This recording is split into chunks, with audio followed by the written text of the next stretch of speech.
Hey, everybody, I'm Kevin Winter. Welcome to WRUF, home of the Gators, our YouTube channel. You follow us here every Monday through Friday, from noon to 6. But we are starting something new now, and we're going to try to do this as often as we can. We're going to jump on a little earlier on our YouTube channel. I am here with my producer, Justin Baxley. He is our social media extraordinaire here at the College of Journalism at WRUF. And we're going to take you today for a couple of minutes leading up to Steve Spurrier and his appearance on Steve Russell's show, Sports Scene. So every Tuesday, Steve Spurrier, along with Shane Matthews, they go inside the Huddle for 1 hour on 98.1 FM, 850 AM, and 103.7 HD2. So this is a little more informal than being on the radio, as it usually is. But Justin, you and I have realized over the last, what are we dealing with now? 56, 72 hours, whatever 3 times 24 is, right? You and I have realized the passion of Gator Nation and the fervor of Gator Nation, because Saturday was unacceptable in the eyes of most. And for you and I, we witnessed what happened Saturday evening with Steve Russell's Extra Point postgame show. And Gator Nation's not happy right now. And they need to vent, and they want a place to vent, so we're giving them an early opportunity before we crank up our programming on WRUF on 98.1 FM at 850 AM, and, of course, anywhere in the world on the WRUF mobile app. Yeah, Kevin, it's we got our introduction to what happens when you see a season go from hope to despair almost instantaneously, right? Mm-hmm. We've been able to kind of experience what that looks like, and we've seen a ton of comments, an influx of callers, and we've become a sounding board for Gator Nation, and I think that's what we want to be. We want to give folks the opportunity to weigh in on their team, and this program here gives that opportunity even more. We kind of set the table, so to speak, before Shane, before Steve, and before Coach Spurrier get on and go inside the huddle. We're hoping to give folks that opportunity. A little bit of a ramp up, but I want to take everyone kind of inside our room here. So we have created a new social media, kind of like a digital room, if you will, social media digital room here at WRUF and inside the College of Journalism. And this channel is going to hopefully be used a lot more. So Justin and I you and I are pretty much the two new babies, if you will, of the employment structure here. We each have professional experience, and we're trying to take some of the knowledge that you have, that I have in our professional world, what we did beforehand, and bring it to the viewers and bring it to whoever wants to consume the product. I think that's what it is, right? Right. And it's one of those things where, I've been lucky to obviously be really good in the digital space. Yes, you are. He's exceptional, everyone. But in addition to that, I've also done a lot of sports. Okay. I was a sports reporter for a long time.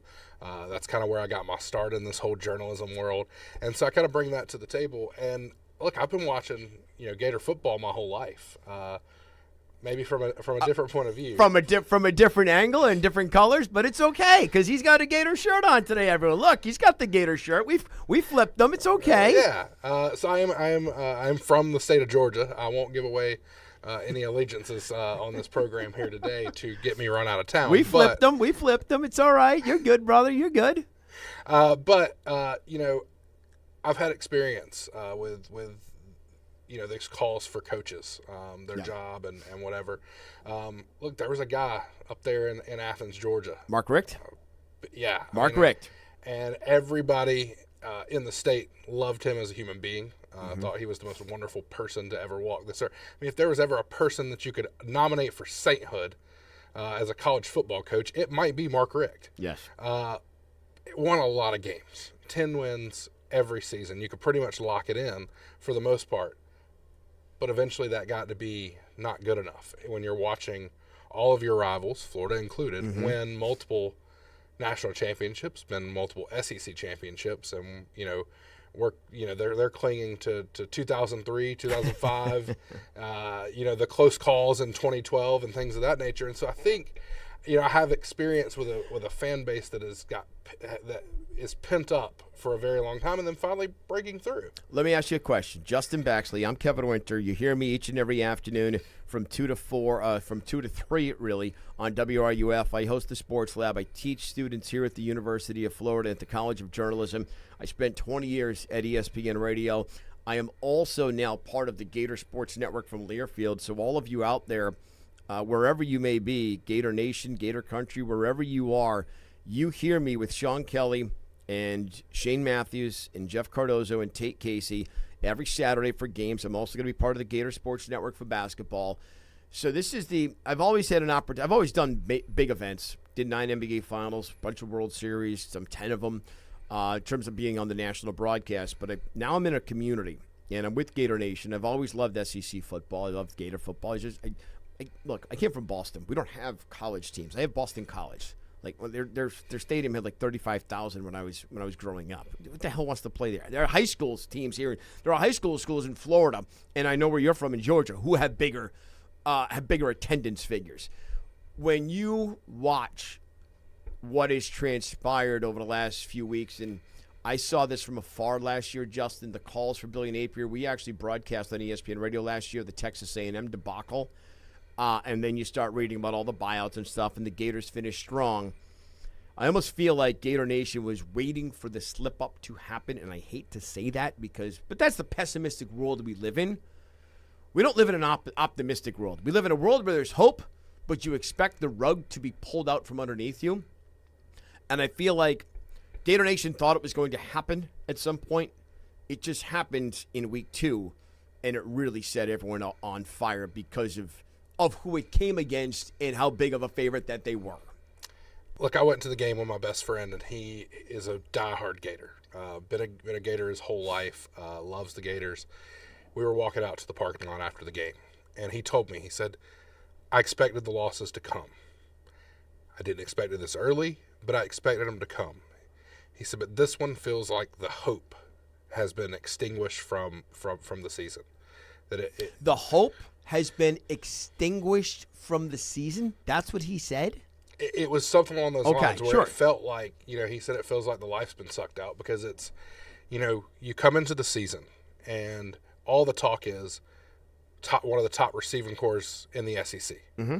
You've got a potential Heisman candidate at quarterback. You've got a defense that towards the end of the last season looked like the best defense that Florida has seen in a very long time and looked to be one of the top-end SEC defenses. And you brought all that back. And it started to feel like there's a 9-win, 10-win season brewing, which means, especially against this schedule, mm-hmm. you're going to make the playoff. And for a team that hasn't done that's a lot of hope. And then all of a sudden, 2 weeks into the season, you don't even get to enjoy the riding it out. You lose to LSU close on the road. You still have the hope, right? You could still go down on the road into Miami. You could win in Miami Gardens, Florida, right? If one of the 2 losses were to happen on the road, you expected. I think the hope was to be 3-1 heading into the home game against Texas. You still can. The challenge is a lot harder, and given the way they look, Justin, is it possible? And I think that's where the disbelief comes in. I think it's one of those where they look at it and they go, how can we have hope for them to beat LSU when we can't beat USF? That's a great point. How can we go and beat Miami when we can't beat USF? And then the schedule does them no favors. They get a bye week to hopefully regroup and reset. But then they come out to Texas, and which my friend told me the other day, he said, I feel more confident in the Texas game than I do going on the road to Texas A&M, which tells you, a lot of folks don't think they can beat Texas at home, much less go on the road to Texas A&M. And then Kentucky's always given Florida some problems under Billy Napier. It's not been a guaranteed locked-in win the way it has for other coaches. And so I think that, when you start going down the schedule, you got to start trying to find the wins that feel more locked in. But even we talked the other night, Mississippi State doesn't look like a pushover anymore. No. Tennessee looks a lot better than Florida State doesn't. Florida State doesn't look like a pushover anymore, everyone. There's anything easy on this schedule just became the only easy thing is LIU. And we did not think that would be the case. No, I think a lot of folks probably looked at the schedule and saw 6 to 7 wins that were locked in. Yes. And then 2 or 3 of, we just got to go win a couple of these. Right. And we're in the playoff. And now it just doesn't feel the same way. And I think that, if you're watching, at home, I think you have to be thinking, what's next? You brought up an interesting point again. He's Justin Baxley. He is our social media producer here at WRUF. I'm Kevin Winter. You catch me each and every weekday from 2 to 3 on the Sports Lab, radio on 98.1 FM, 850 AM. Of course, to me, that's on the radio side, on the terrestrial side. Where you catch us right now, where you're watching us, is our WRUF YouTube channel at WRUF, home of the Gators. And the reason we're hopping on early today is because coming up in just about a short period of time, and when I say short, I'm talking in a matter of minutes, Steve Spurrier is going to be making his weekly appearance with Steve Russell and Shane Matthews. So the coach, the quarterback who went to the 1992 SEC championship game, a coach who's won a national championship. Steve Spurrier is going to be on this very same channel coming up in a matter of moments talking about what he sees out of the Gators. You mentioned a moment ago, Justin Baxley, about DJ Lagway being a Heisman candidate coming into the year. I am very curious, everyone, to hear what Steve Spurrier will say about what he sees from quarterback DJ Lagway. Because as of right now, DJ does not look like the DJ who finished last year. And we all remember that DJ had been dealing with shoulder issues. Then it was the calf issue that popped up during camp, and he was in a walking boot. DJ is not where he needs to be from a competitor standpoint. When I say not competitor, competitor means I'm questioning his compete level. I'm not questioning DJ's compete level. I'm questioning right now his belief in his own skill set. I think, Justin, that's probably the better way to say it, because there are times out there right now DJ doesn't look confident in his own decision-making. So I'm real curious to hear what Steve Spurrier is going to say about this. Yeah, I think that everybody in Gator Nation's looking at DJ wondering what happened to the guy last year. But the reality is, if you go back and look at last year, they started winning games when he came in, right? Mm-hmm. And that we all sort of looked at it and went, oh, well, DJ Lagway's got to be the reason they're doing that, right? But was it really? I mean, the guy had 12 touchdowns to 9 interceptions. He rarely passed for over 200 yards outside of the cupcake game. Great athlete, but we've seen this before at the University of Florida. There's a guy by the name of Anthony Richardson who was a great athlete, but doesn't necessarily mean you're a great quarterback. And I'm not questioning whether DJ Lagway can be a great quarterback, because I do think he has that ability. But you're right, maybe he is questioning that, because you start looking back. How much of that last year was Jaden Ball? How much of that was the defense? How much of that was improvement on the little things? And the fact of the matter is DJ at least brought something to the table with the running game. So Graham Mertz, it was more like a statue back there. All of a sudden, defenses at least have to account for him, which what does that do? That opens up the running lanes for Jaden Ball. It opens up the running lanes for that great, deep running back core that they have. But we saw yesterday on WRUF, Shane Matthews started talking a little bit more about maybe a little less blame on Billy, and maybe looking more at the quarterback, looking a little, because we've almost kind of shielded DJ from the mistakes to some degree till now, because there was so much belief and hope that he could be the Heisman candidate. That happens often at the college level, especially. They're kids. For every student who's here at the University of Florida, or every student who's in college, the people you see, the players you see on the football field on Saturday afternoons, they're your peers. You may be in class with them the next day or later on that Monday, or they may be a year older than you, whatever it is. There's only a 4 to 5 year max, and I mean max gap. In football, it's probably even less, because they don't last that long if they're that good to go on to the next level. You're right. DJ has been shielded. I've noticed that as well, because we want to believe, which is why I'm very curious. And again, Steve Spurrier is coming up in a matter of moments here on WRUF, on this YouTube channel at WRUF, home of the Gators. We're going to continue to keep this stream up and rolling all afternoon long. We want everyone to kind of keep an eye on it. And look, weigh in with your comments. Yesterday was an awesome day for us here on this channel. Listen, subscribe, watch, subscribe. If you're watching this channel and you're not subscribed, click that subscribe button, that big black button right there. Go ahead and click it. You're going to get notifications anytime this stream pops up. and someone is talking about Florida Gator sports, because we know Gator Nation out there, you guys are passionate. You guys want what you want to hear. You want to vent. You like consuming as much Gator sports talk as possible. So Steve Spurrier is coming up here in a matter of moments with Shane Matthews and Steve Russell on Sports Scene. The way it will work, Sports Scene goes noon to 2. Then I go 2 to 3. Students will jump in. The back half of the Sports Lab Part 2. That will go on from 3 to 4. The Tailgate from 4 to 6. We go live and local each and every day. I'm very curious. We don't want to give anticipation of what we want to hear Coach say, Justin Baxley, but I'm interested. Like, this is one of those. I'm not viewing it as someone's being called to the principal's office and you're afraid to find out what they're going to say. You just know something is going to be said, or maybe this is also you hope something is going to be said. It's kind of like the stages of grief almost.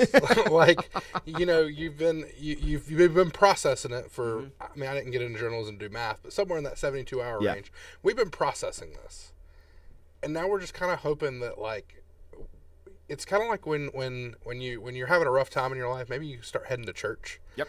And you wait to hear the good word from the pastor, and you just hope that he's going to be able to give you something to cling on to, something that you can kind of hang on to and go forward with. That almost feels like what we're waiting on is for our pastor to get up in front of us and give us the word from the Gator book of prayer.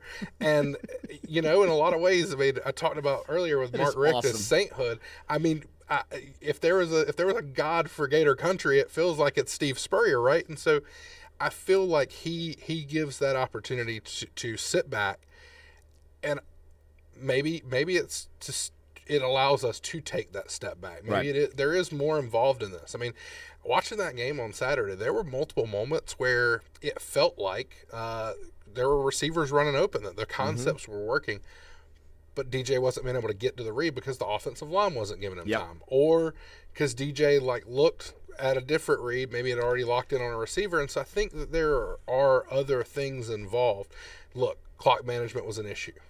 The handling of to me, the biggest issue in that game was the timeout coming out of the missed field goal on the second to last drive. And then the RPO concept that came out of that was it was that out route. Throw sideways. He throws sideways, which I think is the hardest throw in football. Looking at that, it almost feels like, DJ probably should have just handed the ball off as an RPO, but maybe we give him an RPO with a little easier pass, right? Like maybe it comes across a different concept. That, to me, that's the hardest pass in football. Why are we putting that on him to even make that choice? All right, Steve Spurrier's coming up. I want to remember one thing that Billy Napier did say last week in regard to the RPOs, and this is a defense of Billy. It was last Wednesday. It was 1 week ago when asked about the RPO concept in his nightly press conference on Wednesday evening. He was asked about the ideas of throwing in the flat, even against LIU, the passes that didn't work out well. Billy flat out said those passes can't be made. We need to make better decisions with the ball. Okay, that is probably the loudest noise and the loudest criticism that Billy has weighed and levied upon his quarterback, DJ Lagway. That has not happened. Did we see improvement off of that on Saturday?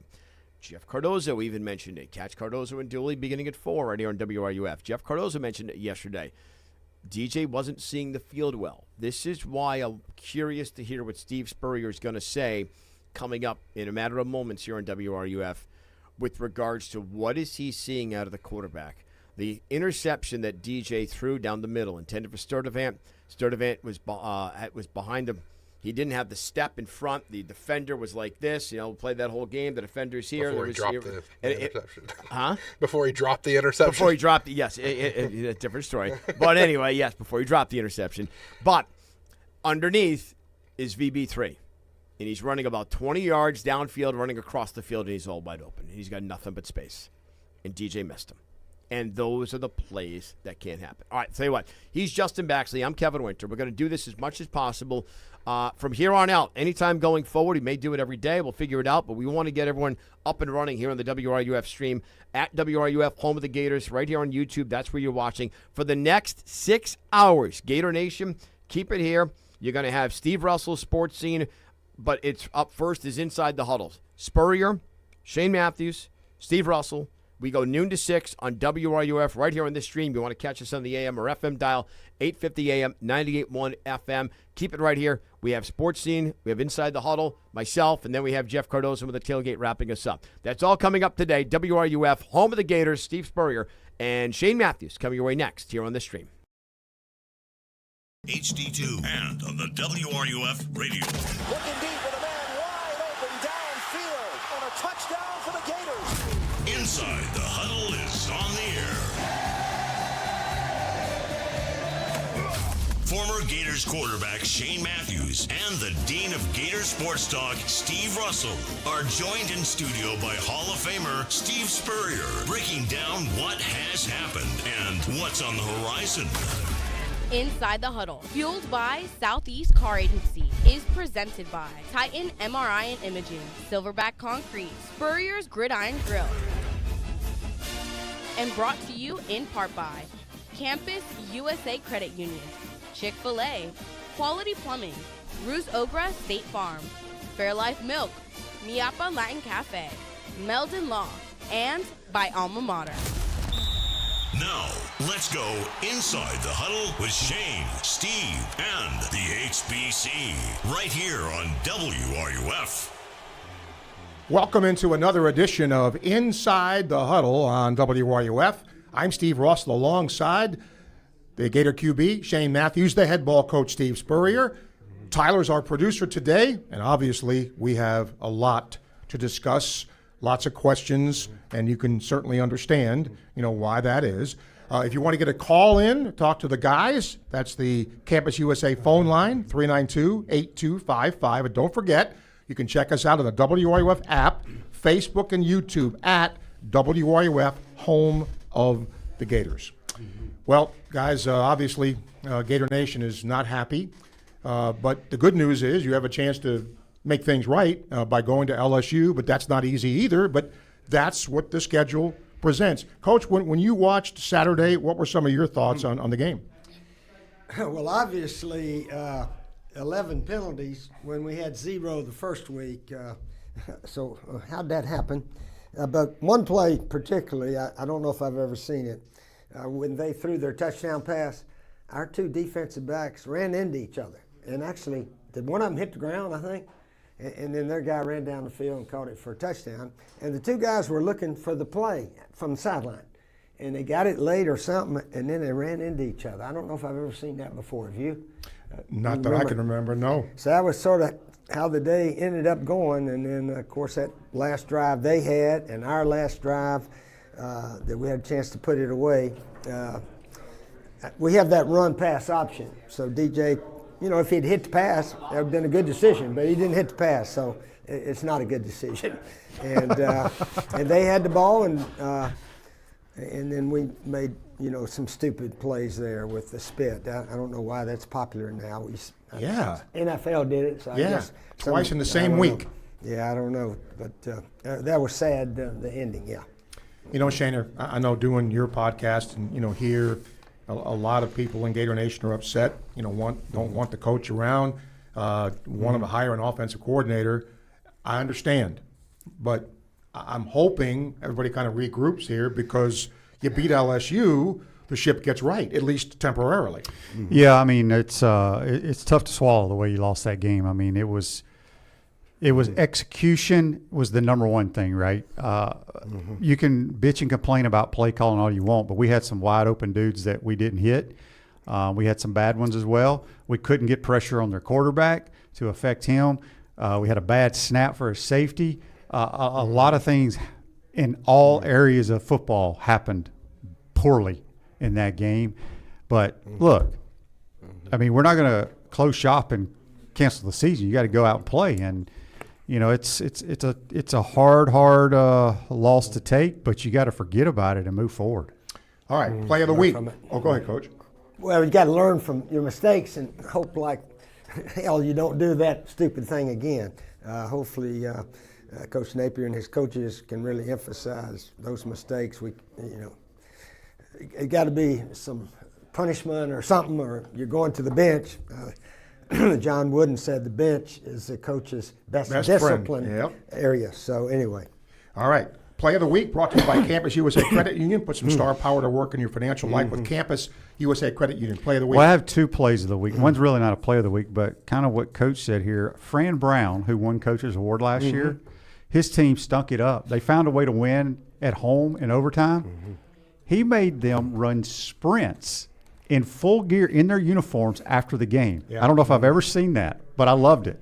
But the biggest play was the last play of the game at Mississippi State in Starkville. Yeah. Arizona State, people talk about coaching this, coaching that, played cover 0 for some reason, and they threw a deep post for the game winner. Wide open. Too. Wide open. Yeah, that was my play of the game also.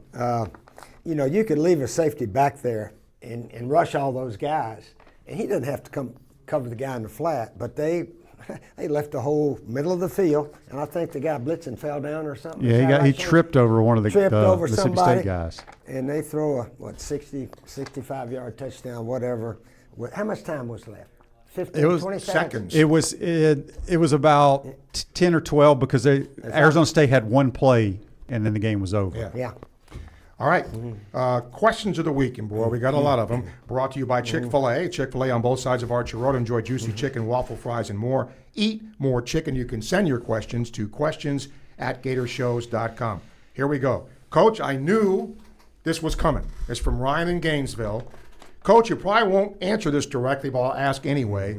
Would you ever consider calling plays for Coach Napier's offense? No, I'm not.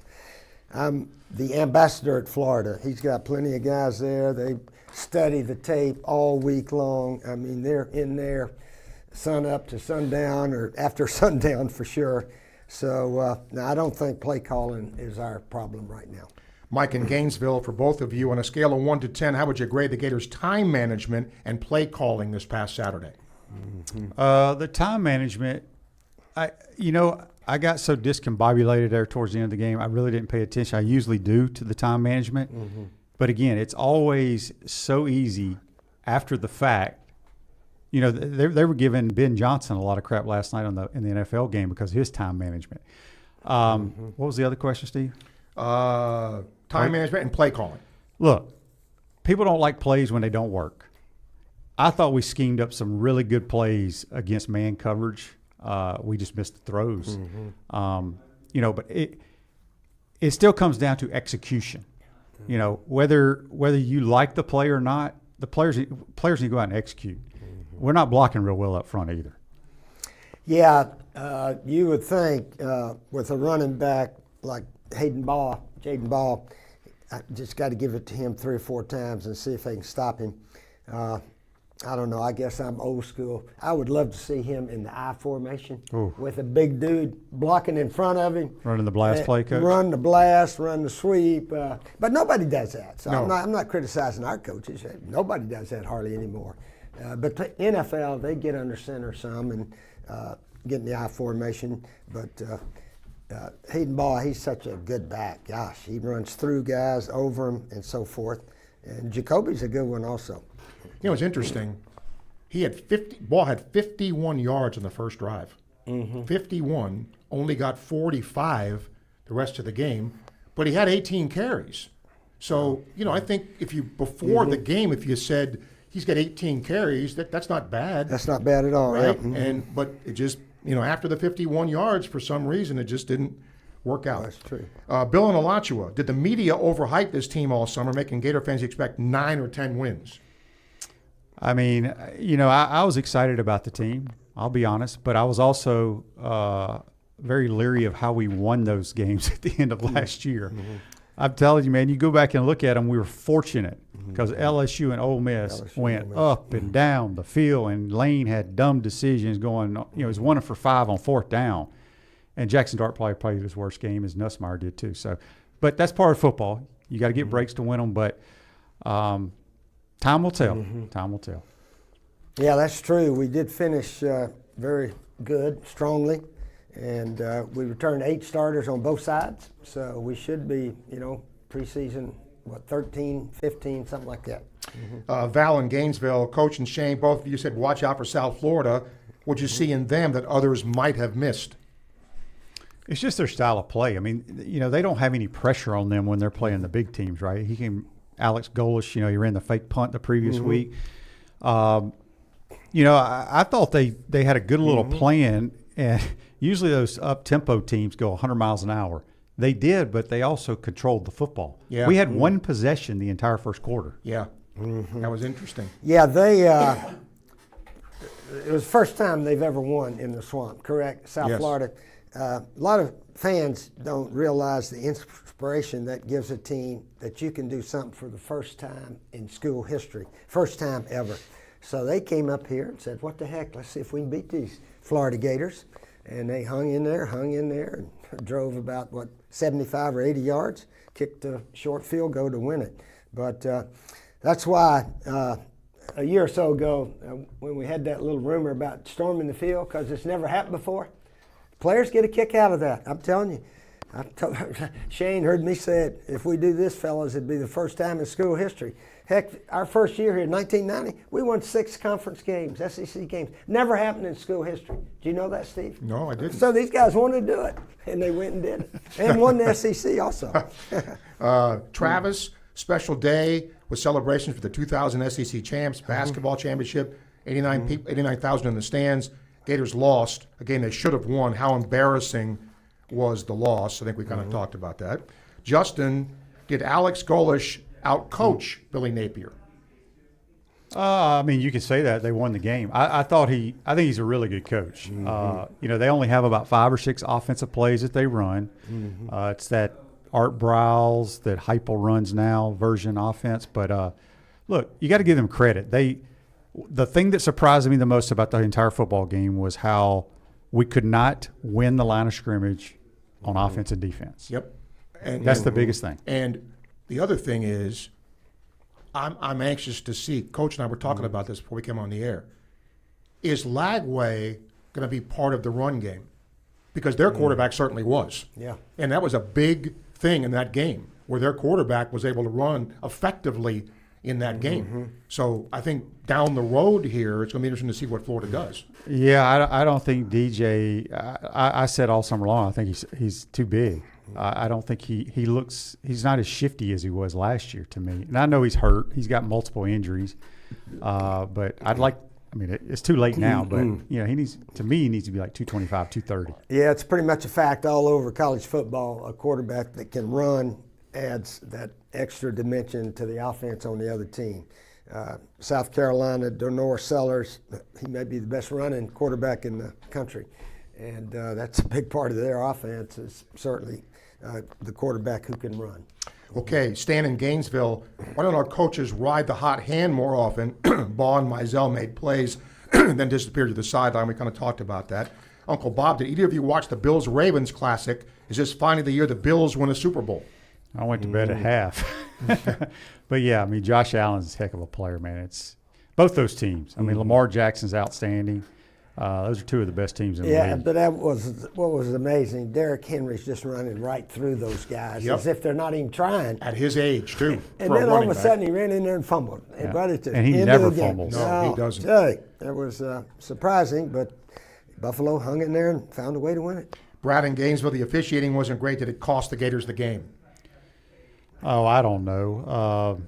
Obviously the pass interference on Hayden Hansen, he was running a corner route and just kind of ran into the guy. Yeah. I thought that was a poor call. I did too. Yeah, that one didn't have to be called, that's for sure. The holding penalty, though, when they replayed it, we were holding. Yeah. Stevie in Gainesville, I could hear, just for you, Shane, I could hear frustration during the broadcast. Do you think it's time for the Gators to hire an offensive coordinator? Like I said,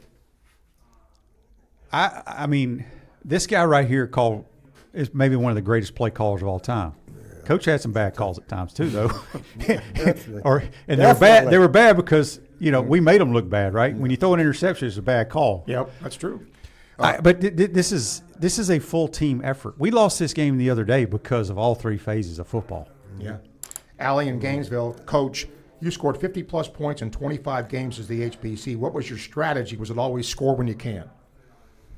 Well, at the beginning of the game, we certainly wanted to score fast as we could. But you got to realize the defense got the ball back for us right away. So when you get it back 3 plays later, you get a lot more opportunities. But you know, if it was time to put the brakes on and run out the clock, we did that a little bit, and maybe too much sometimes if the other team came back and won. But no, we tried to score and get a good lead. That's for sure. If you let a team hang in there, something can happen in that fourth quarter to make you a loser, and that's what happened for us, I guess. His team's got the ball back because they had those elite Defense. dudes that caused problems for the opposing quarterback. Yes. Javon Kearse, Alex Brown. I mean, we can Yes. go on and on. Yes. I've been preaching it. It says John Grenard.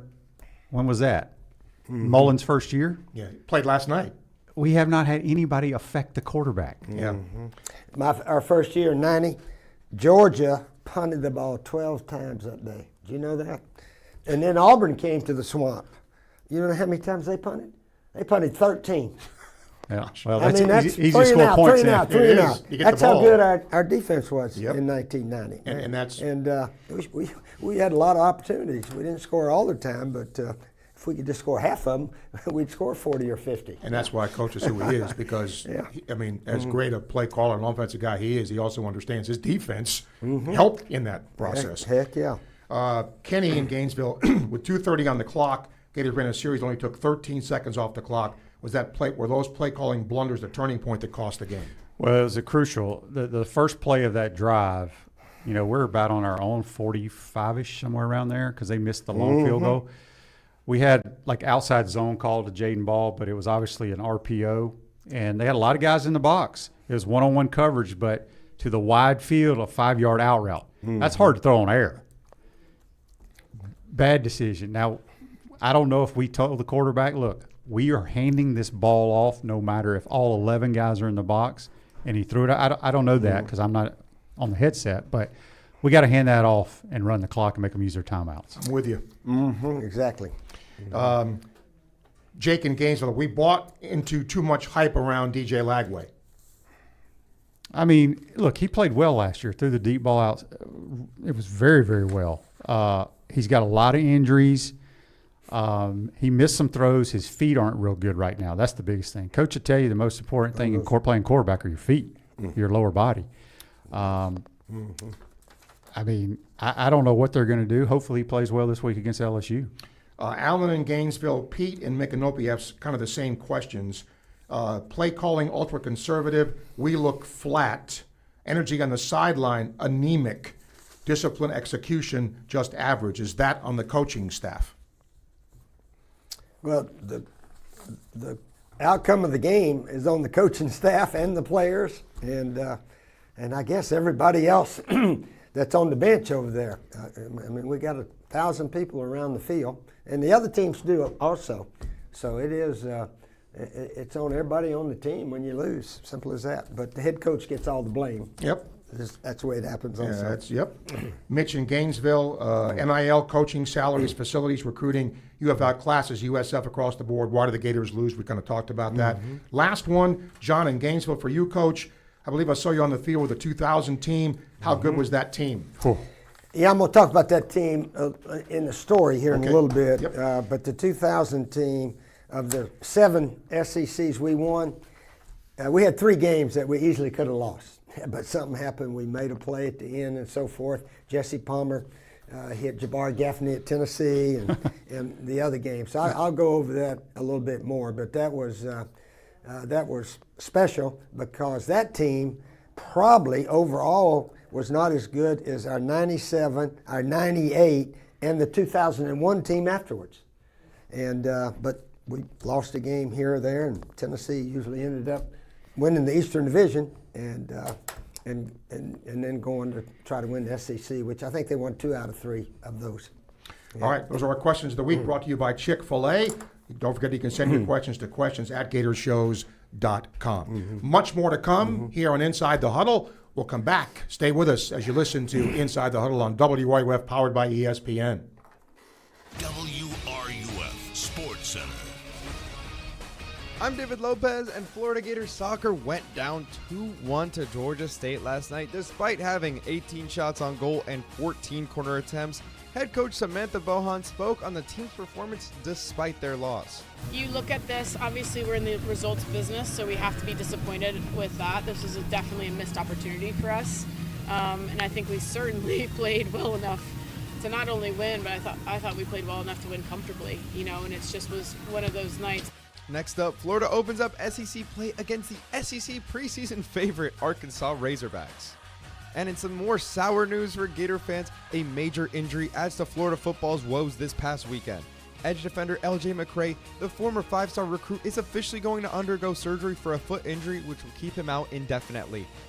This comes right after Saturday's 18-16 loss against USF in the Swamp.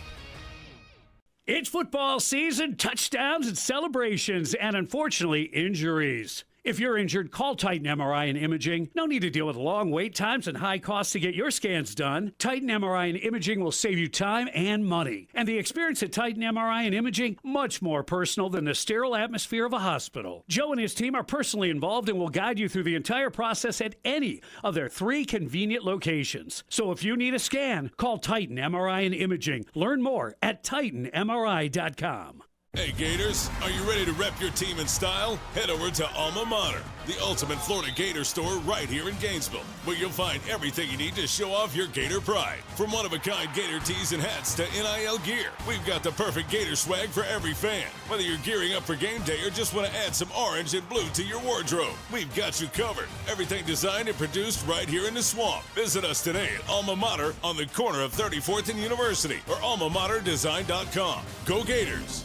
We all expect quality in our service providers. The word itself means the degree of excellence of something. Now throw in the word plumbing after that, and it would mean the excellence of plumbing. And that's exactly what our community has been getting for 4 decades from the fine folks at Quality Plumbing. Now you can always spend time and money trying to fix things yourself, or you can call the professionals at Quality Plumbing and get it done right the first time. Quality Plumbing since 1984. Their name says it all. License number CFC 043073. Hi, I'm Coach Steve Spurrier, and I am a member of the Campus USA Credit Union. The Gator Nation has been counting on Campus USA Credit Union for over 80 years. Campus supports the Gators and our community. Campus membership is open to all UF students, faculty, staff, and alumni. Come see why over 100,000 members, like me, count on Campus USA Credit Union. So put some star power to work in your financial life. Visit campuscu.com and join today. Spurrier's Gridiron Grill is a special type of place for Gator fans and fans of great food, which is why we made every day special. Join us on Martini Tuesdays for half off our handcrafted martinis and wine Wednesdays, where you can enjoy a bottle of wine for 50% off. On Old Fashioned Thursdays, indulge in our selection of 8 classic old-fashioned cocktails. And of course, don't forget Sunday brunch. And now you can look special in some of our great merchandise, available at the restaurant or online at Spurriers.com. Spurrier's Gridiron Grill, the hottest restaurant in Florida in the heart of Gator Nation. After you work out, you can feel worn out. Reach for core power and rise to a whole new level of recovery. Protein to build muscle. Electrolytes to help hydrate. The nutrition you need to power on. Champion your recovery with Core Power.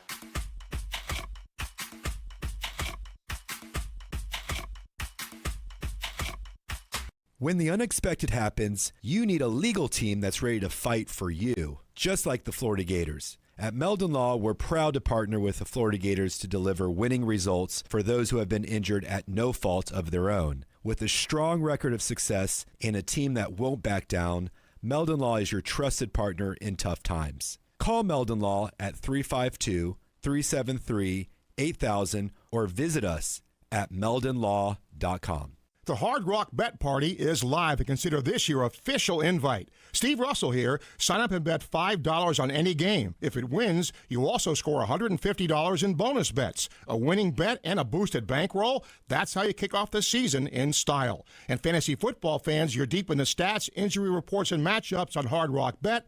Put your knowledge to the test. Offered by the Seminole Tribe of Florida. Must be 21 plus and physically present in Florida to wager. Terms and conditions apply. Concerned about gambling? Call 1-888-ADMIT-IT. Every Gator football game all season long, right here on WRUF 98.1 FM, 850 AM, and 103.7 HD2. Yeah. Silverback Concrete knows you only have one chance to make a building that holds up to the highest standards, and that's why they're the #1 choice. You stand on it, we stand by it. Silverback Concrete. Welcome back to Inside the Huddle. We're going to get a couple of segments in here. Then we're going to go to some phone calls on the Campus USA phone line and some emails as well. But first of all, let's do our Team of the Week, brought to you by Quality Plumbing. When you need a quality plumber, rely on the same company Gainesville's trusted for over 40 years. Quality Plumbing, their name says it all. Coach, Team of the Week. Team of the Week, I got Oklahoma. Got to give it to Oklahoma beating Michigan. I thought they had the biggest game in the nation this past week.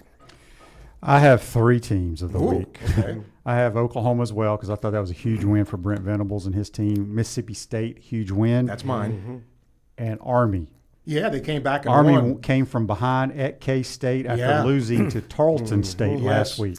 Yes. I think we got to give South Florida credit. There's only been 4 teams since 1936 that have opened the season beating 2 ranked teams.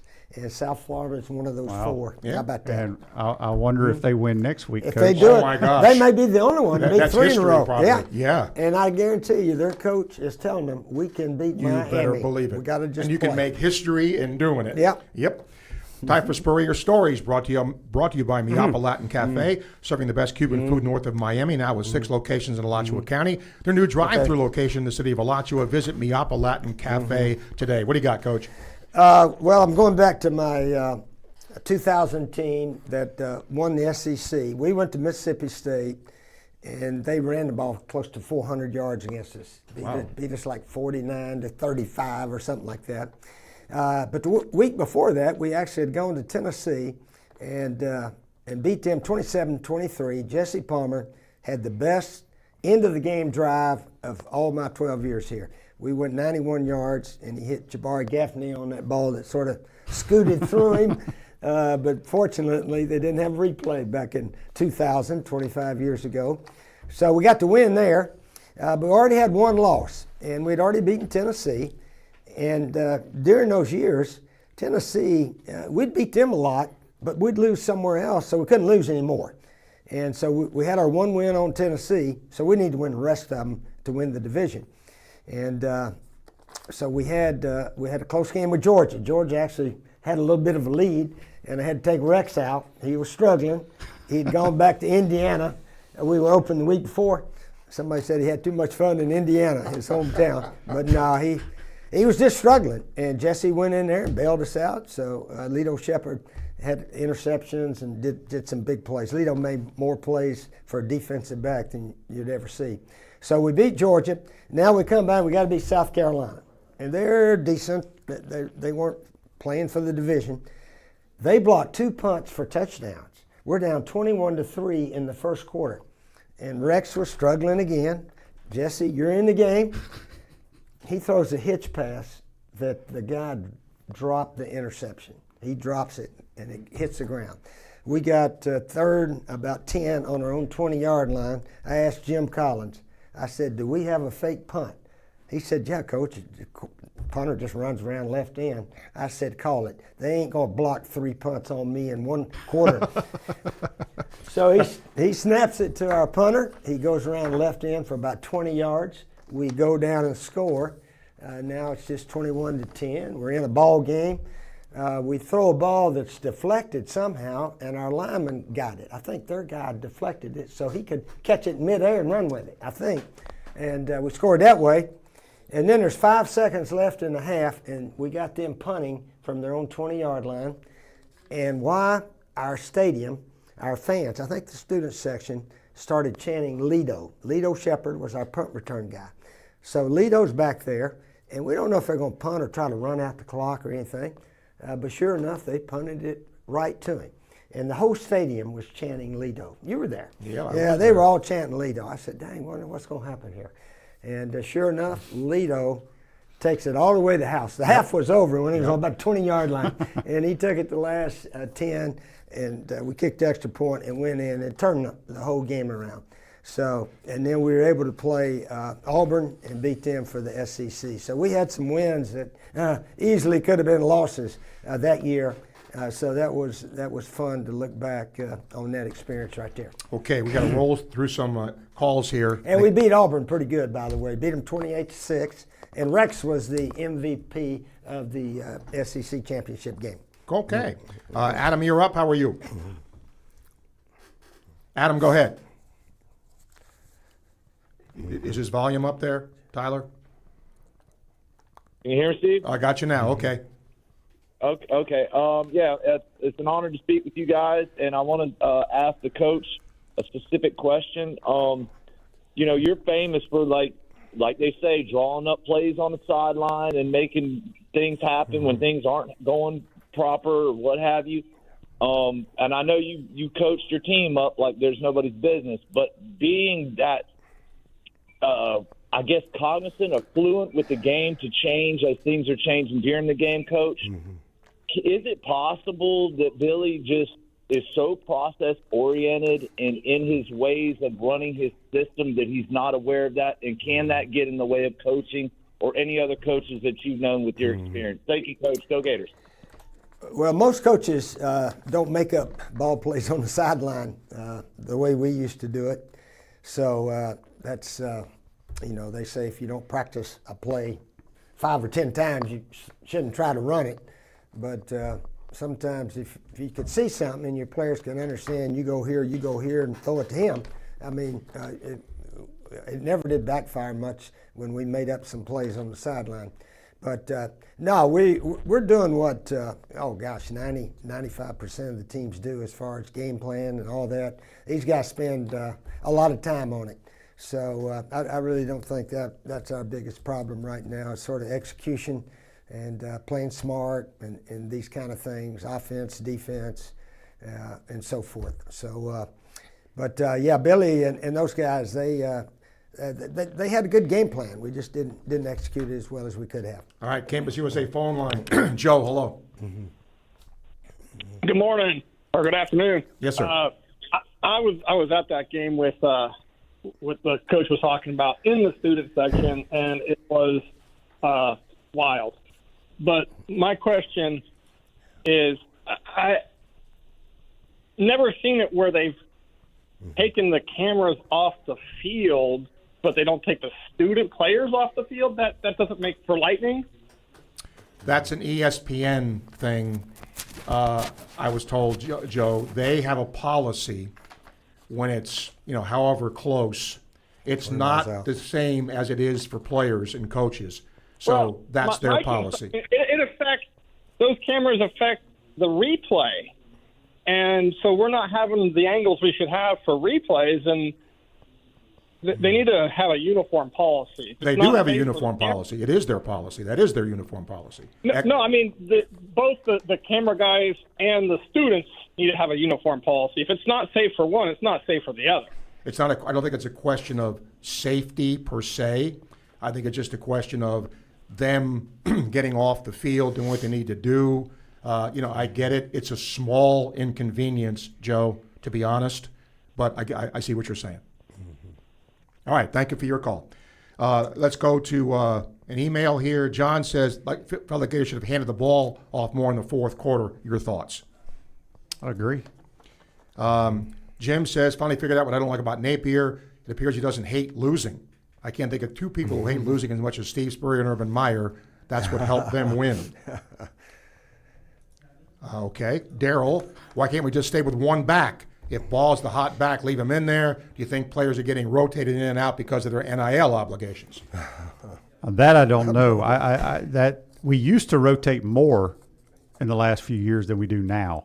I mean, we rotate receivers a lot too. I mean, Coach used to have certain packages for players, and that's our teams. It was called teams, right, Coach? The Bandit team, the Tiger team. Yeah, we'd have like 4 wide receivers when we wanted to spread out and all that. And then finally we started putting the wide receivers in the tight end position.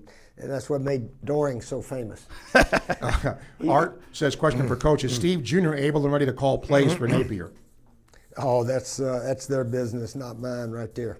Mike, Napier's going on 4 years to realize he's a very poor clock manager. His offense is sputtered with poor play calling. A coach who won't face up to his weaknesses and make changes will never grow as a coach. Kevin on the phone. Hello. Hello. Yes, sir. Go ahead. I have a quick question concerning the Florida brand. With the past few coaches that we bought out, do you think the top-tier coaches, say if Napier is let go, that we'll have a problem getting a top-tier coach in? I don't think so. But again, define top-tier coach. What does that mean? Exactly. That's what I'm trying to figure out. Yeah, I mean, because look, a lot of people are saying, get Dan Lanning, get Ryan Day, okay. Are they going to leave those schools? No. So if not, then what's the next level? There just aren't that many out there that are of that ilk that I think would be willing to. Is Sarkisian going to leave Texas? No. So there has to be some, realism in that too. Right. Okay. Thank you. Okay, Kevin. Thank you.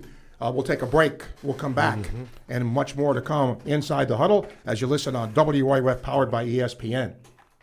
From the swamp to the hardwood to the diamond, no one does Gator sports like we do. your home for Gator sports is WRUF. 98.1 FM, 850 AM, and 103.7 HD2. Powered by ESPN. Silverback Concrete is a family-led team of heavy concrete specialists that builds commercial structures for contractors who expect unrivaled quality, including the head ball coach's restaurant, Spurrier's Gridiron Grill. You only have one chance to make a building that holds up to the highest standards through all kinds of weather. Visit silverbackconcrete.co to see why they're the #1 choice in the Southeast. You stand on it, we stand by it. Silverback Concrete's got your back. You might know that State Farm agent Ruz Agra has great service. He's your good neighbor after all, but did you know that State Farm has surprisingly good rates too? Yep, that's right. Along with good neighbor service, State Farm agent Ruz Agra has surprisingly great rates for everyone in Gainesville and North Central Florida. So call State Farm agent Ruz Agra at 352-240-1779 for your surprisingly great rates today. Like a good neighbor, State Farm is there. Individual premiums will vary by customer. All applicants subject to State Farm underwriting requirements. Hi, I'm Coach Steve Spurrier, and I am a member of the Campus USA Credit Union. The Gator Nation has been counting on Campus USA Credit Union for over 80 years. Campus supports the Gators and our community. Campus membership is open to all UF students, faculty, staff, and alumni. Come see why over 100,000 members like me count on Campus USA Credit Union. So put some star power to work in your financial life. Visit campuscu.com and join today. After you work out, you can feel worn out. Reach for core power and rise to a whole new level of recovery. Protein to build muscle. Electrolytes to help hydrate. The nutrition you need to power on. Champion your recovery with Core Power.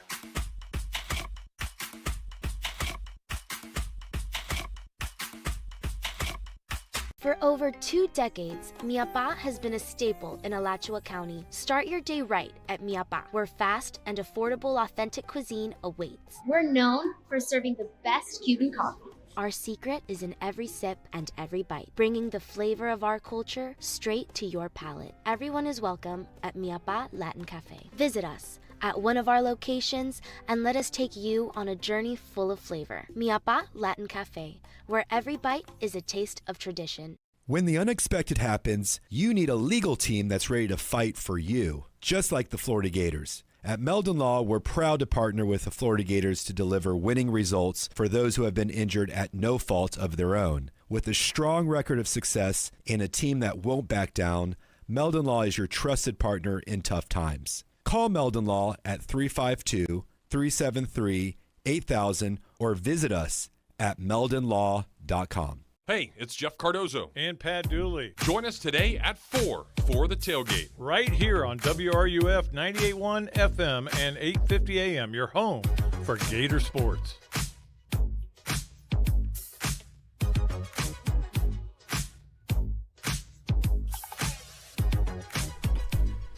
At Titan MRI and Imaging, you'll visit the only locally owned and operated MRI imaging center in town. Start feeling better today. It's your choice, TitanMRI.com. Okay, I apologize. We just can't take calls and emails at this point. We just have to go through what we have here, and we got what we could. If we have time at the end, we will, but it's going to be kind of tight here. Time for the top 4 teams, brought to you by Fairlife Core Power. Discover Core Power protein shakes by Fairlife. Explore our 26G and 42G high protein drinks, perfect for workout recovery and nutrition. Top 4, Shane. I got the defending champs, Ohio State at 1. I got LSU at 2. Penn State at 3, even though they struggled, and the Oregon Ducks.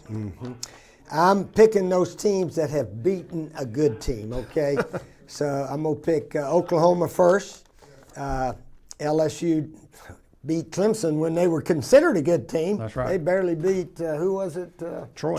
Troy. So anyway, I got LSU and Tennessee tied for second. I got FSU at third. They've still beaten a good team. And Miami beat Notre Dame. So South Florida is ranked number 5 in my books right now. Okay. Coach of the Week, brought to you by Ruse-Ogre State Farm Insurance. State Farm agent Ruse-Ogre is your go-to agent in Gainesville and North Central Florida for the service you deserve at the price you want. Coach of the Week. Venables and Jeff Levy are mine. Okay. I'm going to give the South Florida coach, Coach Golish, as the coach of the week. And also Arbuckle, the offensive coordinator at Oklahoma. He seems to be a famous guy now. So if Oklahoma has a big year, he'll be a head coach somewhere next year. Okay, time for Chalk Talk, brought to you by Meldon Law. With 54 years of experience, the only injury law firm partner of the Florida Gators, Meldon Law, won't back down. What do you got, Coach? Okay, I'm going to draw up that play that we won the SEC when we beat Tennessee in Knoxville. Jesse Palmer to Jabbar Gaffney, okay? All right. Oh, shit. What happened? No, go ahead. All right, here we go. Probably lost my. Okay, we're down on about the 4-yard line, and here's Jabbar out here, and they were playing sort of an in and out across the board, and we had trips. We had a bunch of guys over here. Jesse's here, and the quarterback, he's going this way. So these guys are going in and out on Jabbar. So the play is go right down like you might be running a post or a corner, and you hook up right between them. Now to hit that, you got to go 1, 2, 3, throw. You can't go 1, 2, 3. Let's see if he's open and throw. And Jesse went 1, 2, 3 and threw the ball. I think that guy just ran right past it. I'm not sure, but Jabbar caught it, and then it sort of squirted out later. And but the referee threw his hands up and looked the other way, and so it stuck. So that was the play. We beat Tennessee 27-23, and then had a bunch of other close wins to win the SEC back in 2000. In fact, Steve, that year we had gone 3 years without winning the SEC after winning 6 in the first 7 years. Yeah. So I was on the hot seat. My wife Jerry said, "You better start winning one of those dang things again." And I said, "Well, maybe we can this year," and somehow or another we did that year. That was the team that won it that maybe somebody else could have. But anyway, it worked out. All right. Gear your orange and blue with us by Alma Mater, the ultimate Florida Gator store right here in Gainesville, where you'll find everything you need to show off your Gator pride. Got the swag for every fan. Whether you're gearing up for game day or just want to add some orange and blue to your wardrobe, got you covered. Located on 34th and University behind PDQ. Games to watch brought to you by Spurrier's Gridiron Grill, locally owned polished casual dining with a selection of farm to table, made from scratch food with flavors across Gator Nation. Spurrier is built for Gators by Gators. Okay, we're going to run through these quickly. Let's start with Wisconsin, Alabama. By the way, before we do it, we have a guest picker, right? ESPN can do it. Jerry Spurrier is going to be our guest picker today. So, all right, Shaner, Wisconsin, Alabama. I'm going to go with Alabama since the game's in Tuscaloosa. Alabama. I'm going to go Alabama because Shane said Alabama. Okay, well, I'm going Alabama too. Georgia, Tennessee. Where's this game, Sam? At Tennessee. Give me the Vols. I'm going to go with the Vols too. I am too. Me too. Okay.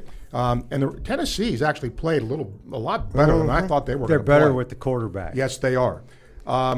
Let's see here. That's what a lot of people don't understand. When you lose one of these quarterbacks, like Nico went to UCLA, the other guy may be better. Yeah. And right now, that guy's playing Aquilar, I think's his name, is playing better. I got to do this game. South Florida at Miami. Well, I would love to see the Bulls win it, but I think Miami's got here again. I'm going to say Miami wins the line of scrimmage, but who knows? But I'll take the Canes. I agree, Miami. Yeah, I think Miami's a little better, but I wouldn't count out those South Florida Bulls. I think they're going to play them tough. Yeah. But because they beat Florida, Miami's got their attention now. Arkansas at Ole Miss. I just think Ole Miss has too much firepower for the Hogs. I'm going to pick Arkansas. Okay. All right, I'll go with Ole Miss. Arkansas, I think they're better than most years, but Ole Miss seems to beat them most of the time. Vandy, South Carolina. In Columbia? In Columbia. Ooh, this is going to be a good one. It's going to be a good one. I will take South Carolina just because they're at home. Gamecocks. South Carolina. Yeah, the Gamecocks and Denora Sellers. Sellers needs to run for about 150 yards in this game. You know, I watched Virginia Tech before they played Vandy, and they looked pretty good. But Vandy looked good in beating I think them. they outscored Virginia Tech 32-0 in the second half. Second half, Yes. yeah, it was a close game. I think that's going to be a lot closer than people think, but South Carolina. Texas A&M at Notre Dame. Can you imagine if Notre Dame goes 0-2? Yeah. I mean, they're 0-1 right now. I'm going to call upset. I am taking the Aggies. It's at Notre Dame. It's at Notre Dame. What do you think? I'm going to say Texas A&M too because our grandson works there. Yeah, Gavin Spurrier is quarterback analyst guy there for Texas A&M, so I got to pick Texas A&M. I'm going to go Notre Dame. They're at home. A&M's got to prove they can beat them on the road. Florida at LSU. I mean, we got to play better. I think Tiger Stadium at night is the greatest sports venue in all of sports. It's going to be tough.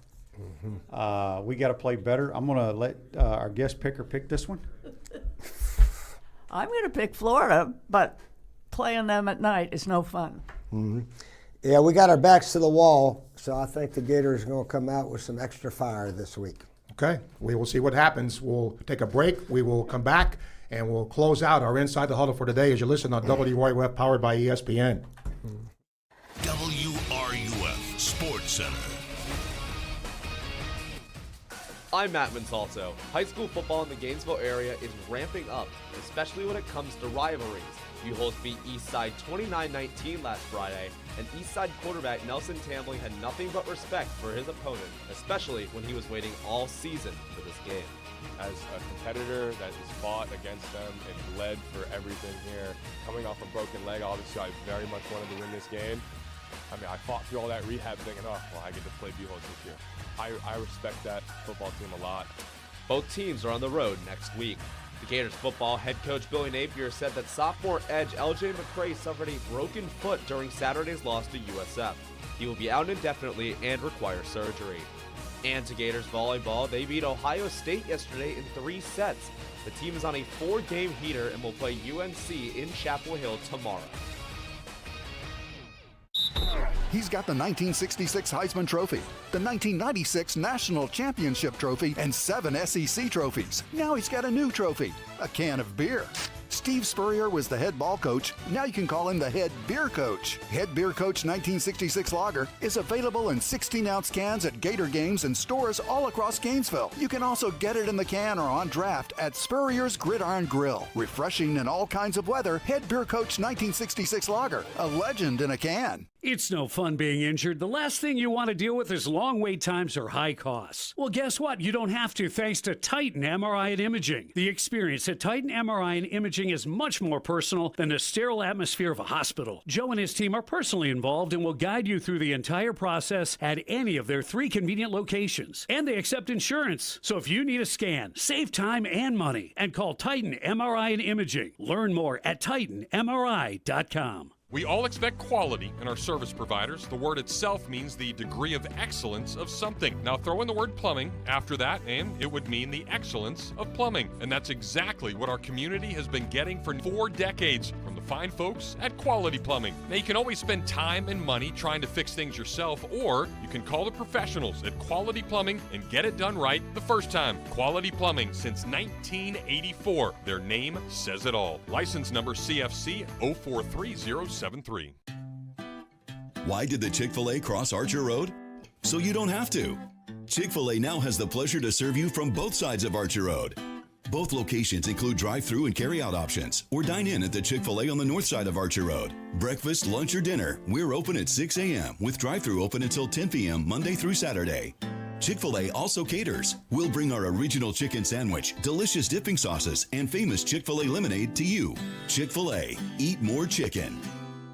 Spurrier's Gridiron Grill is a special type of place for Gator fans and fans of great food, which is why we made every day special. Join us on Martini Tuesdays for half off our handcrafted martinis and wine Wednesdays, where you can enjoy a bottle of wine for 50% off. On Old Fashioned Thursdays, indulge in our selection of 8 classic old-fashioned cocktails. And of course, don't forget Sunday brunch. And now you can look special in some of our great merchandise, available at the restaurant or online at spurriers.com. Spurrier's Gridiron Grill, the hottest restaurant in Florida in the heart of Gator Nation. Hey Gators, are you ready to rep your team in style? Head over to Alma Mater, the ultimate Florida Gator store right here in Gainesville, where you'll find everything you need to show off your Gator pride. From one-of-a-kind Gator tees and hats to NIL gear, we've got the perfect Gator swag for every fan. Whether you're gearing up for game day or just want to add some orange and blue to your wardrobe, we've got you covered. Everything designed and produced right here in the swamp. Visit us today at Alma Mater on the corner of 34th and University or almamaterdesign.com. Go Gators!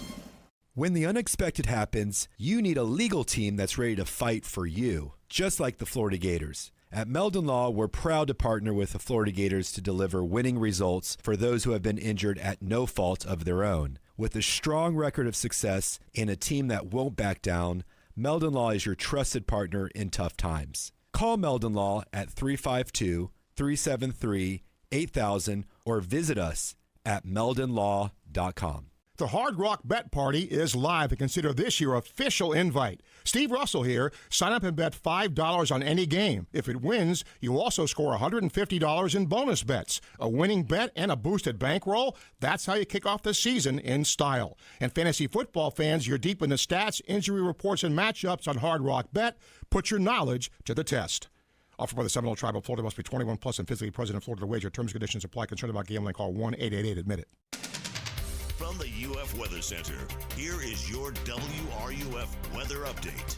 Cloudy skies for us throughout our Tuesday as a front stays stalled nearby. We'll have breezy conditions as well, with gusts between 15 and 20 miles an hour. Temperatures limited to the lower to mid 80s, and on and off showers possible throughout the afternoon. A few rumbles of thunder will be possible as well, and a few strong thunderstorms could produce heavy rain rates. From the WUFT Weather Center, I'm meteorologist Megan Borowski. Every Gator football game all season long, right here on WRUF 98.1 FM, 850 AM, and 103.7 HD2. Silverback Concrete is a family-led team of heavy concrete specialists that build commercial structures with unrivaled quality. Titan MRI and Imaging has the same-day scheduling available and easy self-pay. Now with 2 locations in Gainesville and 1 in Lake City. Start feeling better today. That's TitanMRI.com. It's your choice. All right, we're going to wrap up our Inside the Huddle today. Jack's been waiting on the Campus USA phone line. Jack, you got a minute. Go ahead. Hey, just want to say what a great honor it is to talk to the 2-time SEC Player of the Year and the greatest Gator of all time, Coach Spurrier. I just have a couple of questions. I have a couple of questions. You got a minute, Jack. Make it fast. I'm fast. Okay. So we run 2 tight ends to the left, and we bring in and we run the ball to the weak side. Why do we do that? Then on defense, stop on first down every time, 1 or 2 yards. We play soft, and then they get 6-7 yards. It's always 3rd and 1, 3rd and 2, and they get it. What's that going on? And I'll hang up and listen. Okay. Thank you, Jack. Appreciate you. Jack, you got to ask the defensive coaches that. Well, we're just spectators up in the stands, aren't we, Shane? That's right. Pretty much. Yeah, I mean, he talked about 2 tight ends left, running weak. I mean, it depends on the front the defense gives you. Right. I mean, that's not a bad play. No. Because usually teams do that a lot. Yeah. It's you know, sometimes you miss your block and it doesn't work. Coach, this is from Patrick. Are you willing to put a true freshman quarterback in on the road if your starter isn't playing well? Would I put somebody else in if the starter wasn't playing well? He says a true freshman. Oh, yes, I would. I mean, I don't look at them as freshmen or whatever. I look at them the way they practice and the way they throw the ball and the way they get to snap. And if they act like they know what they're doing, that's when I put them in. How about you, Shane? Yeah, I mean, I was lucky I never got put on the bench, but you had a lot of star players at that position that even our Heisman Trophy winner, right? He had to sit the bench a couple plays here and there. Denny? Oh, yeah, Denny. Yeah. Let me end with this. Coach, I got 2 minutes here. If you were going to talk to the team here, if you were going to give them some advice, what might that be? I think two quotes that I really love. First from John Wooden, famous basketball coach. Fundamentals are the best thing you can teach your players. Fundamentals. I watch some of these quarterbacks. I mean at the big schools. And I was talking to Jesse Palmer about it the other day. Their fundamentals are terrible. They get off balance. They throw sidearm. They hesitate. Their footwork's off. And one thing I'm really proud of our quarterbacks is their fundamentals of throwing were, of course, we practiced it every day, all day. But the fundamentals, we got to get back to that a little bit. And then Vince Lombardi one time said that every day you got to strive for perfection. Practice, games, strive to play the play as perfect as possible. He said you may not reach perfection, but you will get excellence. So those are some of the two quotes I tried to get all my coaches to live by right there. Shane, I'll end with you real quick here in our last minute. Keys, if you're Florida, I mean, you don't have to get off to a good start necessarily, but it would sure help, especially Death Valley Saturday night in Baton Rouge. Yeah, we got to handle the crowd noise, right? It's going to be a hostile environment, but we got to go out and play. Look, I say it every year. You're only guaranteed to run out of a tunnel with the helmet on 12 times a year. We've already played. You got 10 more times.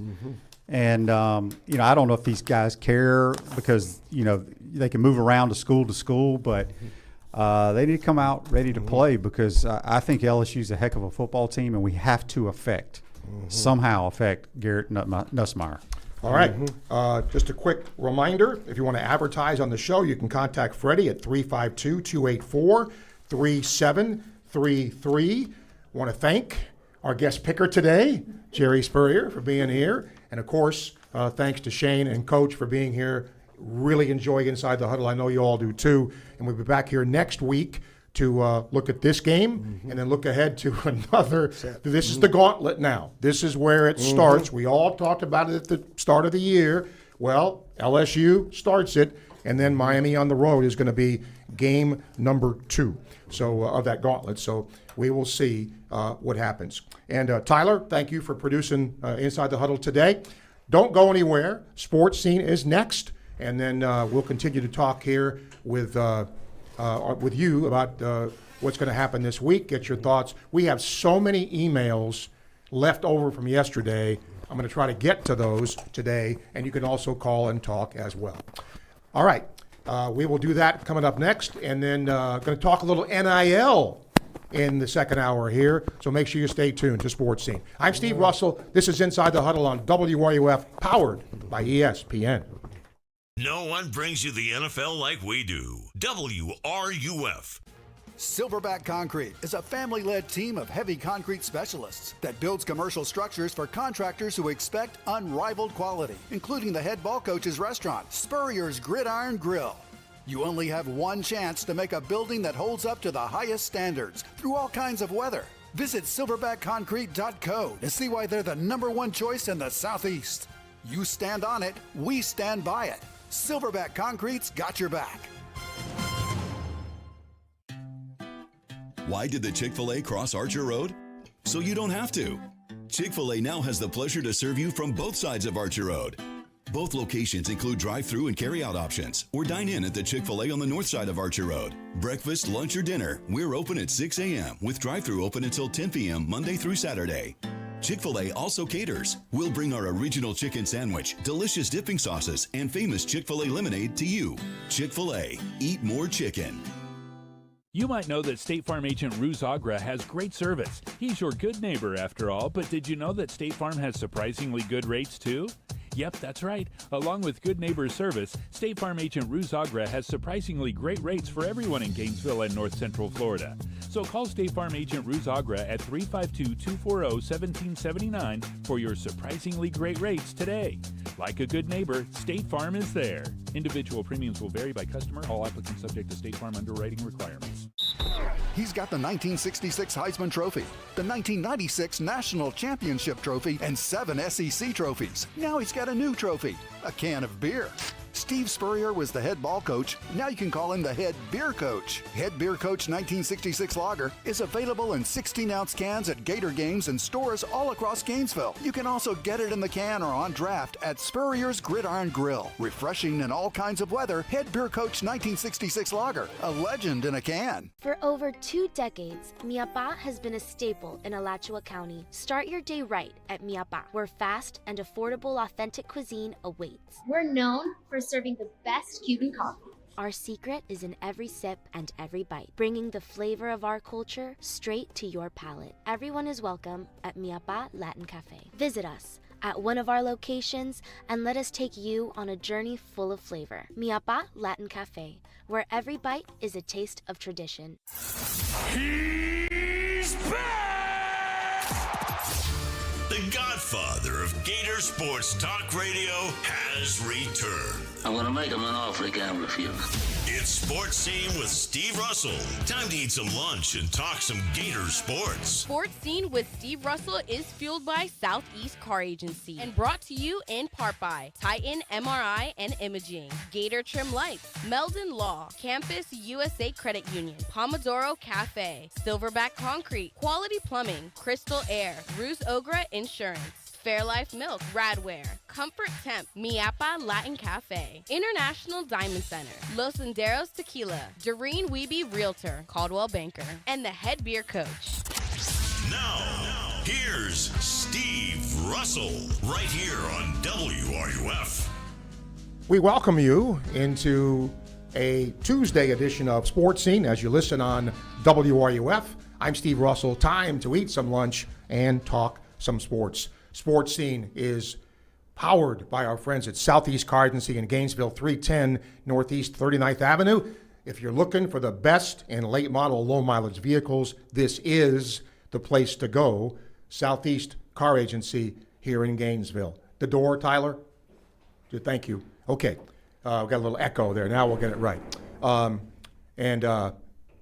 Again, go see them. The Cousins family's been running that business for 45 plus years. We come to you from the Gator Trim Light Studio, showing your Gator pride by turning your home orange and blue on game days, locally owned and operated right here in Gainesville.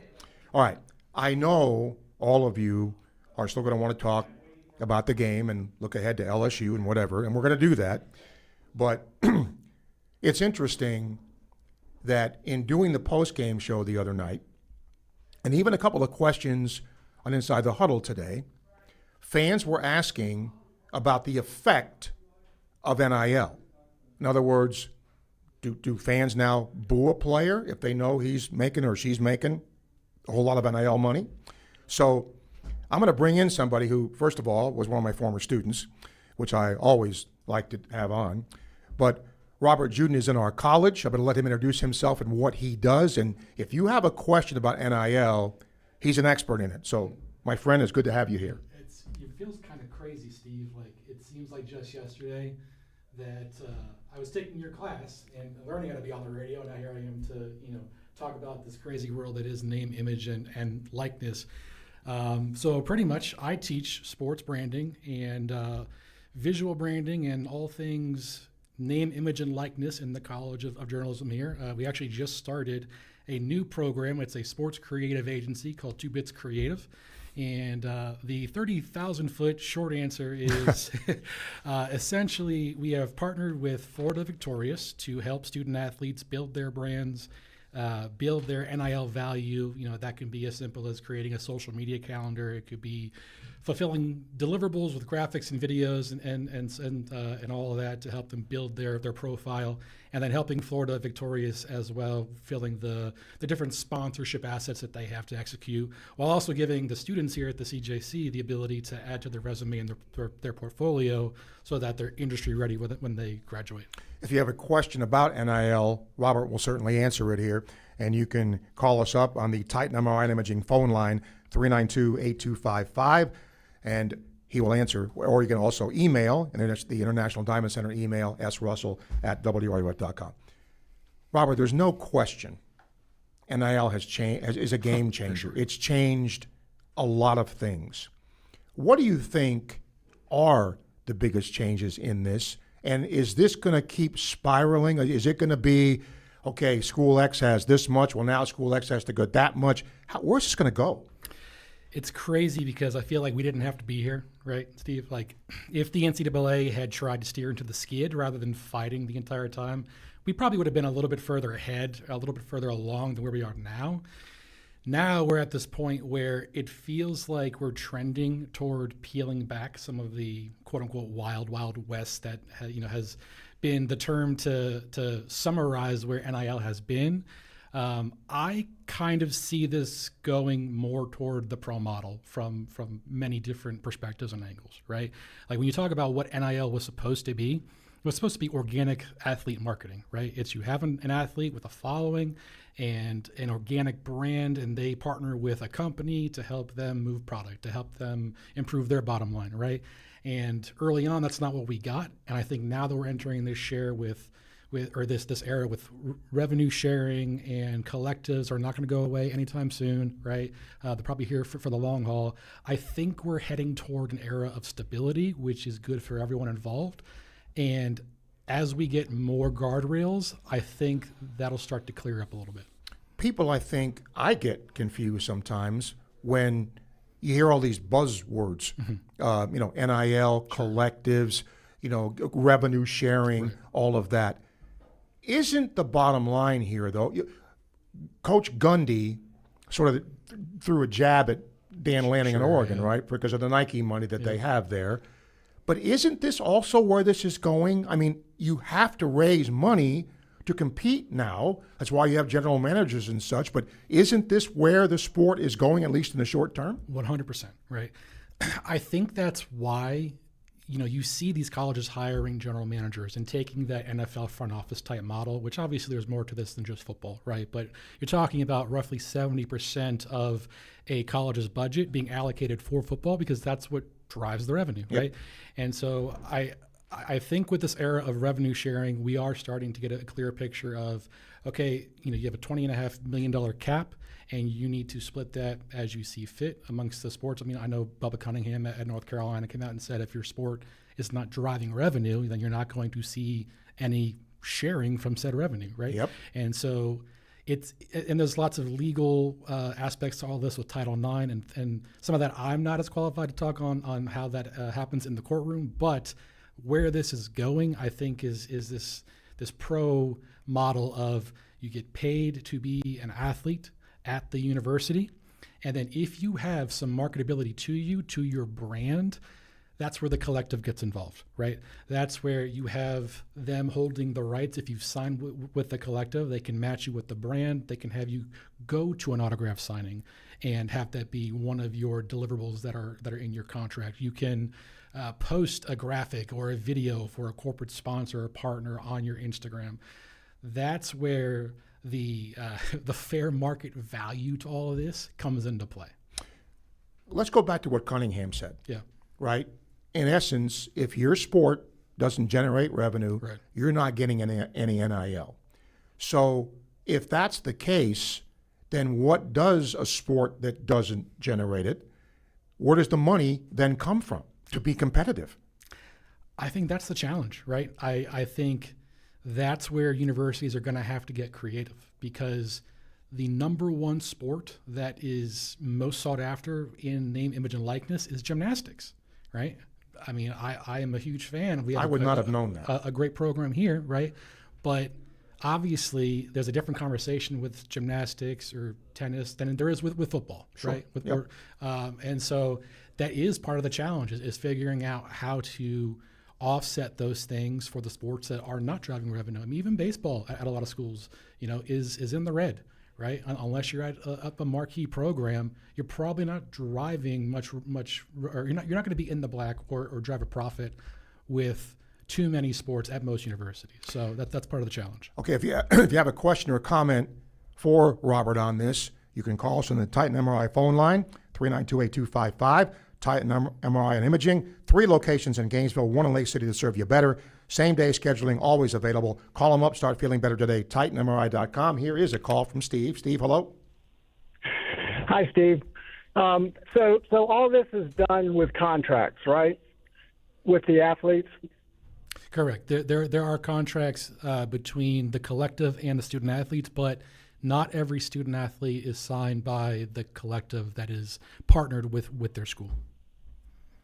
So my question is, can the school include a term in the contract that states that the player is required to stay at that school for a certain number of years in order to receive the full benefits of the contract? Yeah, that's honestly something that we've seen in certain contracts based on the school. There are term limits and durations and things like that get put in. I know of some schools where their base contract coming in as a true freshman, you have a 3-year deal with the option to renew for a 4th, right? And so it really just varies from school to school. And I think now we are heading toward an era of, more uniform contracts, but it's always going to be, it's no different than like with the Cincinnati Bengals and having to deal with this Shamar Stewart mess, right? Where they introduced new language into that contract. There's the representatives of the collective or the school are always going to be able to, change things as they see fit. And then let's say another school wants that athlete to enter the transfer portal or transfer to that school. Can they offer to buy out the contract like the coaches do? So that's certainly something that has been discussed. Right now, there's no hard set answer on, whether or not that's going to be something that is universal at some point. But that's something that it's a topic being discussed right now, right? And in theory, it makes a lot of sense. And I think we could potentially see that type of language introduced into contracts. Because now we're talking about reducing to 1 transfer portal a period and all that. And so I think we are starting to peel back some of that, again, that chaos that we've seen so far, and that could be a part of that. Okay. All right. Thanks, Steve. Yes, sir. Thank you, Steve. And don't forget, Robert, our guest today, all of our guests brought to you by Meldon Law. With 54 years of experience, the only injury law firm partner of the Florida Gators, Meldon Law won't back down. Before I let you go, Robert, a couple of things here that I still want to look at, sure, crystal ball-wise, and look into things. You mentioned Title IX. Mm-hmm. That right now, I think, is one of the unknowns, right? But is that going to be a court issue? Is that going to take a lawsuit of some kind to figure this out? 100%. It feels weird to think about where we've come from the Ed O'Bannon suit, right? Yeah. That kind of launched all of this. That seems like forever ago. 1,000 years ago, doesn't it? Yeah. I was fresh out of college. Jeez. Pretty much. And I do think that that's going to be a legal issue and it's going to, be appealed 1,000 times over, right? And it's going to be an ongoing issue. It's just one of the obstacles that lies in front of us. All right, 2 last things. If I had the Robert Juden crystal ball and you're looking at this, what might be next in all of this? What might be next, or what's the end game? Okay, right? All right, let's do the end game. Okay. I think there could be dominoes that fall in order, but I think my personal opinion, and this is just a gut feeling, is that eventually student athletes are going to be deemed as employees, right? I think there's too much that goes into the fair market value aspect of all this, because your fair market value is whatever somebody's willing to pay you, right? And I'm one that believes that student athletes should be compensated for the work that they put in, and the billions of dollars that they help generate. But it does create more problems also too, because now you're talking about somebody who's been a faculty member, let's say for 25, 30 years, right? Making less money than a 17-year-old 5-star. Yeah, I can attest to that. Yeah, I can attest to that. And suddenly being peers on the same level, I think each new layer that we add will bring pros and cons and more questions to be answered. But I think ultimately, with the antitrust level to all this, and again, this is me not being a lawyer, but just knowing what I know, right? I think eventually they will be deemed as employees. I do too. All right. Last question, totally off the grid here. Your thoughts on last Saturday and what lies ahead for this Gator football team? I would not be shocked to see them go into Baton Rouge and win. I just think that there's too much potential. I think the culture, which has obviously been a sticking point for Coach Napier since he got here to improve, right, from where it was left, I think he's done that. And I would not be shocked to see the team go into Death Valley and pull out a win, because I think at times we make the easy games hard, and then that kind of tees up expectations, to be exceeded, right? And whether or not that's by design, I don't know, but I feel cautiously optimistic about Saturday, this upcoming Saturday, and I think they'll bounce back. Everybody talked about this gamut here of games, and the fact that Florida ended the way it did last year, that, winning 8 or 9, was certainly possible. Mm-hmm. And look, I get it. You don't want to lose at home to USF. Mm-hmm. Never, ever. But sometimes you have to give credit. USF did play well, but I could not understand what seemed like a flat performance. Right. They just didn't seem jacked to go play a home game. Now, does that mean the season's over? No, but that alarmed me a little bit, that they just didn't seem ready to play. Did you get that vibe? I don't know if I got the same vibe per se. I more so think that, year 4, we've seen this where, and this has happened all throughout college football history. Like, teams are not who they are in September as they are in November. We saw that last year. Yep. Right? The personalities change, lessons are learned, players step up, players fall back. So I didn't get a flat vibe. I got an inconsistent vibe. Okay. 6 carries for Jaden Ball on the first drive, and then 12 more the rest of the game. So I think the development of personalities and how the chemistry of the team fits together throughout the course of a season is a real thing. And fortunately, I think with this schedule, you're in a position to where a 9-3 probably gets you into the CFP. Yeah. And I don't think that's absent from their thought process. All right. Last thing, NIL. Because of the money that's being made now, sure, right? If an athlete that's making a lot of NIL money does not play well, fans boo that athlete. Acceptable? I mean, they booed him when they weren't making money. Yeah. I mean, not so much at the college level. Right. But I'm talking college level, because you never or rarely heard fans boo a college athlete. But now when fans know ex-players making that much money. Yeah. I think it's part of the territory. I think it's an education period, right? You are dealing with young men and women in these sports that are making a lot of money now, and they need to know that, with great compensation comes great responsibility, right? And I think you have, great leadership mindsets like DJ, right, who understands the position that he's in. And I think that while it's different athlete to athlete, I do think that that's part of, something like 2Bits Creative, right, is to help them understand where they are from the brand side of things, off the field, off the court, off the pitch, to where they are on it, right? And how those things are different, yet how they kind of tie together. So I think it's fair game to be booed, but at the same time, they are still pretty young, right? And they're still learning all this at the same time. Okay. Appreciate you being here, Robert. Thank you. Steve. So see, anything oh, wait, quickly. Mark has an email here on the International Diamond Center email. Do some players have coaching change clauses in their contracts? That probably, obviously, the contracts are not public, right? Right. So that's something that I can't speak to with 100% accuracy.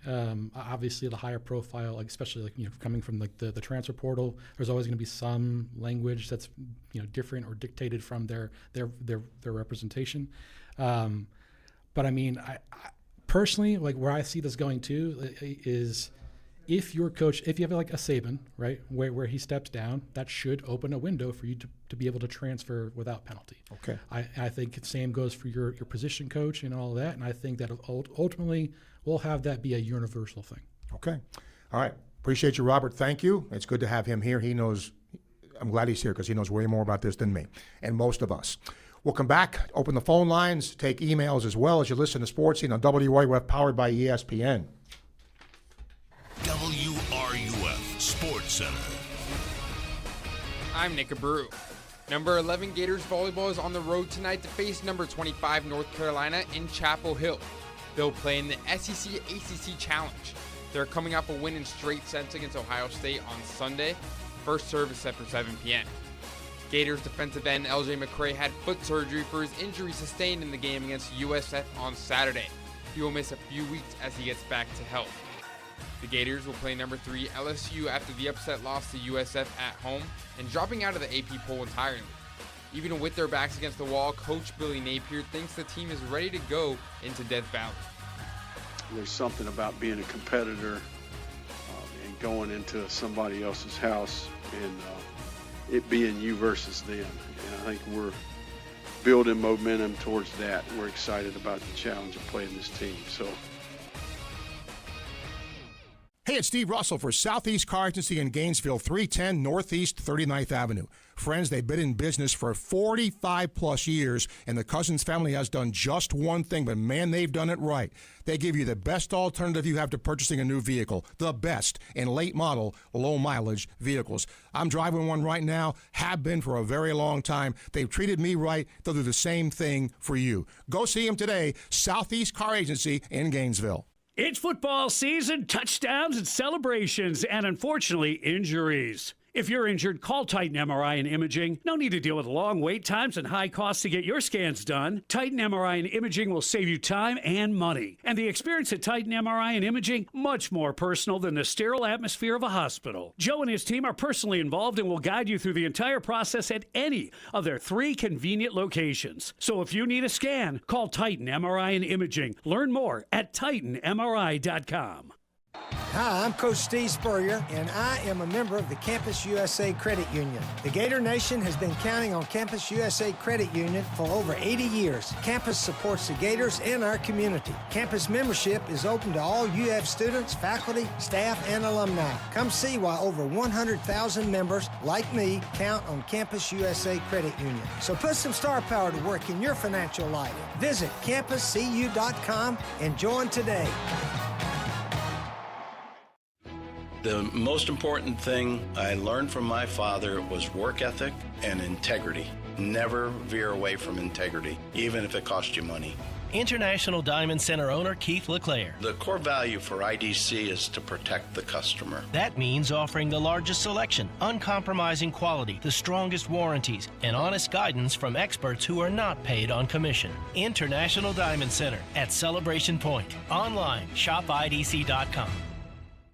Transform your home with Gator trim lights. Professionally installed, permanent outdoor lighting that disappears by day and dazzles by night. Our patented color-matched channel blends seamlessly with your roof line. No clips, no wires, just a clean, custom look. Use the easy app to light up the holidays, birthdays, game days, any day.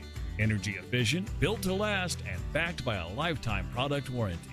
Schedule your free estimate today at GatorTrimLight.com. He's got the 1966 Heisman Trophy, the 1996 National Championship Trophy, and 7 SEC trophies. Now he's got a new trophy, a can of beer. Steve Spurrier was the head ball coach. Now you can call him the head beer coach. Head Beer Coach 1966 Lager is available in 16-ounce cans at Gator games and stores all across Gainesville. You can also get it in the can or on draft at Spurrier's Gridiron Grill. Refreshing in all kinds of weather, Head Beer Coach 1966 Lager, a legend in a can. The Tailgate with Jeff Cardozo and Pat Dooley. Weekdays at 4 right here on WRUF 98.1 FM, 850 AM, and anywhere in the world on the WRUF mobile app. All right. Welcome back to Sports Scene. We'll open up the phone lines now, emails as well. And if you have a YouTube comment, those are brought to you by Campus USA Credit Union, where Coach Spurrier proudly does his banking. Campus USA, founded at the University of Florida, serving our Gator community for 90 years. Facebook Live questions brought to you by Ruse Ogra State Farm. State Farm agent Ruse Ogra is your go-to agent in Gainesville and North Central Florida for the service you deserve at the price you want. And make sure to check out our daily clip of the day on WRUF, Facebook, and YouTube at WRUF Home of the Gators, brought to you by our friends at Fairlife Milk. And I want to thank Quality Plumbing for sponsoring our first hour today. Quality Plumbing, when you need a quality plumber, rely on the same company Gainesville's trusted since 1984. Quality Plumbing, their name says it all. As we broadcast today from the Gator Trim Light Studio. All right, 392-8255. You can email the show, srussell@wruf.com. Brian says, I remember people calling in the Extra Point Saturday complaining about our band and crowd noise affecting the Gator offense at home. It wasn't intentional. Don't think it made a big difference. People seem to forget they're going to get a lot worse this Saturday. If you're an SEC offense, you better be comfortable being uncomfortable. My question to you, what do you expect to happen this week to get DJ as comfortable as possible before Death Valley? Brian, practice. That's repetition, practice. That's, looking at tape. That's what you have to do. Malik says if Florida plays its best game against LSU, who wins? Well, it depends, because there's another team, Malik. What if LSU plays its best game? If LSU plays its best game and Florida plays its best game, probably LSU wins because they're at home. CJ, Napier's used up all his credibility with the Gator Nation. Only choice is to fire him now. Let us have some hope with a new leader. Some of these are from yesterday, too. Jonesy says, do you believe telling a player that hasn't really gotten it to the point of consistency he's a Heisman Trophy talent can cause growth or improvement issues? No. He says, when you tell players how great they are, it causes them not to work as hard as they should to improve, never get to their full potential. Do you believe that? It could, yes. With Manning, if that's what you're asking about, I don't think so. Mike in Atlanta, I got your email about the Extra Point show because he said he never misses the show, but what I'm there for is your take. My sense is you've been more circumspect over the last few years, or perhaps you're squeezing in more calls. Yes, I am. But he said, more Steve. He said, glad you're back. Okay, I'll try to keep that in mind. Okay, we got some YouTube questions here. Again, brought to you by Campus USA Credit Union. Robbie says, how come all the Napier route trees for the wide receivers seem to have multiple wide receivers in the same vicinity? Good question. I don't know his specific route tree. Cody says, here's my coach list. Clark Lee, Vanderbilt, Drinkwitz at Mizzou, Golish at USF, and then Lane Kiffin. Who else should be a candidate? Jed Fish has some Gator ties. I've heard his name thrown around. John says, if we have one of the most complete wide receiver rooms in the nation, why are we constantly running two tight end sets all the time? They don't constantly run two tight ends. They run it a lot. And tight ends are receivers, too. And I think they caught a touchdown pass the other day, did they not? On Facebook, again, those questions brought to you by Ruse Ogra State Farm. Gary says, once Billy's done, will Strickland go find some G5 guy again, or will they aim for a big hitter? I'm going to say this again. Who's the big hitter? I want to know. I hear this all the time. Where is the big hitter? Tell me who a big hitter is. Lane Kiffin's name has been mentioned. Okay, if that's a big hitter. Who else realistically is going to leave where they are and come here? Okay, that's what I want to know. James on Facebook says, we're blaming this on Lagway being overweight. Anything to avoid saying this is Napier's fault. He didn't, when Shane said that, he didn't blame everything on Lagway being overweight.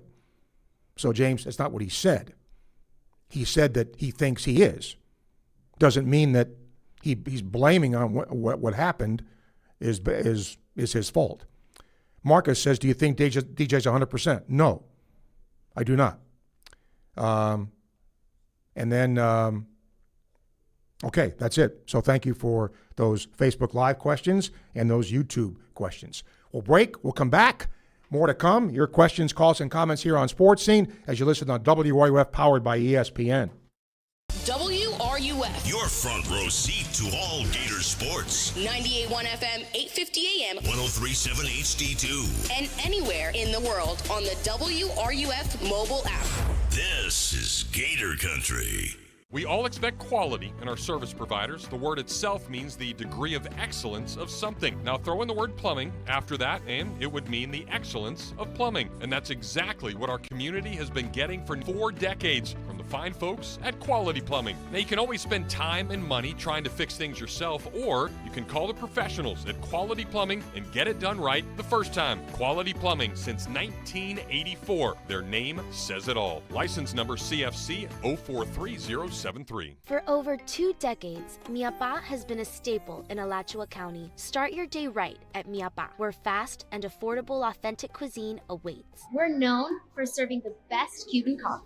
Our secret is in every sip and every bite, bringing the flavor of our culture straight to your palate. Everyone is welcome at Miapa Latin Cafe. Visit us at one of our locations and let us take you on a journey full of flavor. Miapa Latin Cafe, where every bite is a taste of tradition. You might know that State Farm agent Ruz Agra has great service. He's your good neighbor after all, but did you know that State Farm has surprisingly good rates too? Yep, that's right. Along with good neighbor service, State Farm agent Ruz Agra has surprisingly great rates for everyone in Gainesville and North Central Florida. So call State Farm agent Ruz Agra at 352-240-1779 for your surprisingly great rates today. Like a good neighbor, State Farm is there. Individual premiums will vary by customer. All applicants subject to State Farm underwriting requirements. After you work out, you can feel worn out. Reach for core power and rise to a whole new level of recovery. Protein to build muscle. Electrolytes to help hydrate.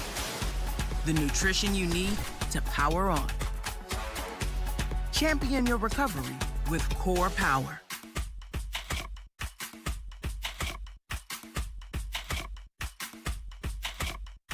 The best conversations happen with Los Linderos tequila, like this recent conversation between 2 Gator legends. Coach, you know, it always impressed me how you beat Florida State to win the 1996 national championship. And I was really impressed with your 06, 08, and 09 Gator teams. And the way you coached Danny to the Heisman Trophy. A lot like what you did with Tim Tebow. To the Swamp and the Gators, with the best beverage served at Spurrier's Gridiron Grill. 100% agave, Los Linderos tequila.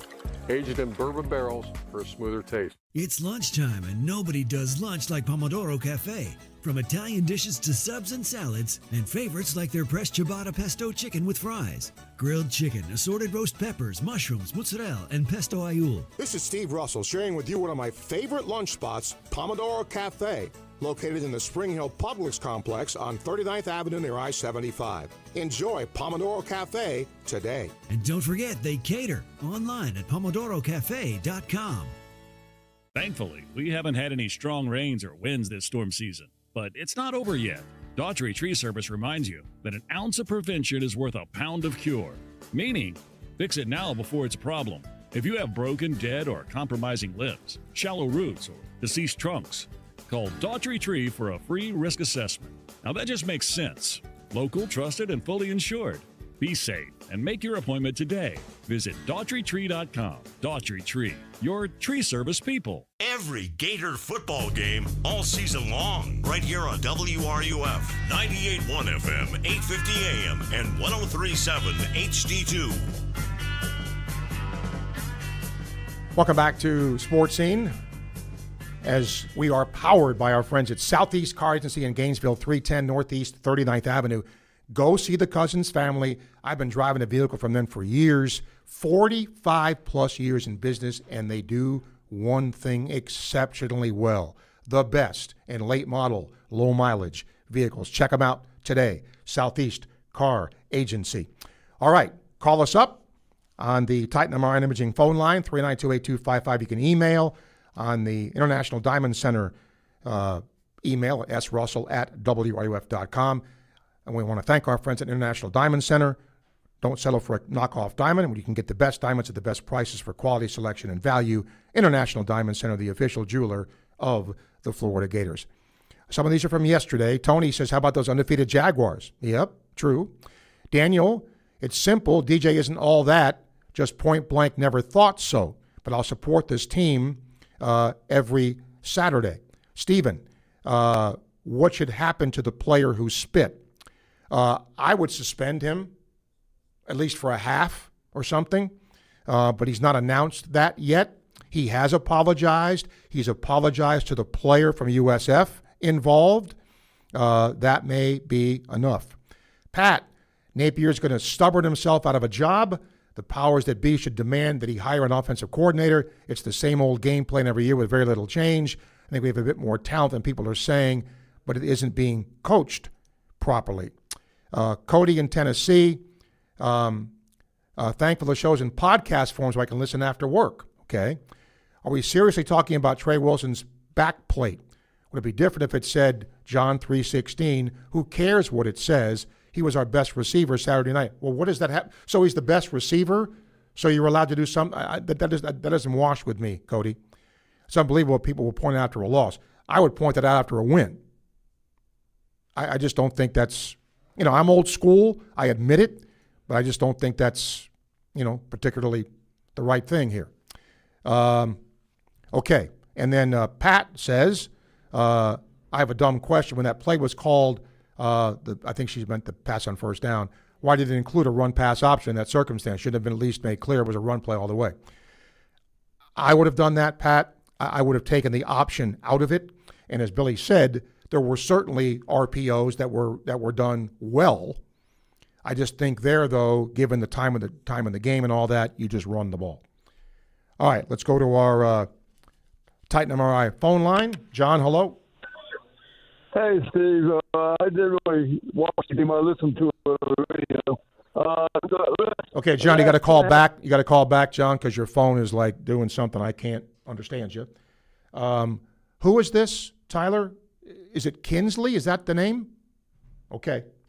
Kinsley, is that right? No, it's JD, Steve. Oh, JD. Okay, it's not on my thing here. All right. Okay. Hey, Steve, I got a question for you, and you may not want to answer this, but yesterday you said something. You talked to somebody about the walkthrough on Saturday that maybe problems ahead, and then you just made you kind of talked around it a little bit just a little while ago about maybe things weren't being taken seriously on the walkthrough on Saturday. So, do you feel comfortable? Maybe expounding on that a little bit?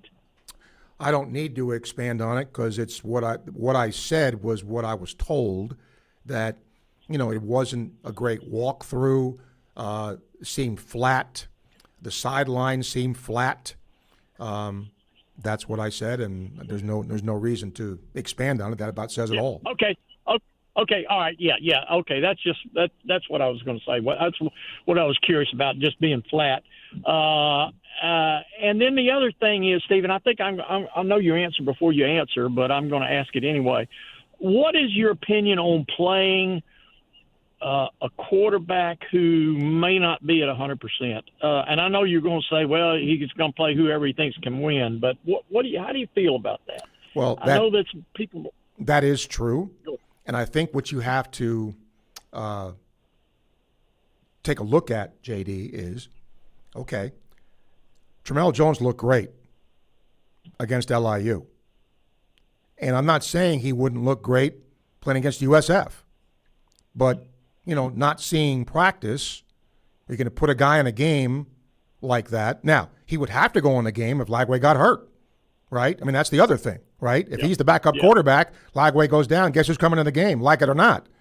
But I think the question that, if I'm coaching, am I better off with an 85% DJ Lagway as opposed to 100% backup guy? I think those are the choices you make. Yeah. Okay. And that's kind of what I think too.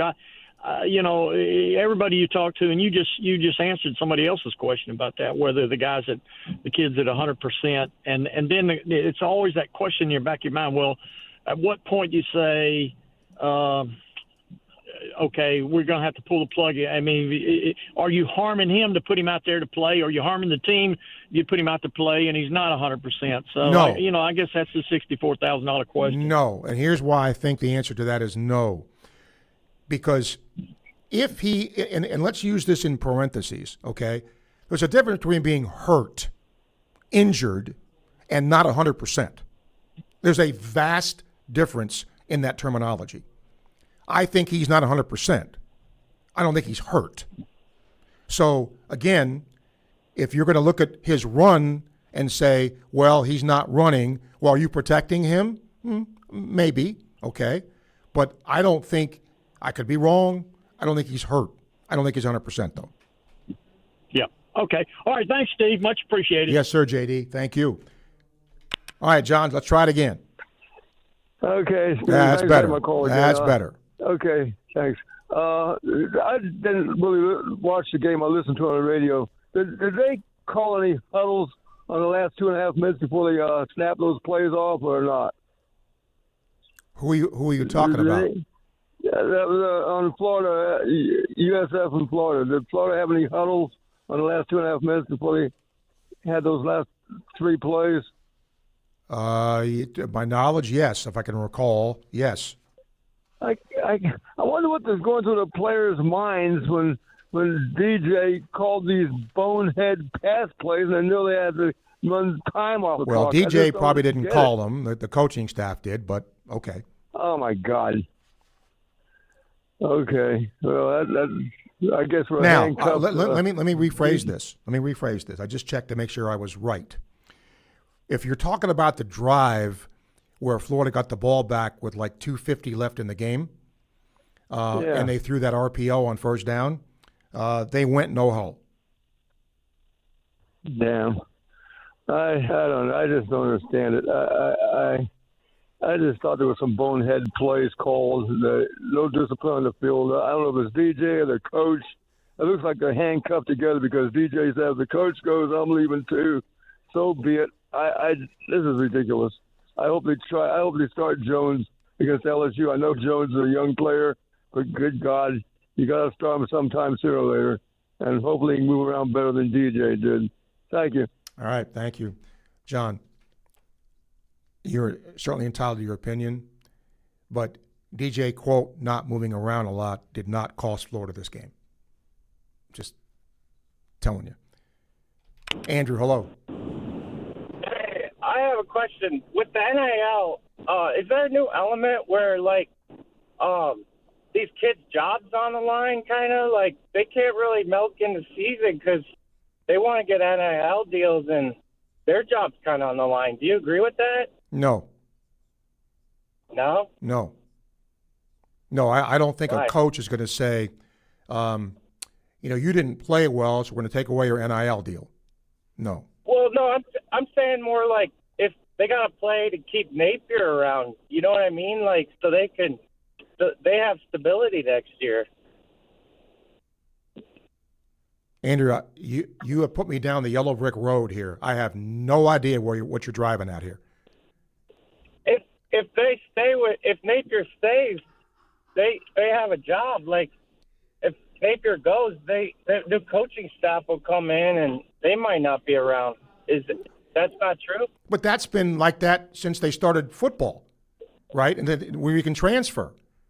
I mean, that's always been the case. If a kid has come to a school and he's come to school for the coach and the coach leaves, we see transfers like that all the time. Well, you just have to sit out a year. Okay, but they still transfer. Yeah, I guess. All right. Okay, Andrew, thank you. My gracious. Okay, we have more Facebook Live and YouTube questions. Again, our YouTube questions brought to you by Campus USA Credit Union. Duck says, DG also ran a more spread offense in high school. Staff needs to cater to what makes him feel good, not Napier's philosophy, even if only temporarily to get him into a rhythm. I don't know this, Duck, but I've coached a little bit. Certainly, Billy Napier and the offensive staff is going to run an offense that a quarterback feels comfortable in. And a quarterback has the right to say, Shane Matthews told me this when I was coaching. He said, you know what, you can have the best play drawn up on a piece of paper, but if your quarterback can't execute it, it's not a good play. I never forgot that as a play caller. I never forgot that as somebody who drew up the plays that I ran, because it might be great, but if my guy can't do it, so I'm sure that they, are trying to tailor things to what Lagway can do.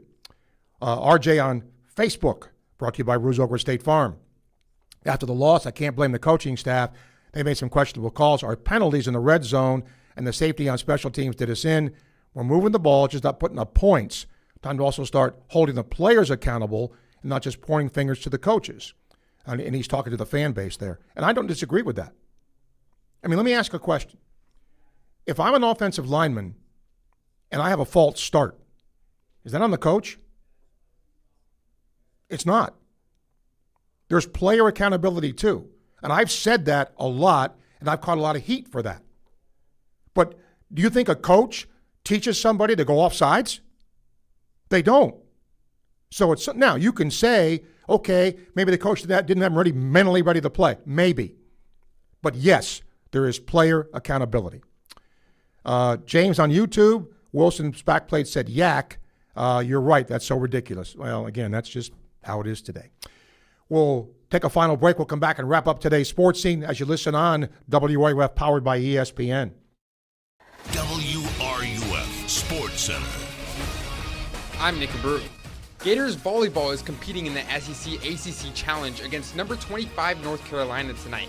The Gators are 4-1 this year and look strong going into a tough stretch of games. First pitch in Chapel Hill is set for 7 p.m.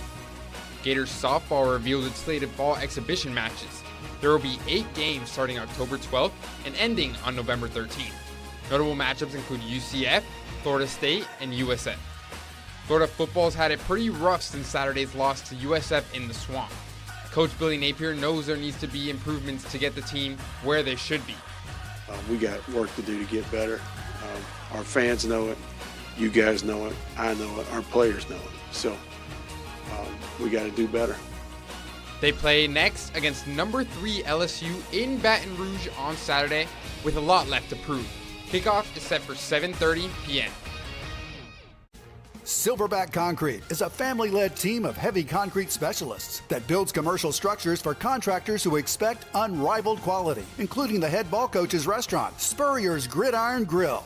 You only have one chance to make a building that holds up to the highest standards through all kinds of weather. Visit silverbackconcrete.co to see why they're the #1 choice in the Southeast. You stand on it, we stand by it. Silverback Concrete's got your back. At Comfort Temp Heating and Air, we're proud to celebrate 40 years as your #1 local HVAC company. We offer energy-efficient solutions featuring quality products from Lennox. Whether it's new installation, system repairs, or routine maintenance, we promise to never sell you anything you don't need. Our professional and experienced technicians provide reliable service you can trust and will keep you informed throughout the entire process. At Comfort Temp, comfort is our business. Peace of mind is our promise. Spurrier's Gridiron Grill is a special type of place for Gator fans and fans of great food, which is why we made every day special. Join us on Martini Tuesdays for half off our handcrafted martinis and wine Wednesdays, where you can enjoy a bottle of wine for 50% off. On Old Fashioned Thursdays, indulge in our selection of 8 classic old-fashioned cocktails. And of course, don't forget Sunday brunch. And now you can look special in some of our great merchandise, available at the restaurant or online at spurriers.com. Spurrier's Gridiron Grill, the hottest restaurant in Florida in the heart of Gator Nation. When the unexpected happens, you need a legal team that's ready to fight for you, just like the Florida Gators. At Meldon Law, we're proud to partner with the Florida Gators to deliver winning results for those who have been injured at no fault of their own. With a strong record of success and a team that won't back down, Meldon Law is your trusted partner in tough times. Call Meldon Law at 352-373-8000 or visit us at meldonlaw.com. I'm the one they call James Bates, but my real name is Batesy. When I need t-shirts, pens, cups, and koozies, and the like, I go to radwaredesigns.com. Radwaredesigns.com is the place to go if you're looking for quality branded products to help you connect with customers and clients. Radware Designs is your one-stop shop for promotional products and decorated apparel. And they're licensed by top universities like UF. They'll help you find exactly what you're looking for with more than 300,000 products available. Visit radwaredesigns.com today. Looking for a weekend escape with unforgettable flavor? Just a short drive from Gainesville, discover Zizania Farms and Sofra in Newberry, a hidden culinary gem open every Saturday and Sunday from 11 to 9. Enjoy authentic Egyptian-inspired farm-to-table dishes made with pasture-raised meats, fresh produce, and bold, unforgettable flavors, all served on a peaceful farmstead patio. Excellent food from farm to table every Saturday and Sunday. Find them on Facebook. Just search Zizania Farms. When you're ready to stop juggling high-interest credit cards, when you're ready for one simple payment instead of 5, when you're ready to see the finish line on your debt, Radiant Credit Union is ready too. Radiant's special low-interest personal loan can help you consolidate debt into one predictable monthly payment. With a fixed rate and term, no surprises, and fast approvals by our local lending team, you'll know exactly when you'll be debt-free. So when you're ready to take control, Radiant is ready to help. Visit radiantcu.org. Federally insured by NCUA, Equal Opportunity Lender. From the UF Weather Center, here is your WRUF weather update. Cloudy skies for us throughout our Tuesday as a front stays stalled nearby. We'll have breezy conditions as well with gusts between 15 and 20 miles an hour. Temperatures limited to the lower to mid 80s and on and off showers possible throughout the afternoon. A few rumbles of thunder will be possible as well, and a few strong thunderstorms could produce heavy rain rates. From the WUFT Weather Center, I'm meteorologist Megan Borowski. This is Sean Kelly, voice of the Gators, and you're listening to the home of Gators football, right here on WRUF 98.1 FM, 850 AM. Now, more of Sports Scene with Steve Russell.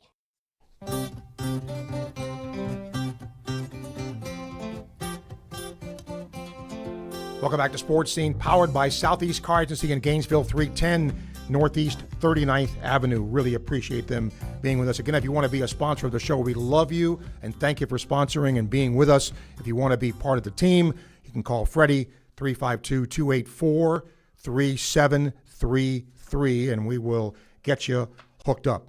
I want to also thank Quality Plumbing for sponsoring our show and Crystal Air and Water for sponsoring our second hour of our Sports Scene. Family-owned and operated, Crystal Air and Water services air conditioners, furnaces, boilers, and more for Gainesville, Alachua, and nearby areas. We're not comfortable until you are. And don't forget, check out our clip of the day brought to you by Fairlife Milk. It's on WRUF Facebook and YouTube at WRUF, home of the Gators. All right, we're going to end here and let you know later in the week, Laura Rutledge will be here. The play-by-play voice of the LSU Tigers will be here. Scott Robillay, who is a reporter, or actually a columnist for the Baton Rouge Advocate, will be here. And several others will be here as well. Okay. Also want to thank our YouTube sponsor, and that is Campus USA Credit Union. Art says Lagway's still hurt. Look how much weight he gained compared to last year. He needs some muscle weight. He's rusty, not fit at the moment, in his opinion. James on YouTube, brought to you by Campus USA Credit Union. Whoever said Billy needs an OC, way too late for that now. He refuses. Why don't you understand? And then Mike on Facebook, what needs to go right at LSU to pull out a win? I think get off to a good start.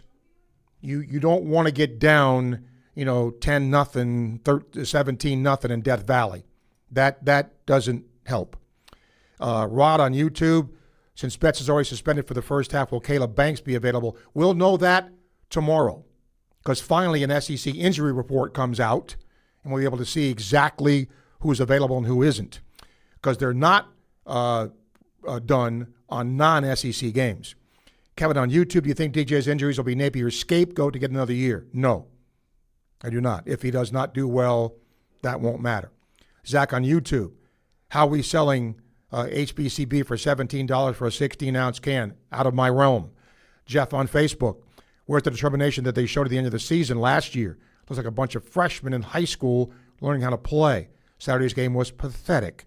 It shows how bad badly how much Lagway missed this past off season. Okay. James, what's more surprising the way the Gators finished the season? Winning 3 tough games with a loss to USF. Oh, the loss to USF is the most surprising.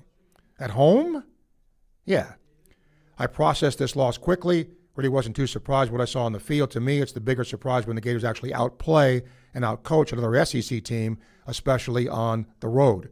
Well, we'll get a chance to see that. Brad, if you don't think about the potential of the Jaguars playing in Gainesville during the construction of Everbank Stadium, I don't think that's going to happen. I knew it was going to be a tough game last week when Coach Napier and the team came out in the middle of their introduction. Anyway, always a Gator in all kinds of weather. Thank you, Brad.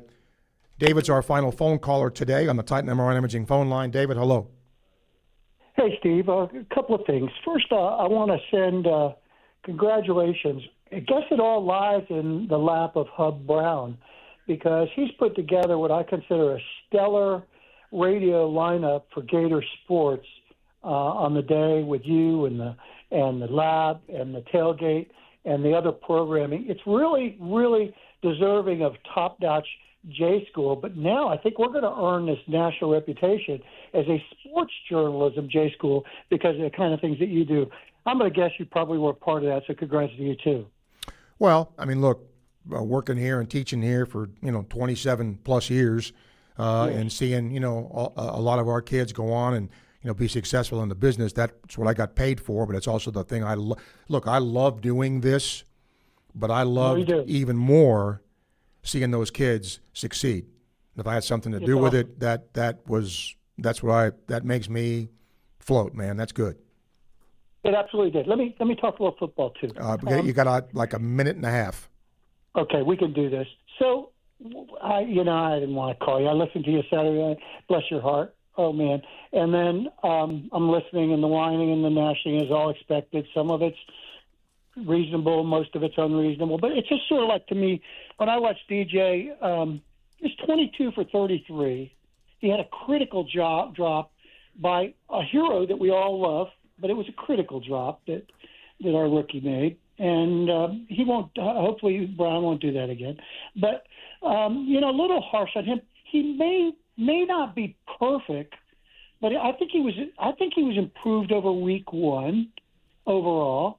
And he missed a few, but not terrible. Not terrible. His read on the third down was horrible. But we don't need that. But a little hard on him. I think we can go out to LSU and win again. We beat them last year. All right. I got to run, David. Right. Thank you for your call. Appreciate it. Yep, I'm coming up against top of the hour here. But I want to give all of my sponsors a great send-off today and for being part of the show.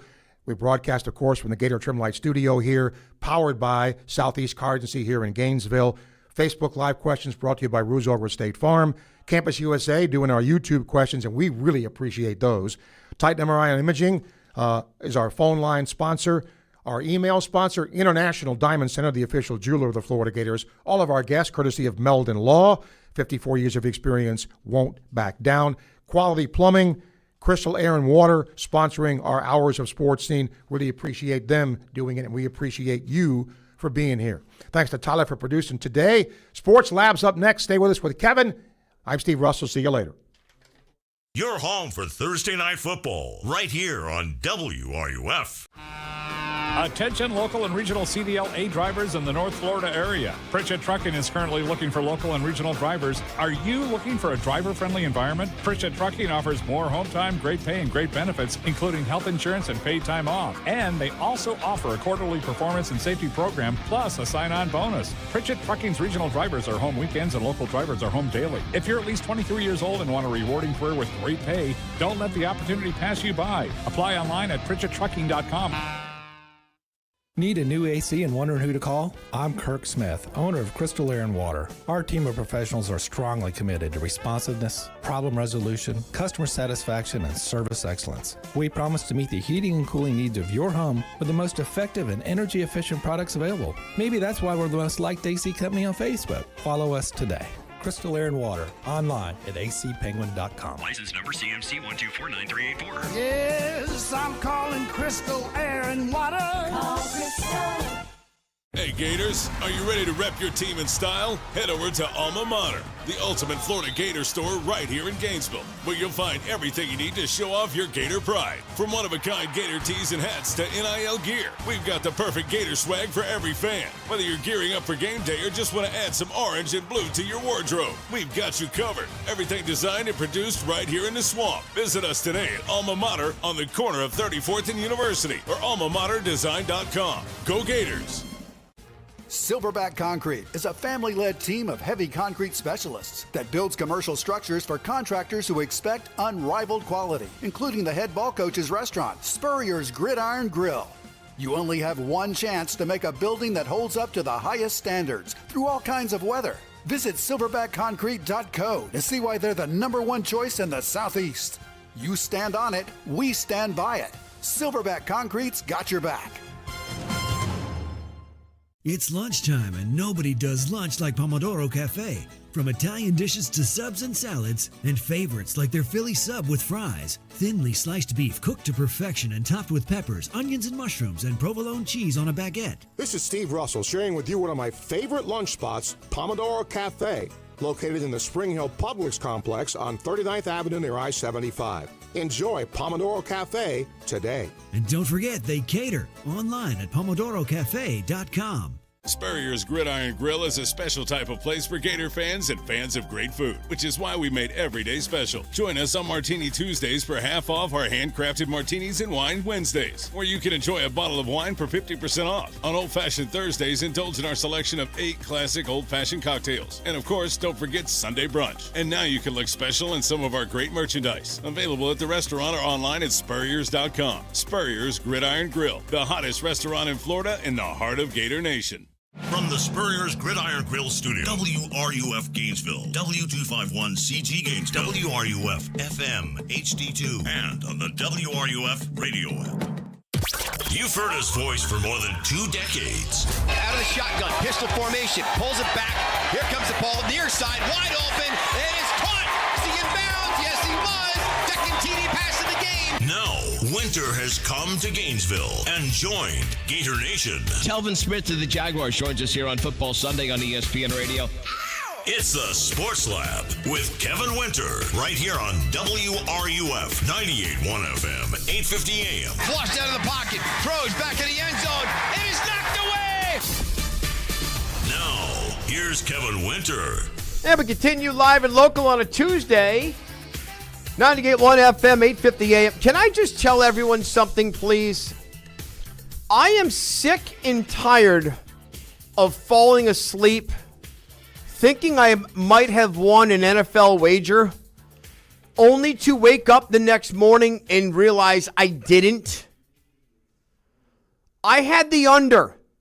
Bears were up 17-6. What the hell happened? I had Baltimore -1. They're up 15 in the fourth quarter. I go to bed. What the hell happened? Look, I just need to get that off my chest real quick. I had to get it off my chest. We're talking Gator football. We are, I promise. But I'm sick and tired of falling asleep thinking I want to bet or I want to pool or I want to play or whatever it was. And I wake up and I lost. Damn, I am Kevin Winter. I have been at ESPN Radio for 20 years. I am now down here. You guys know the drill, I hope. But for those who do not, I am now an instructor at the University of Florida. I run the radio station, and I split an afternoon shift between myself and then the students who I teach. So they get to do a radio show, 2 of them each and every day from 3 to 4. But I kind of go first, set the table for them. And we are up and we are running, not just across the 98.1 FM, 850 AM, 103.7 HD2, wherever you're listening, not just on the WRUF mobile app, which you can download for free in your app store, and you can get everything we provide, including our NFL games, Gator Talk, Gator football, whatever. We provide it all. The app is a great thing to have. It's a great resource. You can also check us out on our YouTube channel, and what we've done for the last couple of days, because a lot of you want to watch and want to interact, at WRUF, home of the Gators on YouTube. We've just left the stream up and running, so all of you are up there. We continue to talk about Florida Gator football and what transpired over the last couple of days. And we started this today where we kind of jumped on early because we knew Steve Spurrier would be in here. Steve Spurrier is in each and every Tuesday from noon until from noon until 1. It's Steve Spurrier, Steve Russell, Shane Matthews. They go inside the huddle. Coach gives his breakdown. And I didn't have expectations because coaches don't throw other coaches under the bus. If you thought Steve was going to do that, sorry to disappoint you, but you're a moron. Because I've even gotten to know or just to meet Coach. That's not his style. That's not Coach's style. And I don't think a lot of you would believe that. But you want to know what? You're not a moron. You're a fan. Sorry, you're not a moron. You're a fan. Although sometimes they go hand in hand, don't they? And I get it because I've been there too. It's okay. We're allowed to. So if you thought he was going to throw him under the bus, no. But there were some things that Steve brought up that I had been mentioning as well. And whether it's 3rd down and 3, whether it's the play calling. And when we say play calling, we were thinking about, do you run Jacoby Jackson on 3rd and short, trying to run out the clock into an 11-man box, basically? Like, USF's daring you to throw. Now, you then came out the next series and you threw the ball twice and you only ran 3 plays for 27 seconds for 2 yards. It's a problem. So all of that, but I want you to hear, so this was Steve Spurrier's first thoughts along with Shane Matthews, along with our quarterback. This is their chunk about the beginning, their opening statements really about after the loss. They said it a couple of hours ago here on WRUF, but I want you to hear it. Shane Matthews, Steve Spurrier on the loss to USF and what stood out to them immediately. And we'll get to them in a moment. No problem. No worries about it. Kevin Winter with you here on WRUF, 98.1 FM, 850 AM. 392-8255, 392-8255. That is our telephone number. You can jump aboard. You want to get a hold of us at WRUF, home of the Gators. All right, take 2. And this is what happens. People don't like plays when they don't work. I thought we schemed up some really good plays against man coverage. We just missed the throws. Mm-hmm. But it still comes down to execution. Whether you like the play or not, the players need to go out and execute. Mm-hmm. We're not blocking real well up front either. Yeah, you would think with a running back like Jaden Ball, I just got to give it to him 3 or 4 times and see if they can stop him. I don't know. I guess I'm old school. I would love to see him in the I formation with a big dude blocking in front of him. Running the blast play, coach? Run the blast, run the sweep. But nobody does that. So no. I'm not criticizing our coaches. Nobody does that hardly anymore. But the NFL, they get under center some and get in the I formation. But Hayden Ball, he's such a good back. Gosh, he runs through guys, over them, and so forth. And Jacoby's a good one also. So there's Steve Spurrier talking about the running backs, but I want to reference 2 things. A, Jacoby Jackson was good, but B, Jaden Baugh is better. And it's okay. It's okay to have a 1A and then a 2. That's what happens. And I brought this up yesterday. Baugh, 51 yards on the opening series, on the opening drive. He finishes the game with 93. Do the math. I'm not going to sit here and do math. I was told there'd be no math on Tuesdays. However, 93 minus 51, we're not looking at a lot, are we? No, we're not. Like, why aren't we feeding him the ball? But this also goes back to when you have a 2-man backfield, right? You got a 2-person backfield. You want to get everyone involved. And remember, for Jacoby Jackson, he didn't see the field to the second quarter because the Gators only had 1 offensive possession in the first quarter. And if you want to get everyone involved, I understand it. But at that point, one of the game plans was, your game plan was to run Jaden Baugh, to build on that offense, to work that offense, to absolutely smoke that offense. And they use the offensive line. Use your offensive line to carry through in the game. That's one of the ones that I wanted to try to see. Back up to Shane's point. Kevin Winter with you here on the Sports Lab, WRUF 98.1 FM, 850 AM. Back up to Shane's Matthews point right off the top.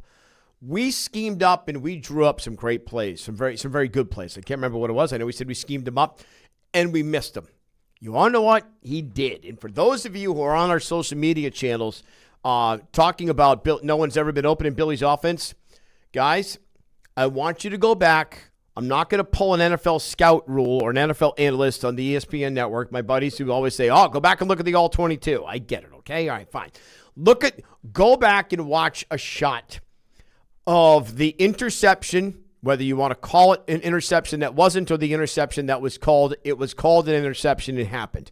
Watch underneath. VB3 is 10 yards shy of Sturdivant. Sturdivant's over the top. VB3's cutting across, and he is wide open with no one in front of him. Jeff Cardozo mentioned it as well. That's where seeing the field as a quarterback comes in. Now, why is he not seeing the field? Why is DJ missing those? Why is DJ missing those open receivers? Is it A, he's panicking? Is it B, because he hasn't had the reps? Which is quite possible and might be the reason. Because he's not ready yet. Or he has to play now because it's the regular season, but he didn't get that lead up. One of the students said it yesterday. I did as well. DJ Lagway looks like a quarterback who didn't have an offseason. In his preseason game was LIU, and it was okay. It was okay. Came alive in the final drives before the half against LIU. But now he's not, he's like he's uncomfortable. And that's going to happen if you don't have the reps. 392-8255. We'll hear more from Steve Spurrier and Shane Matthews from their appearance on Inside the Huddle. You catch Inside the Huddle each and every Tuesday beginning at noon. Coach Spurrier's breakdown. It's going to be up and available on our YouTube page as well. YouTube stream is wide open at WRUF, home of the Gators. I'm Kevin Winter here in the Sports Lab, 392-8255, 392-8255. Gator Talk, lots of Gator Talk. You want to talk some NFL as well? Jump in. You want to talk bad beats? Feel free. We can cry and drink beer together. Byron, you're up first here on a Tuesday afternoon. How are you, Byron? Hey, thank you, excuse me, very much for taking my call. I was a caller on Steve's show that kind of gave you guys a shout out, man, and I do the journalism school in Gainesville. I started out majoring in that, so maybe I got a little kind of fetish towards you guys, but you do nice word, good phrasing, Byron, good phrasing. I like that one. Yeah, let me change that. Passion. A little passion for what we do. That's better. That's better, pal. But I really respect the school of RUF over there, and I wish I went. I went to Santa Fe, but let me keep moving on. Want to comment about your NFL statement and that game, man. I was with you, and I'm a Derrick Henry fan.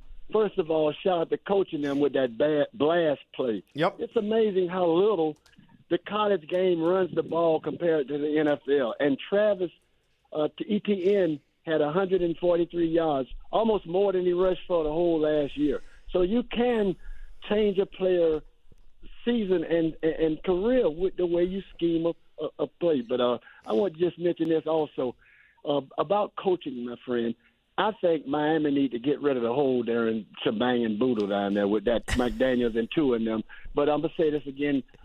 Indy beat them like a stepchild. Maybe my homeboy from East Side, Richardson, might better start trying to get a trade. And Kyle Trask, too, because I think Kyle Trask is a good quarterback. That's my NFL stuff. Go ahead, sir. No, I like it, Byron. First off, I'm trying to keep track of all that. Can I tell you, I interviewed – I think it was Raheem Mostert a couple of years ago. Raheem Mostert was playing for the Dolphins. He came from San Francisco. Right. I asked Raheem Mostert. I said, look, your coach looks like a diabolical offensive genius. And he kind of chuckled. I said, but I don't want him giving me a motivational speech. Mike McDaniel. I said, is that? And Mostert starts laughing. I said, is that fair to say? And it's not a knock. Look, some people are just. Look, you are who you are, and players see fake, right? Yeah. Players see fake, which is why I'm gonna Byron. I gotta let you go, man, because we're up against the break. Sir. But it's okay. We'll take more calls. 392-8255, 392-8255. I want to go back this. Let's talk about this coming up next, because players see fake at any level. And one thing, Billy Napier. Billy's not fake. He's genuine. And I want to spin that going forward. Coming up next, 392-8255, how Billy Napier's genuineness and the way he handles himself with his players and the belief his players have in him, how that is arguably the biggest net positive that Gator football has going for themselves over this, 3-week stretch, 3-game stretch in 4 weeks, which will probably define the season. Let's talk about that together. Coming up next, 392-8255, 392-8255. Kevin Winter with you here on the Sports Lab on a Tuesday. We're off and running. We keep it live and local on WRUF 98.1 FM, 850 AM. WRUF Sports Center. I'm Nick Abreu. Number 11 Gators volleyball is on the road tonight to face number 25 North Carolina in Chapel Hill. They'll play in the SEC ACC Challenge. They're coming off a win in straight sets against Ohio State on Sunday. First serve set for 7 p.m. Gators defensive end LJ McCray had foot surgery for his injury sustained in the game against USF on Saturday. He will miss a few weeks as he gets back to health. The Gators will play number 3 LSU after the upset loss to USF at home and dropping out of the AP poll entirely. Even with their backs against the wall, Coach Billy Napier thinks the team is ready to go into Death Valley. There's something about being a competitor and going into somebody else's house and it being you versus them. And I think we're building momentum towards that. We're excited about the challenge of playing this team. So, kickoff Saturday at 7:30 p.m. Dave Mays Automotive, we get the bugs out of your car. Hey, Steve Russell here. I've seen a lot of great sports teams in my day, but it's really hard to find a team that can sustain excellence over a long period of time. That's why what Dave Mays Automotive has done is so impressive. This year, they're celebrating their 50th year in business, and I can tell you, they've done a great job for me, just like they'll do for you. Brakes, AC, tires, oil changes, and so much more, including their famous Bug Check, where they go over your entire vehicle to ensure there's no unexpected problems down the road. Dave Mays Automotive is located at 2905 Northeast 19th Drive, in the industrial complex behind the Sunnies on Waldo Road, and online at DaveMaysAutomotive.com. Dave Mays Automotive. They get the bugs out. Dave Mays Automotive, we get the bugs, all of them bugs, out of your car. Frankie Lane here from Lane's Hardware in Williston. It's the golden age for America, but it's definitely the green age for your lawn. Get your mowing done faster and better with an American-made Gravely zero-turn mower, so you'll have more time to enjoy the golden age and football. Come see us at Lane's Hardware, located on Main Street in Williston and on the web at laneyardware.com. Keep it America great, 1 yard at a time. I'm tired of you living in pain, and I want you to get real lasting relief from chronic pain in your knees, back, shoulders, and hips. QC Kinetics can get you moving again with cutting-edge regenerative treatments with no drugs, no downtime, and no surgery. Stop putting it off. Call now and schedule your free consultation. Call QC Kinetics now in Gainesville, Ocala, and the Villages. 352-400-4550. 352-400-4550. There's only one way to do a job, the right way. That's our philosophy at Barnes of America. Whether you need a custom garage, shed, horse barn, covered or totally enclosed RV storage facility, open pavilion, boat storage, hay barn, carport, mobile home roof over, or a simple lean-to, Barnes of America's got you covered. With over 20 years of experience, you can be sure we'll do the job the right way. Call for your free quote at 352-469-5044 or check out barnesofamericainc.com. When the unexpected happens, you need a legal team that's ready to fight for you, just like the Florida Gators. At Meldon Law, we're proud to partner with the Florida Gators to deliver winning results for those who have been injured at no fault of their own. With a strong record of success and a team that won't back down, Meldon Law is your trusted partner in tough times. Call Meldon Law at 352-373-8000 or visit us at meldonlaw.com. The Extra Point with Steve Russell, Saturdays after Gator football. Obviously, we were not prepared tonight. We have 11 penalties for over 100 yards. He just can't do both. And I hope his stubbornness doesn't get him fired. I just want you to know how much I appreciate you, man. You've been so comforting to all of us Gator fans after tough losses like this over the years. This is not the caliber that Florida fans are used to. It was really embarrassing. Right here on WRUF 98.1 FM, 850 AM. The biggest names in Gator Nation appear here. WRUF. Kevin Winter with you on a 3-2-1, Kev. Try that again. Kevin Winter with you here on a Tuesday on the Sports Lab. 98.1 FM, 850 AM. You want football this weekend? I am not going to give you the entire schedule because you'll get an ice cream headache, but remember, I've got Thursday night football, I've got Sunday afternoon football, I have Sunday night football and Monday night football, doubleheader. You want college football before we start LSU in Florida coming up on Saturday when we begin our coverage at 4:30? We're going to carry Wisconsin and Alabama on Saturday morning at 11:30 before as our lead-in to Florida and LSU. All right, here on the Sports Lab, take your calls, 392-8255, 392-8255. A caller a minute ago brought up Billy Napier, and we were talking about coaching. I gave you the story about Mike McDaniel down in Miami. He's just not a guy who inspires you, right? Billy Napier does inspire these players. If they didn't, they wouldn't have finished the year the way they did a season ago. So that's the positive going forward for this year. Billy inspires. But I hear a lot of talk, and I'm listening to a lot of fans, and I'm kind of getting it as well. The players let Billy down on Saturday. They played like garbage. They committed the penalties. A couple of the ones on the coaching penalties were stupid ones. The coaching penalties, when they tried to sub, when a team goes high octane and you try to think you can sneak in a sub on a 4th down and 2 in the first half, or a 3rd down and 3, and Coach Spurrier brought up, hey, you want to know, Alexis Ivanko is on the board today.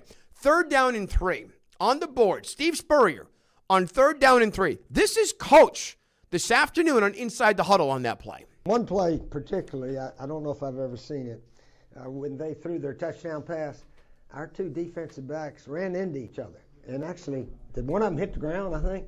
And then their guy ran down the field and caught it for a touchdown. And the two guys were looking for the play from the sideline. And they got it late or something, and then they ran into each other. I don't know if I've ever seen that before. Have you? Not that I can remember, no. So that was sort of how the day ended up going. And then, of course, that last drive they had and our last drive that we had a chance to put it away, we have that run-pass option. So DJ, if he'd hit the pass, that would have been a good decision. But he didn't hit the pass, so it's not a good decision. Yeah, I mean, look, there's a couple of things. DJ didn't hit the pass, but go back to what Coach said here in the Sports Lab. 98.1 FM, 850 AM. Kevin Winter with you. Follow us on our social media channels at WRUF. Or you can also check us out on our YouTube page at WRUF, home of the Gators. Keep it up and running. The stream is going. Keep the conversation going. Send me a question in there if you want. Think about, Coach even references the two players who crash into each other, the safety and the cornerback. But go back to Tyreek Sapp. He's staring at the sideline. Okay, so that's a coaching malpractice, which is fine. Sorry, it's not fine, but it happens, right? What's the call? What's the call for the hold on Jacoby Jackson on Cameron Wade? That's a physical play. That's a play. That's a mistake. That's an offensive holding call, right? It's a holding call. I want to go back. The DPI on the final drive, you're going to live with that, but it just sucks at the timing. How about the false start on the opening drive? Opening drive, short field, you're inside the red zone, false start, which sets you on that 3rd and 15 position. You tried to pass to Livingston. DJ overshot him. Livingston ran a bad route. It's okay. Happens. But the false start backs you out of position. Instead of 3rd and 8 or 3rd and 10, it's 3rd and 15. You're not converting that. Those are mental errors. Goes back to, were you prepared to play this game if you are the team, if you are the play callers? But how does it translate going forward? Kevin Winter with you here in the Sports Lab, 98.1 FM, 850 AM. For Billy Napier, the beauty of going on the road is that you have an opportunity to galvanize your team. And you have an opportunity for these kids, it's us against the world. It's an us against the world mentality. No college kid, no athlete worth their salt wants to be told, you screwed up, you were soft, you cost us the game. Well, now, you're going on the road to hostile territory. You're going on the road to hostile territory and everyone doubts you. Double-digit dogs, roughly. You just got kicked out of the top 25. No one believes you can win. This is the situation where upsets happen, everyone. Upsets happen in these opportunities. Now, how do you get it done? You need to execute. You talk about execution. Shane Matthews mentioned it all the time. Talk about execution. You just need to take it one play at a time. Simple, I know. But I also wonder, is DJ hurt? Back to the point. He's not seeing the field well.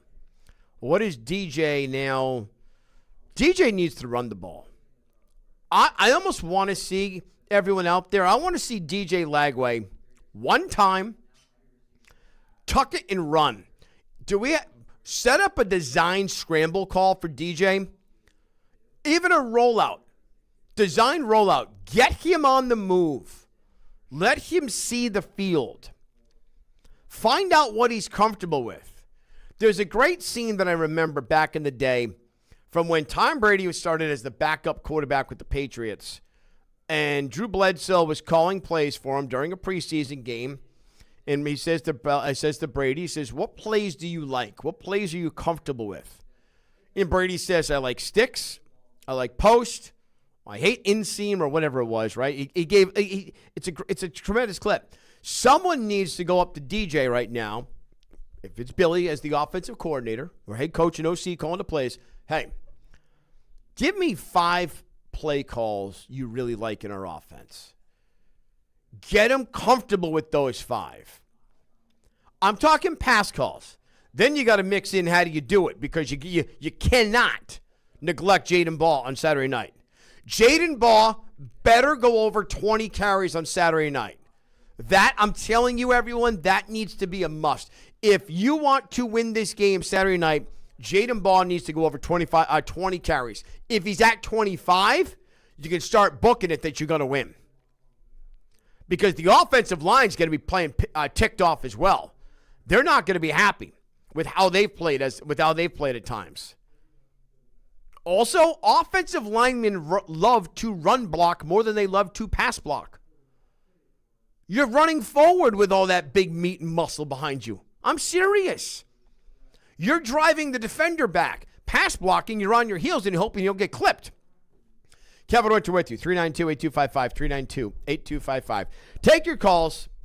Where are you now 54? Where are you 54 hours later after everything has happened from Saturday? How much of the blame goes to the players? Because I spent a lot of the last 2 days listening to nothing but the bitch fest about the coach. How much goes to the players? Shane Matthews kind of said it a moment ago. We dialed up some really good plays.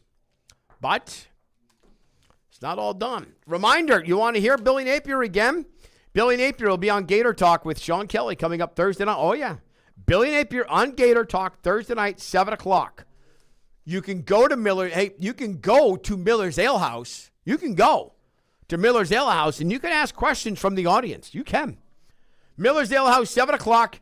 Thursday night, Gator Talk with Billy Napier. By the way, after that, we're going to have Thursday Night Football, Packers and the Commanders. Coming up next, we continue to take your calls, take your comments on our social media channels at WRUF, home of the Gators, at Kevin P. Winter, my personal Twitter account. Reach me there. I'll get back to you. I don't mind interaction. All of it's coming up next. 392-8255, 392-8255, here on WRUF 98.1 FM, 850 AM, your home for Gator Sports. Your home for Tampa Bay Buccaneers football, WRUF. Do you have an invention idea but don't know what to do next? Call InventHelp now for free information on how to get started today. InventHelp provides invention services that help everyday inventors get started with their idea. We have representatives nationwide who will explain the InventHelp process step by step. Over 10,000 patents have been secured through InventHelp's patent referral services. Our services include professional materials needed to showcase your invention. and 3D animation and prototype modeling that help you demonstrate your idea. Get down to the details of your idea with a technical drawing. The InventHelp Databank includes thousands of companies who have agreed to review new ideas. We've been helping inventors since 1984. Let's help you next. Take advantage of the opportunity to get started today. Call us for free information at 1-800-577-2648. That's 1-800-577-2648. Again, 1-800-577-2648. Transform your home with Gator trim lights. Professionally installed, permanent outdoor lighting that disappears by day and dazzles by night. Our patented color-matched channel blends seamlessly with your roof line. No clips, no wires, just a clean, custom look. Use the easy app to light up the holidays, birthdays, game days, any day. Energy efficient, built to last, and backed by a lifetime product warranty. Schedule your free estimate today at GatorTrimLight.com. This football season, make Hurricane BTW your game day getaway. Catch every play with an ice-cold Bud Light. Bud Light specials are here all season. Visit HurricaneWings.com to find a location near you. Santa Fe Ford in Alachua is having a model year blowout sale with interest rates as low as 0% for 60 months on select models. Prices are being slashed by the thousands. Don't fall for other Ford dealers' $6,000 package of almost nothing. Shop Santa Fe Ford, located in the Pecan Grove on US 441 I-75 exit 399. Santa Fe Ford, where low overhead guarantees the lowest price. Just 12 minutes from Gainesville, 25 from Lake City, and 50 minutes from Ocala. Electronics World has moved to serve you even better. Hi, this is Tom Collette. At Electronics World, we will continue to give you big box prices with local personal service in a new spot, 3499 Northwest 97th Boulevard in Gainesville. At EW, you'll find Sony, Yamaha, Marantz, Bowers & Wilkins, Martin Logan, and more. Also visit us online, electronicsworld.net. That's electronicsworld.net. I'm Sean Kelly, the voice of the Gators. Join me, Shane Matthews, and Tate Casey all season long for Gators football, right here on WRUF. Now, back to the Sports Lab with Kevin Winter. Sean, thank you very much. Jeff Cardozo, myself, join you, Tate and Shane. Coming up on Saturday, coverage starts 4:30. Kind of like the old school music I slipped in here, huh? You can tell the generational differences in school. No, guys, this isn't Studio 54 music, but it's close. It's close. Someone driving around out there just went, Kevin, no Studio 54? Heard about it. Walked past it in New York City. Never went in, just like I've never been to Vegas. I know my limitations, everyone. I know my limitations won't do it. All right, we got our game coming up on Saturday afternoon at 4:30. We will start our coverage across the Gator Sports Network from Learfield. Before that, we're going to have Wisconsin and Alabama right here on WRUF 98.1 FM, 850 AM. Planet Gator chimes in. Planet Gator chimes in on Twitter. Billy Napier deserves plenty of criticism, but versus USF, the players flat out screwed him. If they took the game seriously, Florida scores 30+. These guys all get paid now. This week, all the criticism should be on the players, every single bit of it. I read that earlier from Planet Gator. And this is where the conversation gets interesting because it's a double-edged, it's a twofer. Like, this is an entire twofer operation between all of these. This is a twofer operation between Billy and the players. But in a world when things go sideways, you immediately want to blame the coach because we think they're kids and coaches are the easy scapegoat. The side of it where I will back you up for blaming a coach is who recruited these players? The coach, right? Who recruited the players? Who brought the players into the program? The coach. So maybe that's where, instead of blaming a coach on the play calling, I know everyone wants his head. I'm telling you, something tells me Florida's beating LSU. In part because, wouldn't that be college football, though? It would, that's just college football. Florida beating LSU is just pure college football. And there's something to the name of the game, guys. You're never as bad as you were the week before, nor is you ever as good. Couple of more comments. So Steve Spurrier is with us each and every Tuesday here on WRUF. You can catch him beginning at noon on WRUF and Inside the Huddle with Shane Matthews. Coach and Shane were talking about the game against USF. It was execution was the number one thing, right? You can bitch and complain about play calling all you want, but we had some wide open dudes that we didn't hit. We had some bad ones as well. We couldn't get pressure on their quarterback to affect him. We had a bad snap for a safety. A lot of things in all areas of football happened poorly in that game.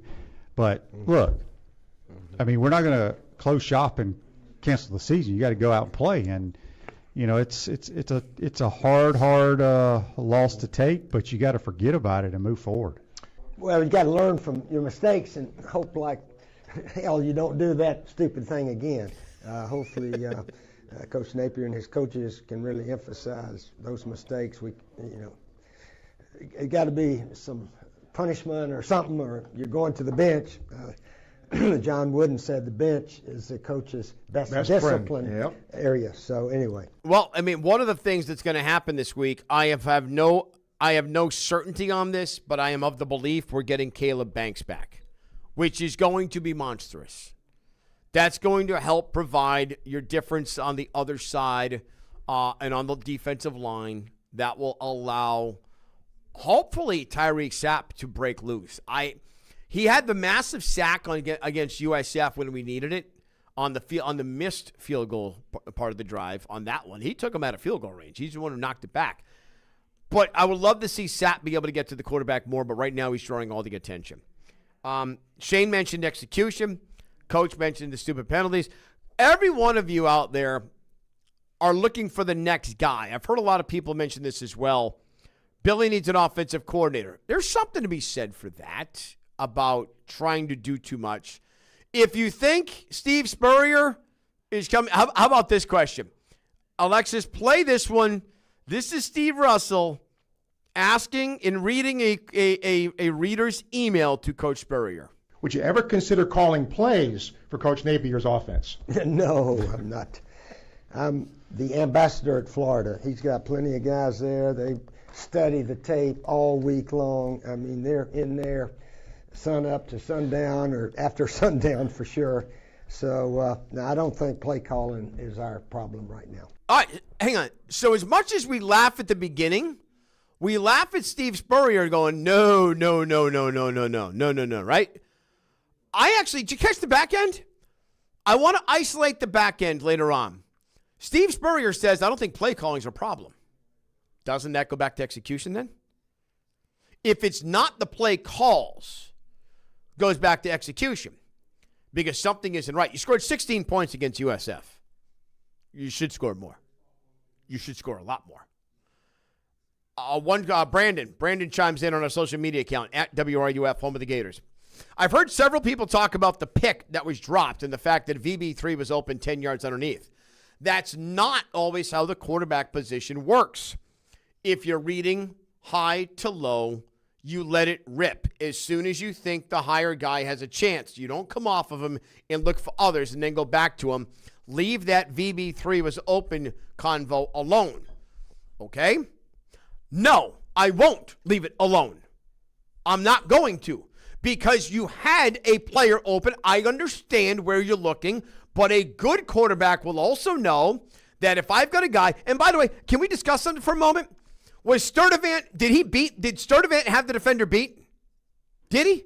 No, Sturdivant did not have the defender beat. The defender had the higher position. The defender had the more in front. Did I just get my first snap? I think I snapped like hard. Sturdivant was not alone. Plant your foot, see your peripheral vision, and gun it. Gun it. I understand the idea. No, I've never played quarterback. Yes, I've seen a ton of football. I've watched guys when you've had a play action, you've had the flea flicker. Every flea flicker in America has been designed to go over the top for a touchdown. You learned that when you were a kid, right? You learned that as a kid in the backyard. Flea flicker, guys going for a touchdown because everyone jumps up and bites, right? Well, guess what? I've watched the greatest quarterback of all time throw a flea flicker off to the right for 20 yards. Now, the guy went for a touchdown, but it wasn't the big play. If you see the field and you see it all, you can actually pick and choose. Oh, that looks, there he is. Bang, zip, right? You can do all that. At WRUF, home of the Gators. At WRUF, home of the Gators. At Kevin P. Winter. 392-8255. 392-8255. Kevin Winter with you here on the Sports Lab. Coming up later this week, Ian Fitzsimmons going to be on the national radio call. He's going to be joining us. Going to head over to practice tomorrow. Hopefully get some insights. And we'll let you hear from one of the Florida Gator players. On the defensive front, 18 points allowed that the Gators give up, and you win a game, and you still can't win the game. That's the one that's got to bug me. And Caleb Banks, having Caleb being able to come back this week, I think is massive. Providing that the rush lane opportunity. Because I really like our defense. Here's a question that I've got coming up as well for this week.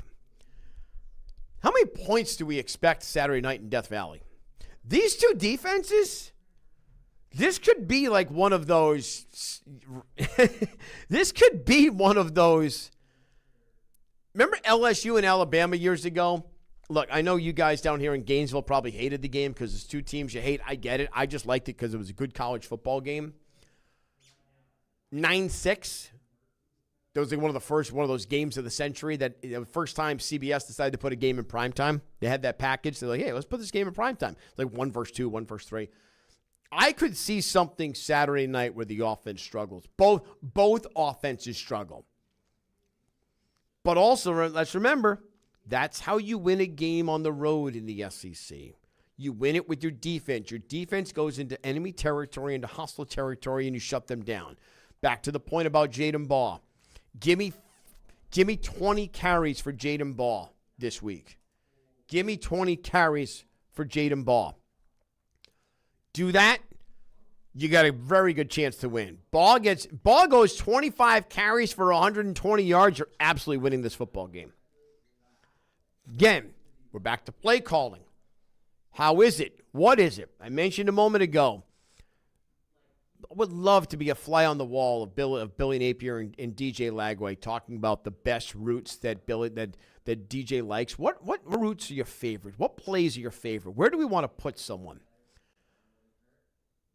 Steve Spurrier earlier joked about the I formation. Look, I could go old school. I could be old man yells at cloud. I'm not as old as Coach, but I remember back when Coach coached, and that's when I grew up watching football and fell in love with football. Yeah, you ran out of the I formation. That's how my Patriots won their last Super Bowl in 2018 when they beat the Rams. And friggin' James Devlin is a fullback. Who uses a fullback anymore? Imagine Jaden Baugh behind one. You imagine Jaden Baugh? Imagine Jaden Baugh behind a fullback?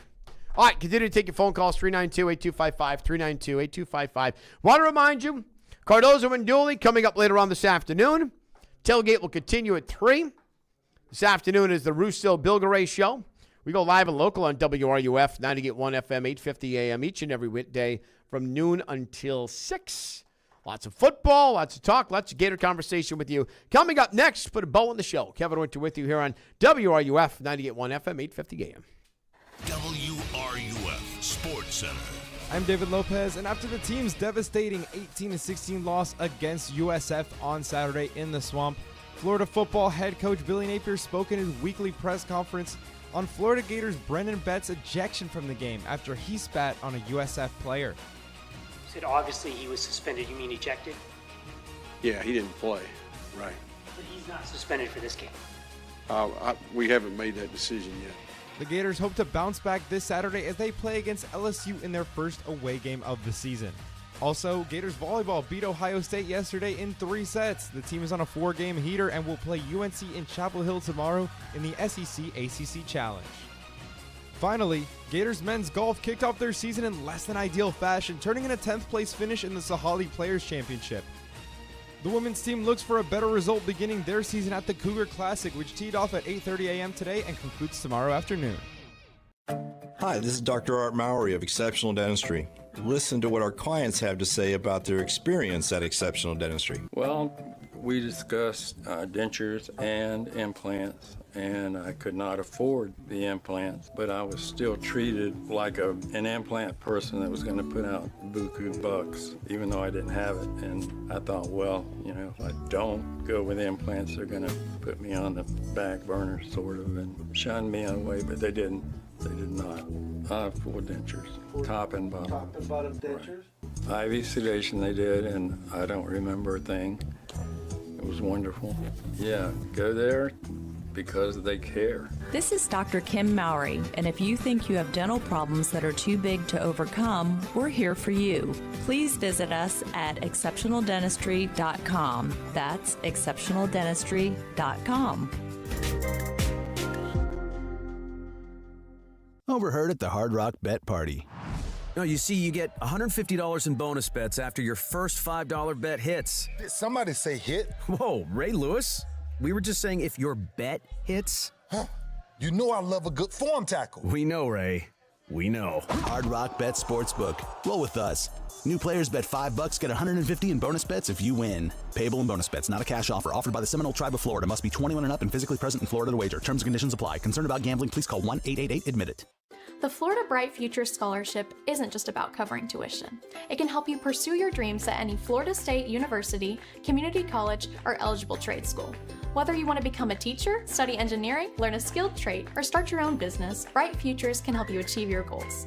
The best part? It's funded by the Florida Lottery, so when people play, students win. Visit floridabrightfutures.gov to learn more about your options, check your eligibility, and start your application. Your bright future starts here. This message is brought to you by the Florida Lottery and the Florida Association of Broadcasters. Are you tired of dingy clothes and spots on your clean dishes? It's not your laundry or dish soap.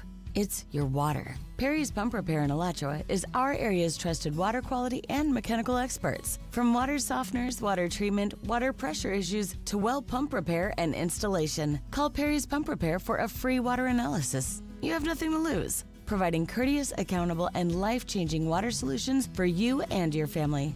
Please read their reviews. Visit perryspumprepair.com. Thankfully, we haven't had any strong rains or winds this storm season, but it's not over yet. Daughtry Tree Service reminds you that an ounce of prevention is worth a pound of cure, meaning fix it now before it's a problem. If you have broken, dead, or compromising limbs, shallow roots, or deceased trunks, call Daughtry Tree for a free risk assessment. Now that just makes sense. Local, trusted, and fully insured. Be safe and make your appointment today. Visit DaughtryTree.com. Daughtry Tree, your tree service people. For the game. Snap down. Kicks away. It's good. And it's zeros on the clock. And South Florida has upset Florida 18-16. I get knocked down, but I get up again. You're never gonna keep me down. I get knocked down, but I get up again. Gators, Tigers in Death Valley, Saturday at 4:30 on WRUF. I get knocked down, but I get up again. You're never gonna keep me down. From the UF Weather Center, here is your WRUF weather update. Cloudy skies for us throughout our Tuesday as a front stays stalled nearby. We'll have breezy conditions as well with gusts between 15 and 20 miles an hour. Temperatures limited to the lower to mid 80s and on and off showers possible throughout the afternoon. A few rumbles of thunder will be possible as well, and a few strong thunderstorms could produce heavy rain rates. From the WUFT Weather Center, I'm meteorologist Megan Borowski. Hey, it's Jeff Cardozo. And Pat Dooley. Immediately after the Sports Lab, stick around for the tailgate right here on WRUF 98.1 FM, 850 AM. This is Gator Country. That's right, Dooley and Cardozo coming up at 4. The Bill Garay Russo extravaganza comes your way beginning at 3. I'm Kevin Winter here in the Sports Lab, 98.1 FM, 850 AM. We are WRUF. We are your home for Gator Sports, flagship station. Comments, questions, concerns, vent session. You got to lay on the couch. I kind of feel like I've done that with the students. Like all the students were all ticked off Monday. Hell, even some of them came in Saturday after the game when I'm doing the Learfield post-game show, and they're looking at me. It was like we stole their dog. Look, it sucks. Okay, it sucks. You weren't going undefeated. We weren't going undefeated. The team wasn't going undefeated. Losses were going to happen. It just sucks that it happened now. Billy Napier. Billy Napier is too nice. Opposite of Saban. That's a problem. Sergeant Push-Ups. Hey, Sergeant Push-Ups has checked in. You guys remember Sergeant Push-Ups when he was here? Sergeant Push-Ups has checked in. He says, what was it? Even Gail Lemoran booed from Florida on Saturday. Yep. Ouch. Ouch. Sergeant Push-Ups throwing haymakers from the top rope. Good seeing you, buddy. This season, Florida is that old bison that can't keep up with the herd, and with the night falling, the SEC will feast well. So that is a fear. This is why this stretch will define this season. I think we knew that going in anyway, everyone. This stretch, this 3-game stretch would determine what kind of season this would be for the Gators. Go 2-1 through this stretch, and you got a team. Go 3-0, you're a championship contender. Go 0-3, and the bleep storm happens. And the Sharks are circling, the Hornets are buzzing, and it may be over. And it may be hello darkness, my old friend time. Right? That's what this week will determine. 392-8255, 392-8255. Not just this week. This week sets it up. This week sets it up for the next 3 games. Interesting comment. Don't call a RPO, call a run play. It's all Billy, says Shane. So here's my take on that, because Shane, you got me thinking, and you're kind of right. If you have a quarterback who right now isn't making good decisions, which he's not, and he's not willing to be the mobile guy, part of that RPO option, you can't call your RPO. Because if I'm a defense, what the hell fake am I falling for? Why would I fall? There's got to be, and this is where this new style and this newfangled offenses that happens, these RPOs, everyone wants to run them. But you got to have every tool in the toolbox to do it. And right now, I got a hammer, but I don't got a nail. I might have a 2x4, but I don't have a nail to use to hammer in, to put it together. So that's kind of part of the problem. So Shane, I'm with you, man. Right? I'm with you. This is where the run plays a straight stretch run to Jaden Ball, a zone read, a zone run, right? A zone blocking scheme. Just let Jaden Ball do his thing. Don't get fancy with the guy. Don't get fancy with Jacoby until DJ can prove, or is proven to you. And this isn't telling him you lost faith in him. This is helping him get his faith and get his confidence back. Give DJ the opportunity to hit a couple of quick hitters. Slants. Don't make him make decisions. Don't make him have to look, is Sturdivant open? I think I got him. VB3's underneath. All right, well, maybe, crap, what do I do? Oh, I'm going to chuck it anyway. Oh, give him the routes that are there. How many times was Hansen open in the middle at the on that typical like Rob Gronkowski, Travis Kelce tight end? Just a little tight end curl, a little 8-yard curl, right? That's the interesting part. That's the part that I'm getting to. If you can't get it, about 3-2-1, Kev. If you can't get it right during a USF game, how are you going to get it right at Death Valley at night? Fair. My point on that, this is college football. Strange things happen. It's why we love college football. Because strange things happen. I'm not sure. I'll say this, and we'll probably do predictions later in the week. This is one of those where you win and you save your season, or you get blown out. I don't think there will be a moral victory coming out of Death Valley Saturday night.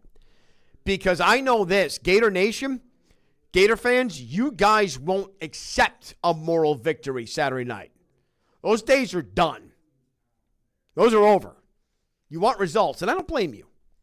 Look, I came from a pro town. I was lucky enough to live in Boston, to be born in 77. The first NBA game I ever saw was the 1984 NBA Finals, Game 7, Celtics-Lakers, Magic Larry. That's awesome. And then I grew up a Boston sports fan my whole life. I started covering Boston sports in the early 2000s. Yeah, how'd that work out for me? I saw a lot of championships. So I understand the starving for one. I get it.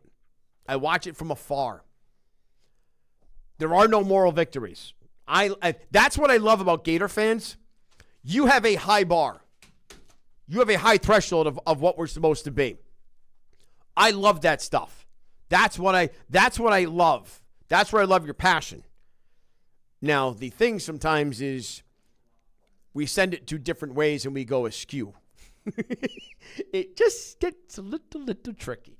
All right, the Russo Bilgeray Show is coming up next. Sports Lab continues here on WRUF 98.1 FM, 850 AM. Kevin Winter with you. We wrap up the Sports Lab right now.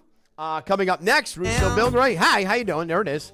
The other side of the coin, Cardozo and Dooley are next. I'm Kevin Winter. I'm out of here. Talk to you tomorrow here in the Sports Lab.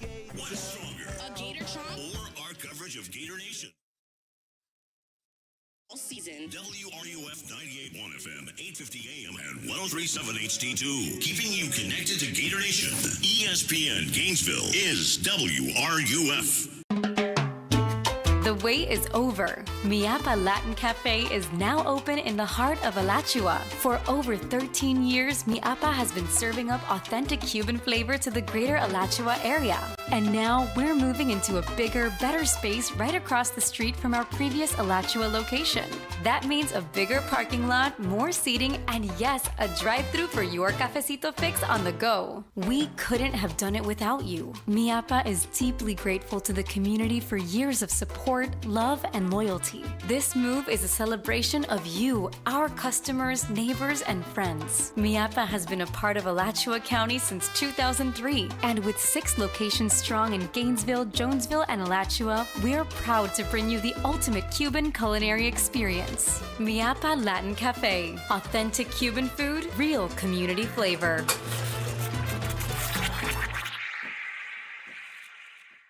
Frankie Lane here. Everybody seems to be looking for the Epstein's list, but maybe it's hidden in the tall grass in your yard. The experts at Lane's will show you the right equipment for the job, so you can be sure your tall grass and weeds are not hiding any creepy visitors. I'm referring to the crawling kind, not the ones in DC. Come see us at Lane's Yardware in Williston and on the web at lanesyardware.com. Keeping America great, one yard at a time. Do you have an invention idea but don't know what to do next? Call InventHelp today. We have representatives nationwide who will explain the InventHelp process step by step. Over 10,000 patents have been secured through InventHelp's patent referral services. The InventHelp databank includes thousands of companies who have agreed to review new ideas. We've been helping inventors since 1984. Let's help you next. Get started today. Call us for free information at 1-800-558-5497. Again, 1-800-558-5497.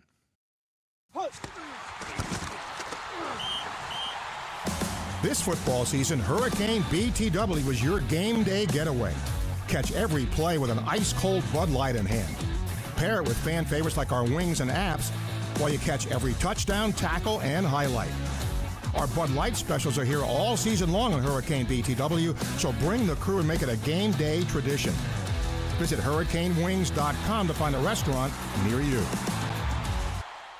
The world-famous Bud Light beer was introduced in 1982. Just think of all the great Gators moments since. And Bud Light was there for all of them. It was there at the tailgate, glowing on a neon sign at your favorite spot to watch the games. It was in the stadiums, arenas, ballparks too. Bud Light and Gators fans have shared decades of great moments together. Cheers to many more. Always 4 simple ingredients for a crisp, clean taste. Bud Light Beer, Anheuser-Busch, St. Louis, Missouri. This is the Gator Football Report, brought to you by UF Health. At UF Health, we believe human progress has no finish line. Visit humanprogress.ufhealth.org to learn more. And by Wells Fargo, official retail bank of the Florida Gators. Sean Kelly returns with today's report after this. To aim higher, run faster. It's what elite athletes do. Always strive for better.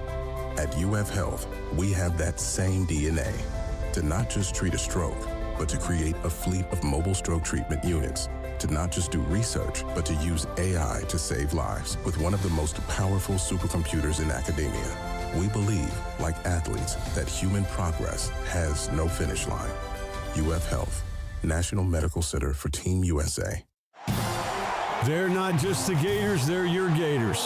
Customize your eligible Wells Fargo debit card or open an account today and show your Gator pride with every purchase.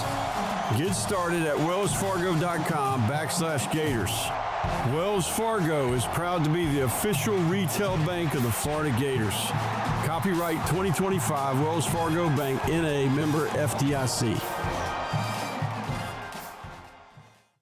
The sting of last Saturday's loss to USF is still with the Gators as they prepare now in Week 3 for LSU at Baton Rouge on Saturday night. For tight end Hayden Hansen, there's really only one way for the Gators to evacuate that feeling. It obviously is frustrating. We've had that taste in our mouth before, having a big veteran group come back.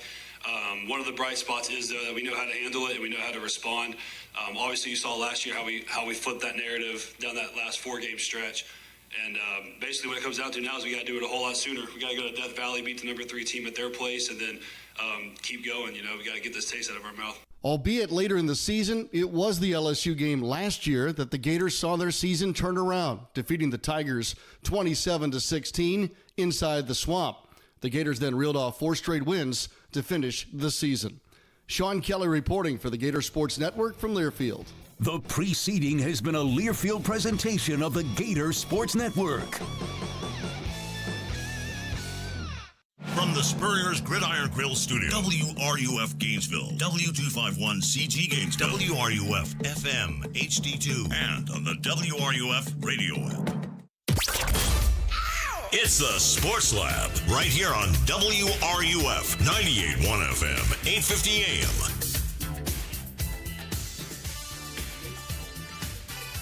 Nate Bilgeray, Rob Russo rocking with you for today's Tuesday Sports Lab. Later on, we'll have some fun with CBS Sports college football analyst and Gator grad Richard Johnson. He's going to come on the show and pick apart that sloppy Gators performance against USF. But for now, I know we all still feel the overcast of despair bleeding in from Saturday's game. Rob, I know we all still feel it. I know you feel it. So, Gator fans, I wrote you a letter. I'm sorry. I am so sorry. I am sorry that you had to experience the product that was put on the field against USF. I am sorry that you had to watch Billy Napier lose control of a game that was well within reach. I am sorry that for the past 4 years, there has been no change.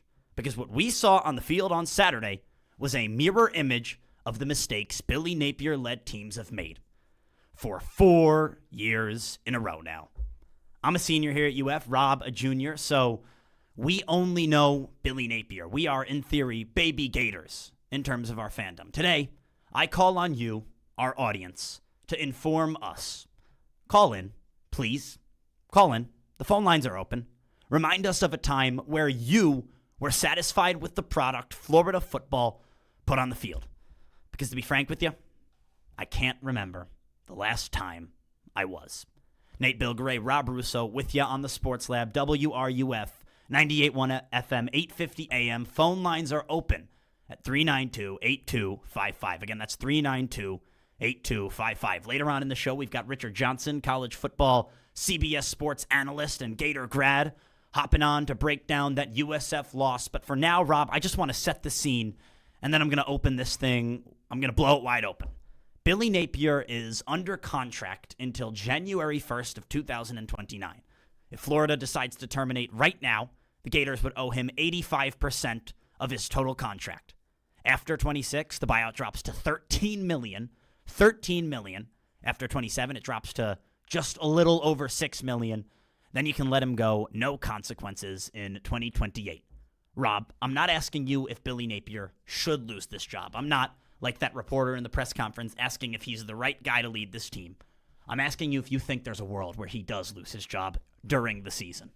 Oh, well, absolutely, Nate. There is absolutely a world that Billy Napier loses his job before the end of the season. It's not unprecedented in the world of college sports, any sport really, that the job is pending. Every game is another opportunity for you to win or lose.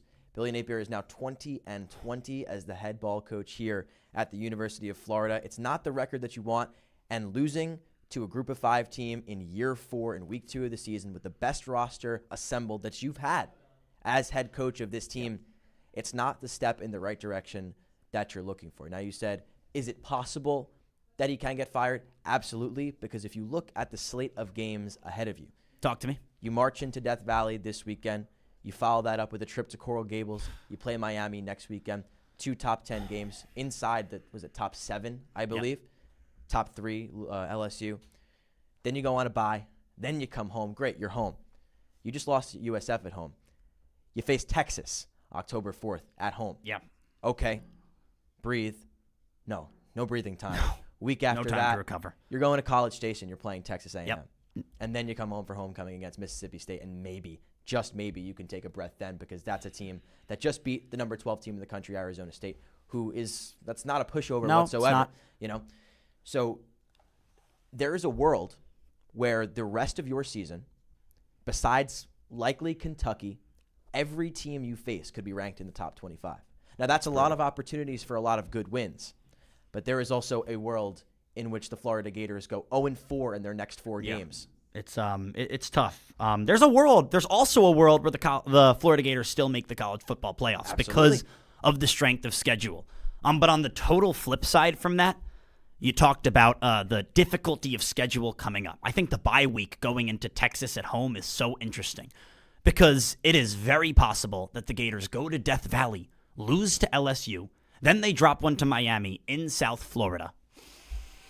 1-3 heading into the bye week against Texas, who at that point will certainly be a top 7 team in the country. I wouldn't be surprised if behind the scenes there are conversations during that bye week, because there were absolutely conversations last year after the Texas A&M game. There was a $25 million shotgun, as you said a couple weeks ago, pointed at Billy Napier's head.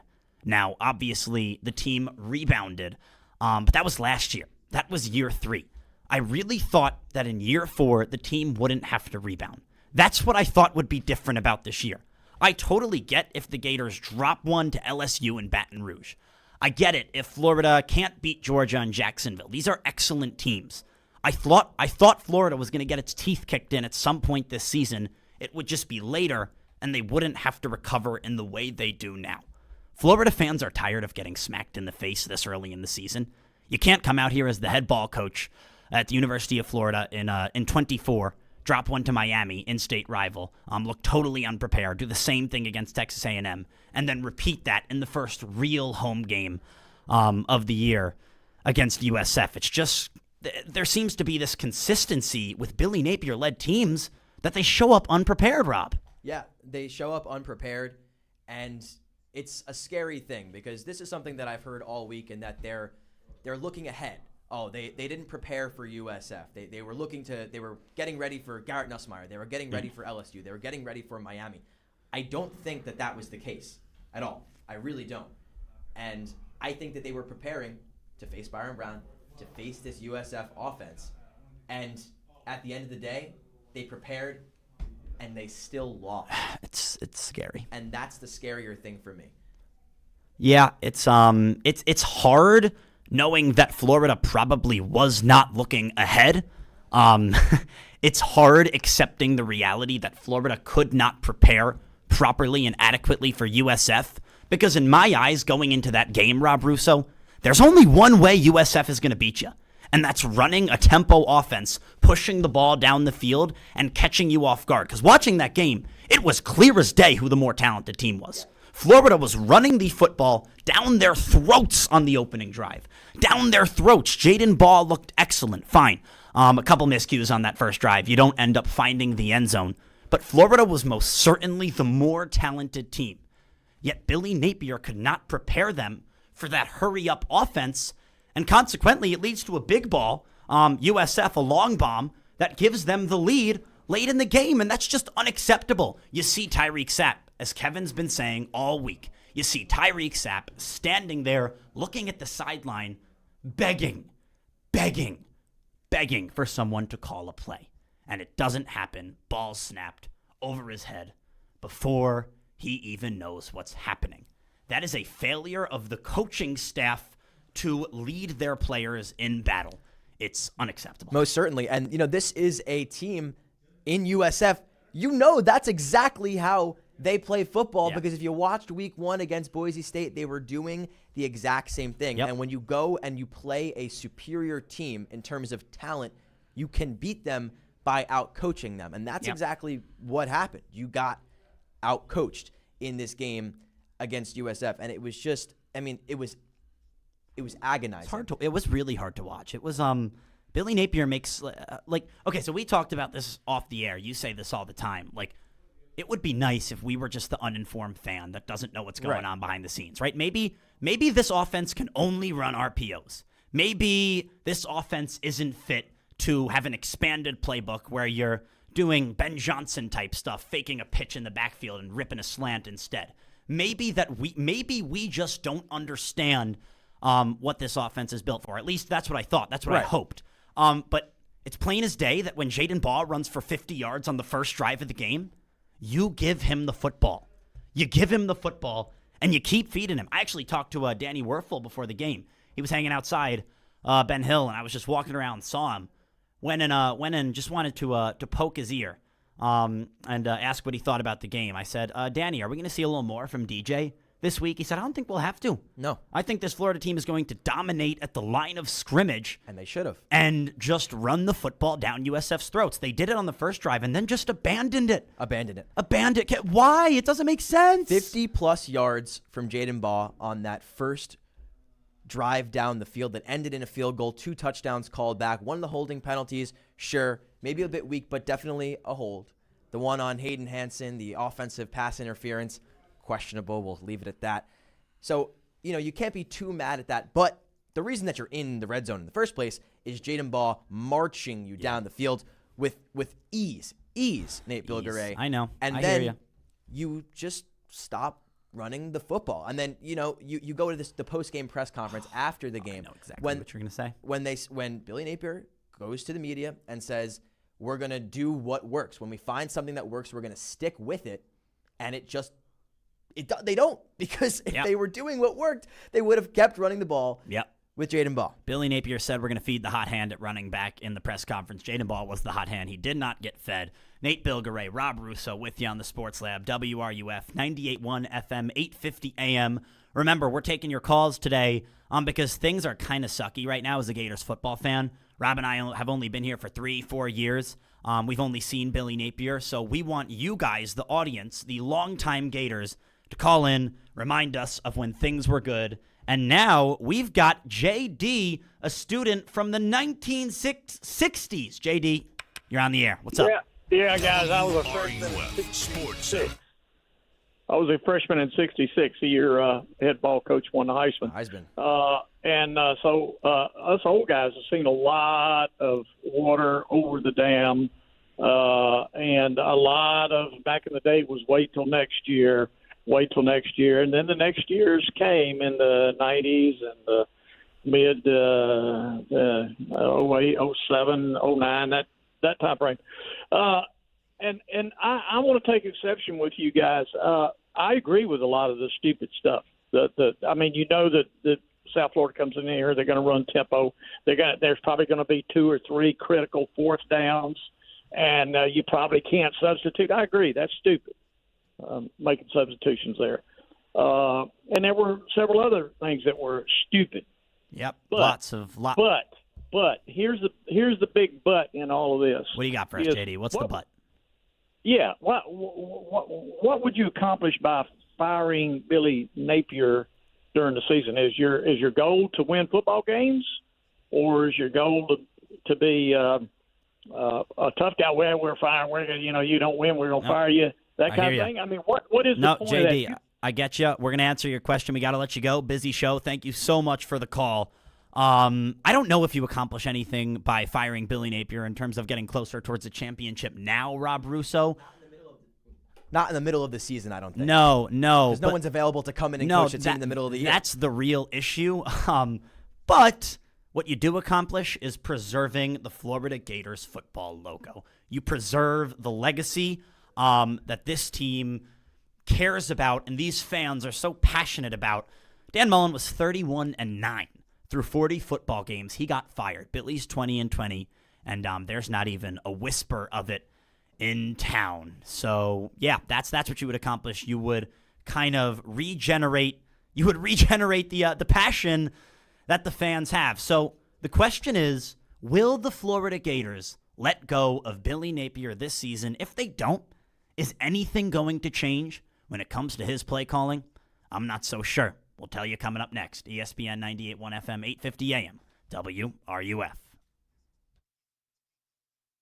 International Diamond Center, this Friday through Sunday. IDC's flying in the entire collections, all the newest styles from both A. Jaffe and Verragio. Hundreds of new rings to choose from. A. Jaffe and Verragio, the world's two premier ring designers, together on the IDC stage with special incentives or zero interest financing till 2028. At this event, see the entire collection from Simon G. Exquisite handcrafted rings from true artisans in California. And from New York, see the newest creations from A. Jaffe, creators of unique, meticulously designed bridal jewelry for over 130 years. Buy any A. Jaffe or Verragio ring at this event and get a $500 IDC gift card. Buy the entire engagement ring with matching wedding band and get a $1,000 gift card. Also, check out new fine jewelry from these renowned designers. Let the experts at IDC help you find both the perfect ring and the most dazzling diamond during this incredible 3-day event. Get the guaranteed best price, up to $1,500 in savings, or pay zero interest till 2028. It's this Friday, Saturday, and Sunday only, and only at International Diamond Center in Celebration Point on approved credit.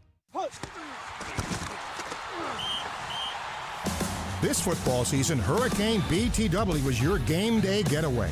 Catch every play with an ice-cold Bud Light in hand. Pair it with fan favorites like our wings and apps while you catch every touchdown, tackle, and highlight. Our Bud Light specials are here all season long on Hurricane BTW, so bring the crew and make it a game day tradition. Visit hurricanewings.com to find a restaurant near you. Hey Gator fans, the Florida Department of Corrections wants you on our winning team. You could earn a starting salary of $22 per hour plus up to a $6,000 hiring bonus at many locations statewide.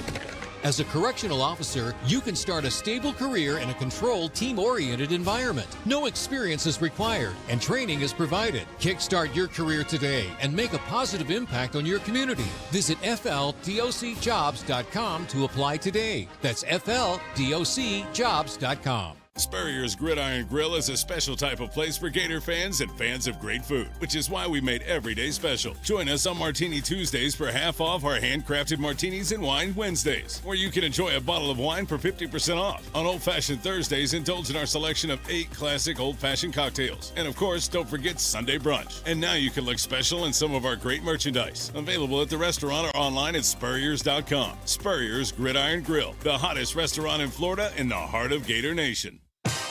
I'm Jordan Robinson, host of the new podcast, The Women's Hoop Show. Each episode, I'll be joined by a rotating group of women's basketball experts to talk WNBA, college hoops, the new Unrivaled League, and the shifting landscape of the sport. The game is growing, and so are we. Listen to and follow The Women's Hoop Show and Odyssey podcast, available now for free on the Odyssey app or wherever you get your podcasts. For the game, snap down, kicks away, it's good, and it's zeros on the clock, and South Florida has upset Florida 18-16. I get knocked down, but I get up again. You're never gonna keep me down. I get knocked down, but I get up again. Gators, Tigers in Death Valley, Saturday at 4:30 on WRUF. I get knocked down, but I get up again. Center.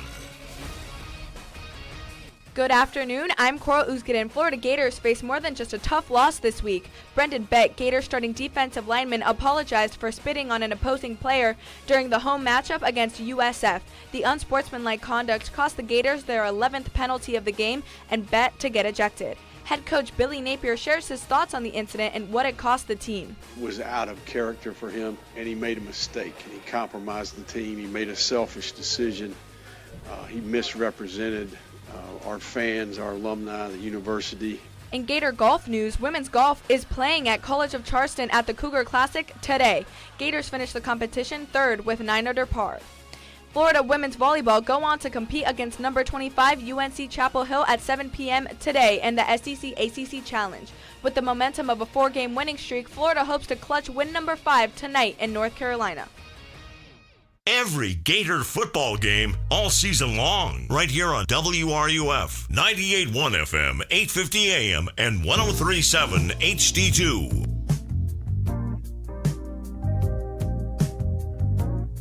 Smooth music here. Smooth music here on the Sports Lab on a Tuesday afternoon here in Gainesville. Cloudy skies out today, but we're here. We're working through it. Maybe it fits the mood a little bit. We're talking about Billy Napier, talking about his ability to bring this team to wins.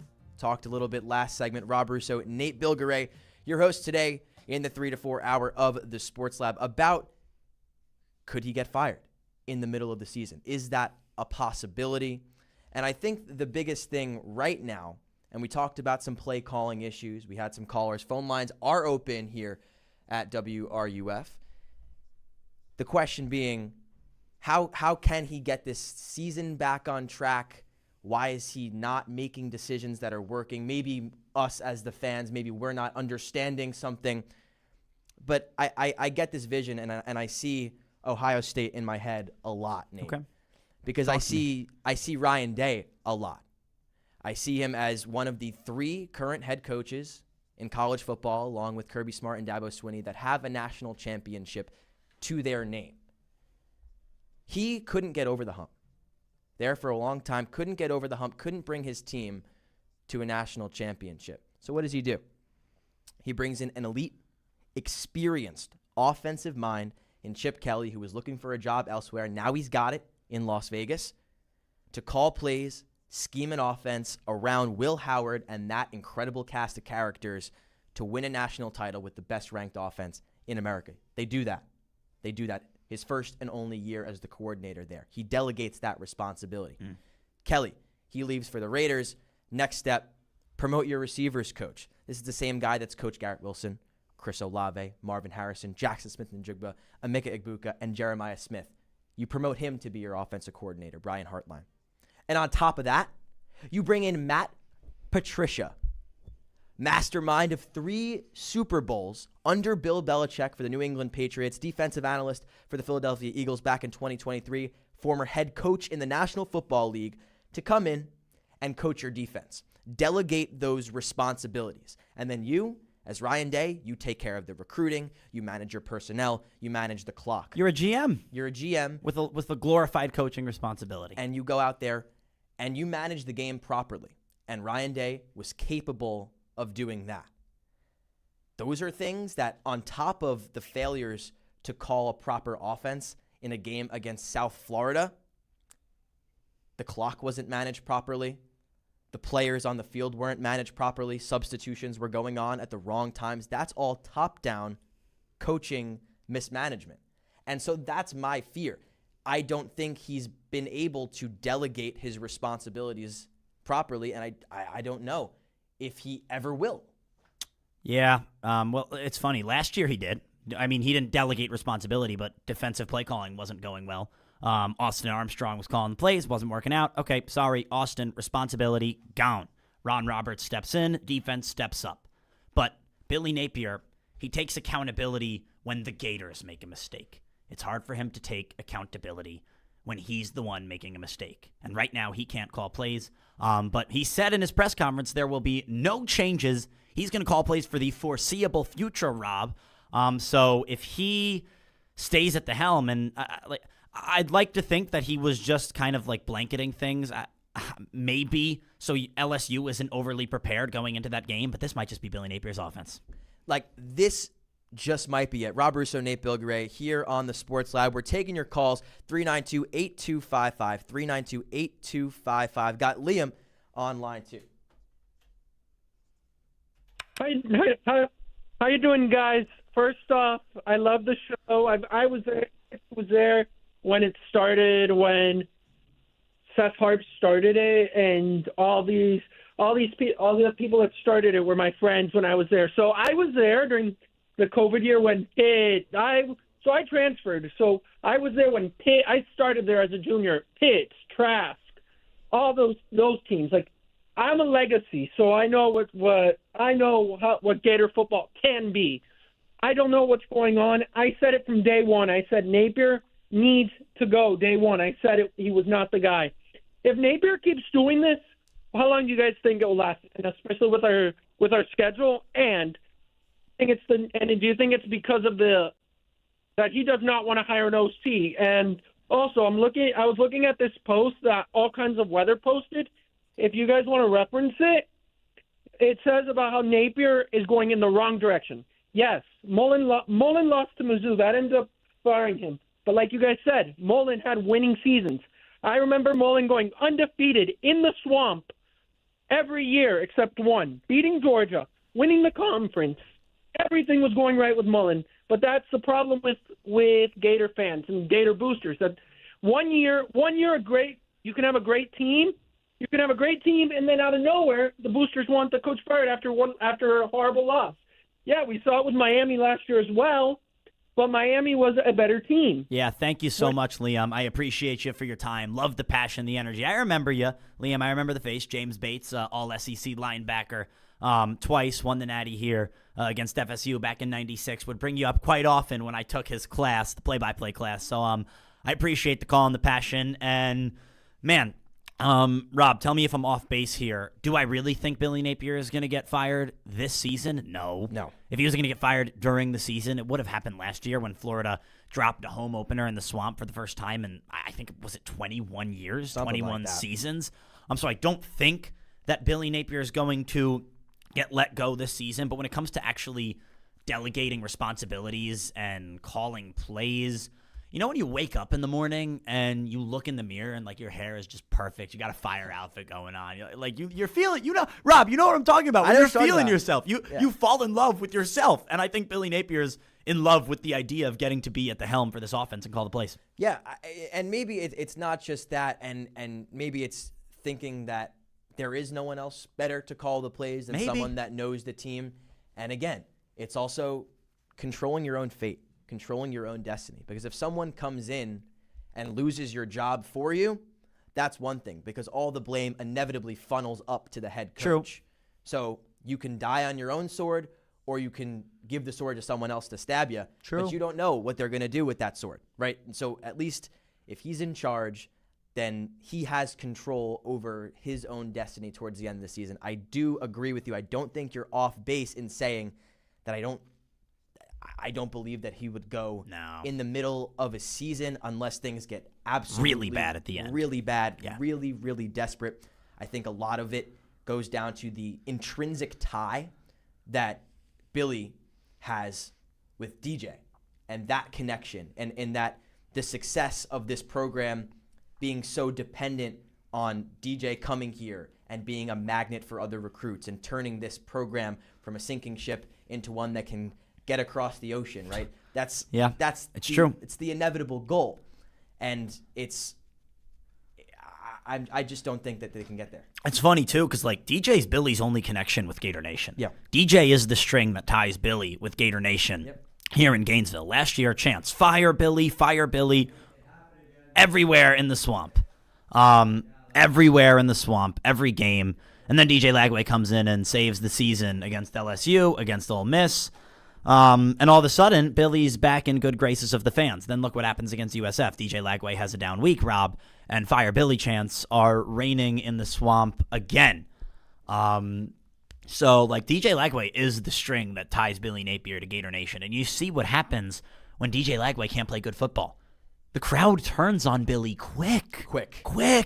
It's scary. It's almost scary knowing how passionate Gator Nation is. Yeah, and I think that's, it's a gift and a curse to have such a violently passionate fan base that expects success. We know we're New Yorkers, dude. Right, we know all about 100%. it. 100%. 2 New Yorkers here in Gainesville expecting success from their previously successful program. And I don't think that that's a crazy thing. It's not. Right? But you do want that success.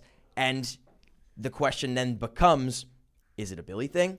Or maybe it's the quarterback under center. And you don't want to think like that, but is that a possibility? We'll get to all of that and more on the other side of this break. You're listening to the Sports Lab right here on 98.1 FM, 850 AM, WRUF. Your home for Thursday night football all season long, right here on WRUF, 98.1 FM, 850 AM, and 103.7 HD2. Stop your grinding with Brooks Night Guard. Are you waking up in the morning with a sore jaw, headaches, ringing in your ears, all because you're grinding and clenching your teeth at night? That's exactly what was going on with me. I ended up going to a dentist, and he wants to charge over $600 for a night guard. That's when I found the Brooks Night Guard. You mold it at home to the top or bottom teeth. Other mouth guards go all the way to the back, which allows the back teeth to touch. This is where most of the grinding and clenching occurs. The Brooks Night Guard redirects the bite force away from the back teeth, reducing jaw pain while still protecting the teeth. This unique design is what makes Brooks Night Guard different from all other traditional grind guards. Order your Brooks Night Guard today and get 10% off plus free shipping. Go to brooksnightguard.com and enter the code Brooks95. That's BRUX95. Stop your grinding with Brooks Night Guard. Gator Country, it's time to regroup. Coming off the shocking loss to South Florida, the Gators now hit the road and will enter hostile territory Saturday night in Death Valley when they face the third-ranked LSU Tigers. Coverage begins at 4:30 right here on WRUF, 850 AM, your flagship home of the Florida Gators. Gators, Tigers, Saturday night in Baton Rouge. Gator football is brought to you locally by the UPS Store, by Bud Light, by the Florida Department of Corrections, and by Spurrier's Gridiron Grill. The most important thing I learned from my father was work ethic and integrity. Never veer away from integrity, even if it costs you money. International Diamond Center owner Keith LeClaire. The core value for IDC is to protect the customer. That means offering the largest selection, uncompromising quality, the strongest warranties, and honest guidance from experts who are not paid on commission. International Diamond Center at Celebration Point. Online, shopidc.com. When you're ready to stop juggling high-interest credit cards, when you're ready for one simple payment instead of 5, when you're ready to see the finish line on your debt, Radiant Credit Union is ready too. Radiant's special low-interest personal loan can help you consolidate debt into one predictable monthly payment. With a fixed rate and term, no surprises, and fast approvals by our local lending team, you'll know exactly when you'll be debt-free. So when you're ready to take control, Radiant is ready to help. Visit radiantcu.org. Federally insured by NCUA, Equal Opportunity Lender. Frankie Lane here from Lane's Hardware in Williston. It's the golden age for America, but it's definitely the green age for your lawn. Get your mowing done faster and better with an American-made Gravely zero-turn mower, so you'll have more time to enjoy the golden age and football. Come see us at Lane's Hardware, located on Main Street in Williston and on the web at laneshardware.com. Keep it America great, 1 yard at a time. You're inside the Sports Lab with Kevin Winter, right here on WRUF, 98.1 FM, 850 AM, and anywhere in the world on the WRUF mobile app. Well, Kevin Winter, unfortunately, is in his office, so you're stuck with us. Rob Russo and Nate Bilgeray here on the Sports Lab on a Tuesday afternoon. Halfway through, 3 to 4. Got Tailgate coming up 4 to 6 with Jeff and Pat right after this. But after this, still in this hour when you're stuck with us, we'll have CBS Sports college football analyst and Gators alumni Richard Johnson on the show coming up next to pick apart this Gators performance against USF. We'll get to your calls right now. We'll open up the lines just real quick. We'll get David in. Been sitting here for a while. David. Hey, young fellas. This is a long-time Gator. I listen to you guys. You guys need to recognize you're blessed with those microphones, and your job is not to pick apart the Gators. It's to find ways to analyze and project more positive things for the Gators. The Gator program, you said you expect more coming into the University of Florida. You Yankees coming down here and having an expectation that you're going to win every year. Listen, guys, it was built on the backs of champions, and they worked, and they bled, and they sweat, and many of them lost until they won. And to have a loss and be calling for a coach's head, this is the same coach who kicked Lane Kiffin's butt last year, who kicked Brian Kelly's butt last year, and who called a very good game the other night. He's a good play caller. He's not the one who dropped the perfect dime that DJ threw to Livingston, and it went right through his head. He's not the one who dropped the pass that Vernell did in the end zone. He's not the one who made bad calls by the referees the other night. He's the coach that can win. He's running a really good program. You guys need to buckle up, get with it, and win, and become Florida fans. You know, Two Bits was devised by George Edmondson, who during the years when we were tough went around the stadium and did a chant and sweat around the stadium to bring life to idiot fans who were booing the Gators. That's why we have that cheer. Don't back down isn't just a song. It's kind of the creed that we say that we're not going to quit. Don't quit on the Gators, fellas. Young fellas, go back in your history class, learn what Jay Fidgets. You're going to cut me off. Listen closely, fellas. You can do better. All right. Well, whoa. Well, coming in hot. Okay. Fair enough, right? I want to say fair enough, right? That's a great call, and I totally respect that. You know, you have to lose. Agreed. Before you win. And, maybe we do expect too much at times. But again, I don't want to. I am actually personally, I'm one that tries to stick with the coach as long as I possibly can. Yeah. That's something for me personally, because I agree with you. You can't stop a receiver from dropping the ball. You as the coach can't go out there and catch the ball for him. You just can't do it. No, it's true. So not everything in that game falls on the coach. Yeah, I would just really quickly, I would actually argue that, as a diehard Florida fan, like I promise you, I was in near tears when Florida won the national championship in basketball. 100%. So as a fan and as a broadcaster, I would argue that it's actually our job to be critical and to hold Billy Napier to the standard that he needs to be held. Again, I'm with you. Like, I'm not here to just boo and rain on your parade. But when you talk about like a winning coach and a guy who called a good game on Saturday, how could you really say that he called a good game on Saturday when Jaden Baugh ran for 50 yards on the first drive and then didn't get the ball for the rest of the game? So again, I'm with you. Like, I don't want to be too negative, but I think it is our job as fans to be critical. Like, this is the first time since 1938 that the University of Florida football team has lost to a team in the state of Florida that was not named Florida State or the University of Miami. Yep. Period.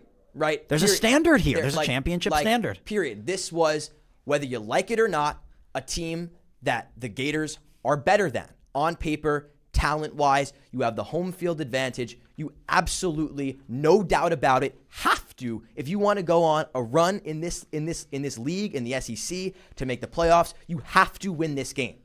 Because now your leash, which was already short, given the fact that almost every single game remaining on your schedule has a number next to it, now it's even shorter. Now I basically have you by the collar. You have one game left you can give up. And you have 4 games in the top 10 before you get to the end of the year, and who knows where Florida State might be by that point, right? Who knows where Tennessee might be by that point. So you got to get there first. But you got to get through USF first. You got to get through USF. You have to go into these games against teams in the group of 5 and expect to win them, flat out. Period. And I don't think that is too crazy of an expectation to have. I don't. It's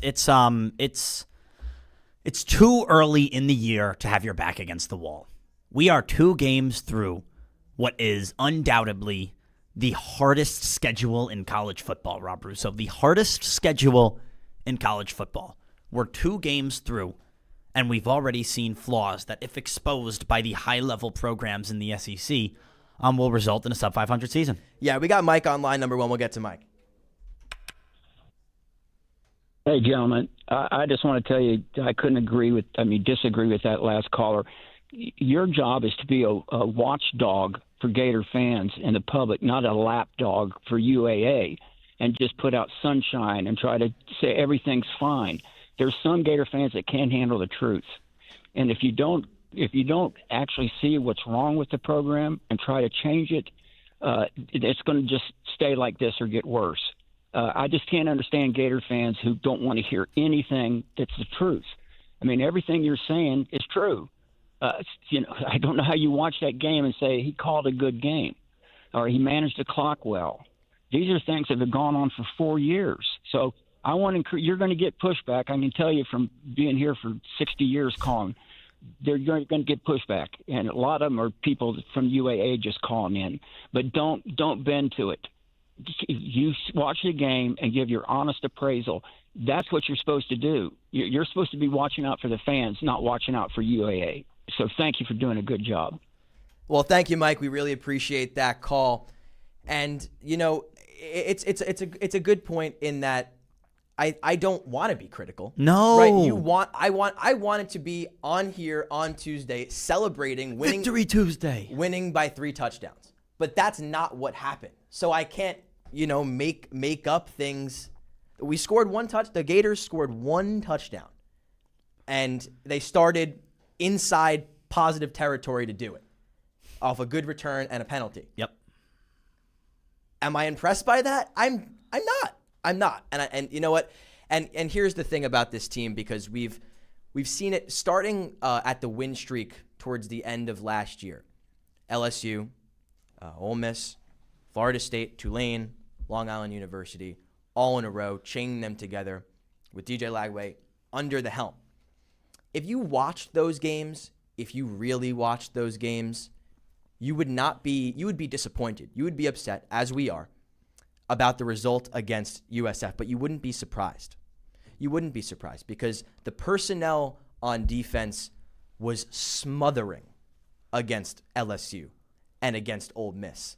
When Jackson Dart threw a pick with under 3 minutes to go in that Ole Miss game, and then DJ Lagway in the offense went onto the field and went 3 and out, it was the defense that got a pick, and it was Bryce Thornton, I believe, who dropped it. So then they did it again, and then they picked it off again. That was that defense going out there and doing its job. DJ Lagway in SEC play, I don't believe, completed more than 15 passes in any single game. It was your defense that was stellar, flat out stellar, following the bye after the Texas A&M game. And it was Jaden Baugh and the run game and the offensive line holding and being cohesive that kept you consistent, it kept you solid, it kept you on schedule, and it opened up the field for DJ, who was not injured last year, or he was injured, but he was able to kind of shrug it off and hold together for the end of the year before he got injured further in the spring camp, to unleash not good, but great throws on occasion to put you in good positions to either score automatically with a touchdown throw or line it up for your running game to push it in and give you the lead against these elite programs. But make no mistake, it was the defense that was doing it for you. And the defense against USF gave up 18 points. If you give up 18 points in a college football game, especially as the home team, especially with one of the best receiving rooms, best designed offenses in not only the SEC, but in the country, you should expect more than 18 points. Agreed. And therefore, you should expect to win the game. On top of that, you were an 18.5-point favorite. Yeah, that was free money. Meaning, if the Gators put up their 16 points that they did in this game and then got shut out, and they shut out USF, they would not have covered the spread name. So Florida only scoring 16 points in this game ties back to something that you said, Rob, that DJ Lagway just looks a little off. DJ Lagway had the best deep ball in the country last year as a 19-year-old. Yes. Rob Russo, as a 19-year-old, he stepped in there and arguably looked better than Graham Mertz, a 6-year Power 4 football player. You don't just forget how to throw the ball downfield. A deep ball is something that comes with natural ability. He's got the raw strength to do it. You don't just forget how to throw a deep ball. DJ Lagway this year looks lost when he's throwing the football 20 yards or more down the field. So this all ties back to something that you said. I don't want to say there's no way because I don't want to give you facts that I can't confirm. But I just have this gut feeling. There's something inside of me, Rob, that tells me DJ Lagway's not all right. There's something inside of me that tells me that calf is still bothering him, and that's why he's scared to run the football. There's something inside me that tells me that maybe his shoulder. Again, this is hearsay. This is a gut feeling. But I have a gut feeling that DJ Lagway is a shell of himself physically, and that's what I see when I watch him play on the field. It's also, this is someone who last year was ramping up kind of slowly, getting comfortable with the offense, learning under Graham Mertz, and then getting to show himself in flashes. Now, there was no pressure last year. There was no pressure. Now, it's all on him. The expectations are playoffs or bust, pretty much. And the offense looks stagnant. It looks like the playbook seems closed off, but I don't believe that that's not intentional. Yeah, it's I don't know. Maybe that's just how Billy Napier calls plays, but it's scary. It's scary to me because the swamp turned on Billy quick. It's DJ still in their good graces. If this continues, is Gainesville going to turn on DJ too? That's a big question, and we'll talk about all of that and more. Not just us. We'll get a better voice in the room. CBS Sports' college football analyst and Gator graduate Richard Johnson's going to join the show right after this. You're listening to the Sports Lab, 98.1 FM, 850 AM, WRUF. WRUF Sports Center. I'm David Lopez. Florida football head coach Billy Napier addressed the outside noise his team was getting surrounding the loss to USF Saturday. He said it was to be expected when that is how they played in that game. I think the key is that we take ownership. We don't make excuses. We're solution-oriented. We stick together, and we work on our plan to improve and get better in some of those areas. The Gators now focus on their first road test at LSU this weekend. Finally, Gators men's golf kicked off their season in less than ideal fashion, turning in a 10th place finish in the Sahali Players Championship. The women's team looks for a better result, though, beginning their season at the Cougar Classic, which teed off today at 8:30 a.m. The Gators are currently 9 strokes under overall so far in the Classic, placing them at 3rd place, while freshman Caitlin Hubert is 4th in player rankings after the first day, shooting 5 under par. Hi, this is Dr. Art Mowry of Exceptional Dentistry. Listen to what our clients have to say about their experience at Exceptional Dentistry. I'm a courier for Campus Credit Union, so I listen to the radio while I'm driving, and I had some missing teeth, and I kept putting it off, and then I kept hearing those commercials and hearing the people talk about how great everyone was here. So I made the move and called, and everything they said is true. There's one lady that talks about how wonderful everybody was, and she got implants and how easy they are to clean and take in and out. And there's one guy that says he's 70-something years old and he can eat anything he wants. And just good, positive stuff. This is Dr. Kim Mowry, and if you think you have dental problems that are too big to overcome, we're here for you. Please visit us at exceptionaldentistry.com. That's exceptionaldentistry.com.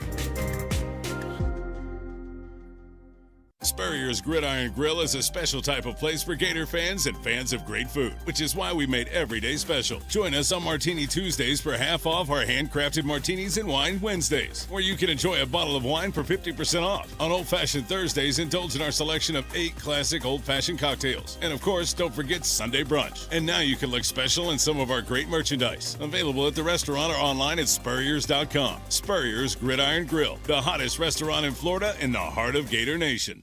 The Hard Rock Bet Party is live, and consider this your official invite. Steve Russell here. Sign up and bet $5 on any game. If it wins, you also score $150 in bonus bets. A winning bet and a boosted bankroll, that's how you kick off the season in style. And fantasy football fans, you're deep in the stats, injury reports, and matchups on Hard Rock Bet.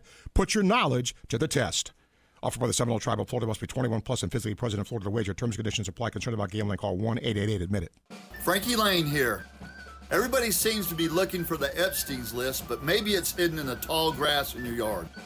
The experts at Lane's will show you the right equipment for the job, so you can be sure your tall grass and weeds are not hiding any creepy visitors. I'm referring to the crawling kind, not the ones in D.C. Come see us at Lane's Yardware in Williston and on the web at lanesyardware.com. Keeping America great, 1 yard at a time.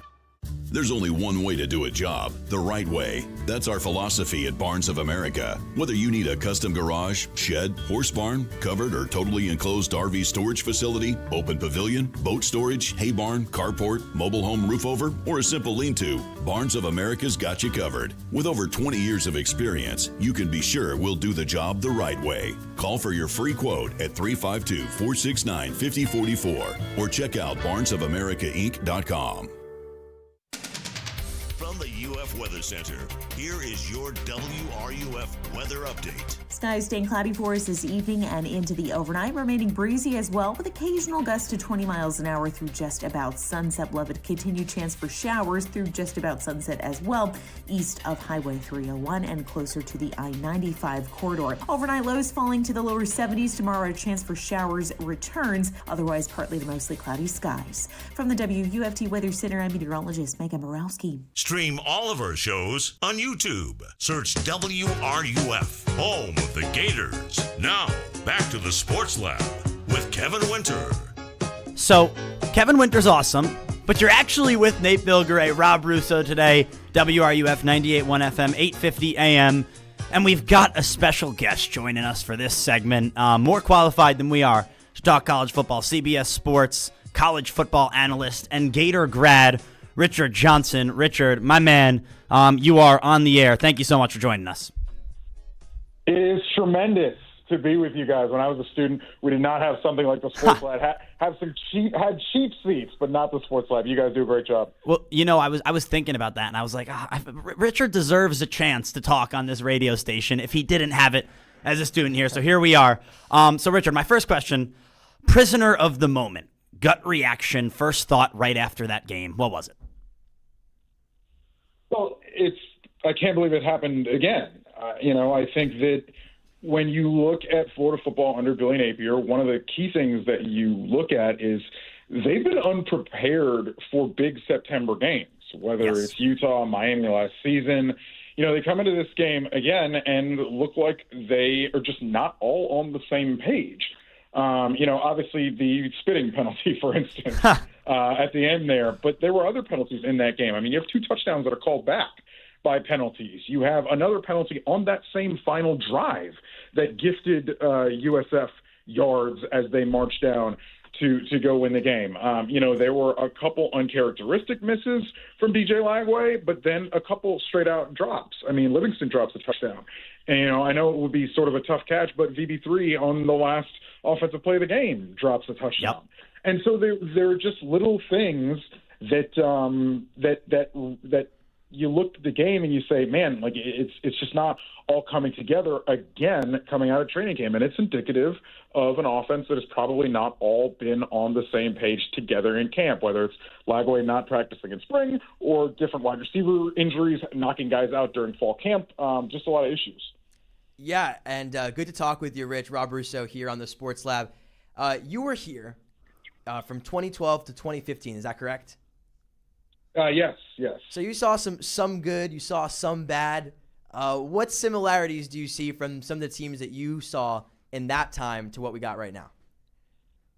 Well, I think the key difference is kind of how you built those teams out, right? The team in 2012 that went, 12-4 or whatever, 11-4, and had a shot to play in the SEC championship game, if not for the Jarvis Jones punch out in the cocktail party. Those teams were built around defense, right? Really, really good defense, and had offenses that, theoretically, if they were just good enough, could have taken Florida to the next level. This is a little bit different. I think this is a team that's built on offense. You've got a coach who's got an offensive background. You've got a coach who calls the plays on offense, and you've got a quarterback who at least from a talent perspective, has all the tools in the world to be. I mean, the guy could be a first-round pick for all intents and purposes. But the stubbing the toe is kind of the common thing that links them, right? It's games that you thought should be won that are in fact lost. It was the Missouri game, for instance, during Muschamp's tenure that they lost at one point in time. It was a Vanderbilt game that they lost at one point in time. It's games that Florida shouldn't be losing at that point in time that they did, and you're starting to see that as well here in Gainesville. Yeah, that's still plaguing us to this day. USF game most recently. We got Richard Johnson, Gator grad, on the line with us, CBS Sports college football analyst. Richard, I want to go back to something you mentioned a couple minutes ago, talking about DJ Lagway, just a couple of those miscues that you didn't see last year. Is there any part of you that's concerned about lingering health issues that are still affecting DJ right now? I think it's a mix of a lot of different things. I don't necessarily know if it's directly lingering health issues, whether it's directly some changes to his mechanics or some mechanics that aren't as refined as you might like. There's also obviously a receiver component there with guys who have been hurt, guys who are young, guys who aren't necessarily proven. There's also architecture of the offense concerns, I think, that some people have. I'm not so down on the offense and Billy Napier as a play caller as I think a lot of people are, but there were things that the passing game certainly could be structured better. So it's just there's a lot of things that coalesce for an offense to look disjointed or an offense to look like it's not firing on all cylinders. Alabama against Florida State, for instance, like it's not just Ty Simpson, it's not just Ryan Williams, It's not just Caden Proctor. It's a mix of all these different things that happen when you've got 11 guys trying to do the same thing at the same time. Yeah, that's a great point, and that's something that I think we were trying to stress a little bit, is that a lot of this does fall on the head coach, as he just is the one that assumes the responsibility for a lot of this stuff. But it is a mix of things. So what changes do you think Florida could make to then go into LSU this weekend and come out victorious? Yeah, well, I think LSU is an interesting game to have right now. Now, if you're going to get Caleb Banks back up front, and I don't know that they will, but if they do, I think the LSU thing is a unique proposition. LSU really struggled to move ball last week on the ground relative against Louisiana Tech, and it's because they had a backup center in the game. So up front, if you have Banks back, and we'll see if that's actually gets suspended for the spit or if he plays. If your depth concerns up front on Florida's defense are okay, I actually think there's a significant, maybe even matchup advantage for Florida on the offensive interior when LSU tries to run the ball. However, on the flip side, what are you going to get from the passing game? Because LSU's got the best defensive back room probably in the country outside of Ohio State. So you're going to get a team in LSU that's going to run a ton of man coverage and then is going to blitz DJ Lagway. When you get blitzed as a quarterback, you speed up. When you get sped up, sometimes your mechanics fall by the wayside. If Florida and DJ Lagway are already sort of dealing with that, it's a concern. The other thing is you need wide receivers that can win against man coverage. At the end of the day, if it's man coverage and it's mano-a-mano, like, your guys have to win. Trey Wilson, ZB3, like, they've got to win. I hear you. And so and they've got to win against great defensive backs. I mean, A.J. Halsey and Mansour Delane, those are great players for LSU. Yeah. So Florida. So as far as the matchup is concerned, I think it's an interesting one. I think the spread is it's just inside 10 points. So Florida has a chance to compete here. I also think Florida's coaching staff is uniquely interested in beating LSU. They really kind of get keyed up because of their Louisiana connection. So yeah, I think there's a chance here. But if they're gonna play like they did on Saturday, maybe there's not. All right, yeah, Richard. Hey, so I gotta let you go now because we got a hard out. But I appreciate you so much for your time, man. Thank you for coming on the show. This has been Nate Bilgeray, Rob Russo on the Sports Lab. It's been a fun one. Tailgate coming up next. Your home for Sunday Night Football all season long. WRUF 98.1 FM, 850 AM, and 103.7 HD2. The Extra Point with Steve Russell. Saturdays after Gator football. Obviously, we were not prepared tonight. We have 11 penalties for over 100 yards. He just can't do both. And I hope his stubbornness doesn't get him fired. I just want you to know how much I appreciate you, man. You've been so comforting to all of us Gator fans after tough losses like this over the years. This is not the caliber that Florida fans are used to. It was really embarrassing. Right here on WRUF 98.1 FM, 850 AM. Get the Rolex of your dreams at International Diamond Center's 3-day epic Rolex event this weekend. IDC's buyers have scoured the globe for the finest luxury pre-owned Rolex models. Some models never even worn, still in the box. Submariners, Daytonas, Pepsis, Batmans, Datejusts, Yachtmasters, Sky Dwellers. IDC has cornered the market on the most impressive collection of these pristine timepieces. If you've been looking for the perfect watch, but have been frustrated by the lack of choices and restrictions at the authorized dealers, make plans now to be at this amazing event. IDC has the luxury pre-owned Rolex you want at an amazing price, with special financing options as well. Each one has been well maintained and thoroughly inspected and looks brand new. Reward yourself or someone you love with the ultimate symbol of success and the most coveted brand in the world. Don't miss International Diamond Center's epic Rolex event with special pricing, special financing, and our best selection ever. It's this Friday, Saturday, and Sunday only, and only at International Diamond Center at Celebration Point on approved credit. Hey, it's Steve Russell for Hurricane BTW, where every day feels like the weekend. Fresh, never frozen chicken wings, tossed in over 30 bold flavors, paired with ice-cold beer, all in a laid-back, beachy atmosphere. And with every game on the big screens, it's the ultimate escape in your home for sports, too. Great food, cold drinks, and all the games. That's Hurricane BTW. Escape the ordinary and find your spot at hurricanewings.com.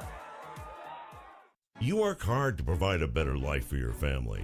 The only problem is that you now have a tax bill that you can't afford to pay. The IRS is now threatening to garnish your wages and put a levy on your bank account. You can't ignore the IRS. They won't go away on their own. You need help, and you need it now. Call the Tax Pros at United Tax Fix today. Call 800-762-2768. That's 800-762-2768. Tariff Buster Frankie Lane here. You don't have to worry about tariffs at Lane's Hardware because we sell American-made Gravely zero-turn mowers. And since Gator football is here, we can make your yard look like the fresh-cut turf in the swamp. So come see us at Lane's Hardware, located on Main Street in Williston and on the web at laneshardware.com. Keep it America great, 1 yard at a time. From the Spurrier's Gridiron Grill Studio, WRUF Gainesville, W251CG Gainesville, WRUF FM HD2, and on the WRUF radio app.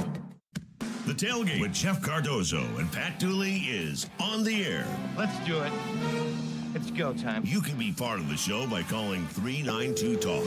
That's 392-8255. You know, if I'm saying something to you, I don't say to you, I'm going to say something to you, and then say it. I just say it. Or hit the guys up on social media by tweeting to @JeffCardozaUF and @Pat_Dooley.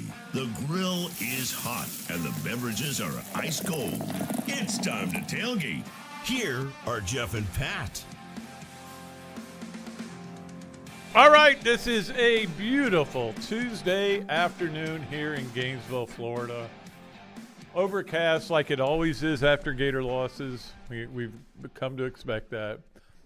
The clouds kind of get you more down than you were.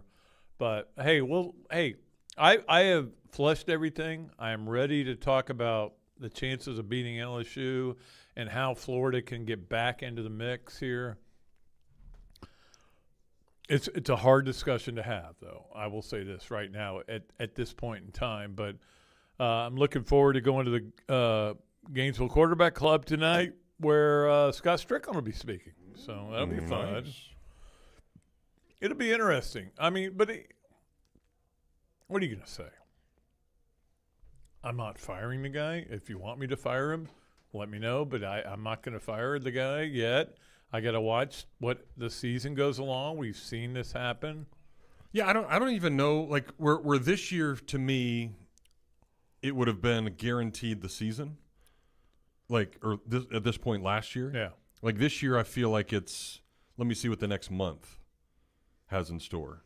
I think more because than if anything, it doesn't yeah. get better, then it's LSU really bad, Miami really bad, which is, again, in-state, and then depending on what USF does to them down there. By the way, did you hear that they were really trying to get College Game Day to go to Hard Rock Stadium this weekend for Two ranked USF teams? and Miami? But there are a lot of big games. No, Hard Rock told them no.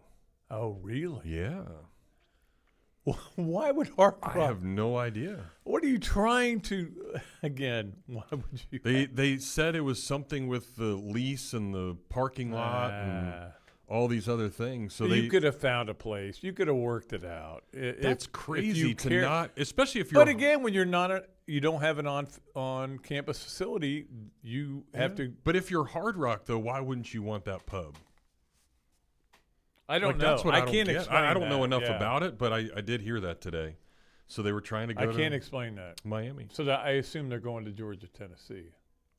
I don't know. I bet if Florida would have won, they'd be in Baton Rouge. Well, because it would have been probably a 10th ranked Florida somewhere in there against a 3rd ranked LSU. I don't know if they'd have gone up in the rankings. If they'd held top 15 yeah. against number 3, I think they probably would have been there. So that certainly happened. It's not a problem for me that they're not there. All right. Well, we know there was a lot of calls yesterday, and certainly a lot of people's reactions, a lot of interesting interactions today with many people as you go around work and of them, meet people and talk to people. Listen, does it suck? Sure. And there's a lot of things that need to get better. I think that Napier knows that. The players certainly know that.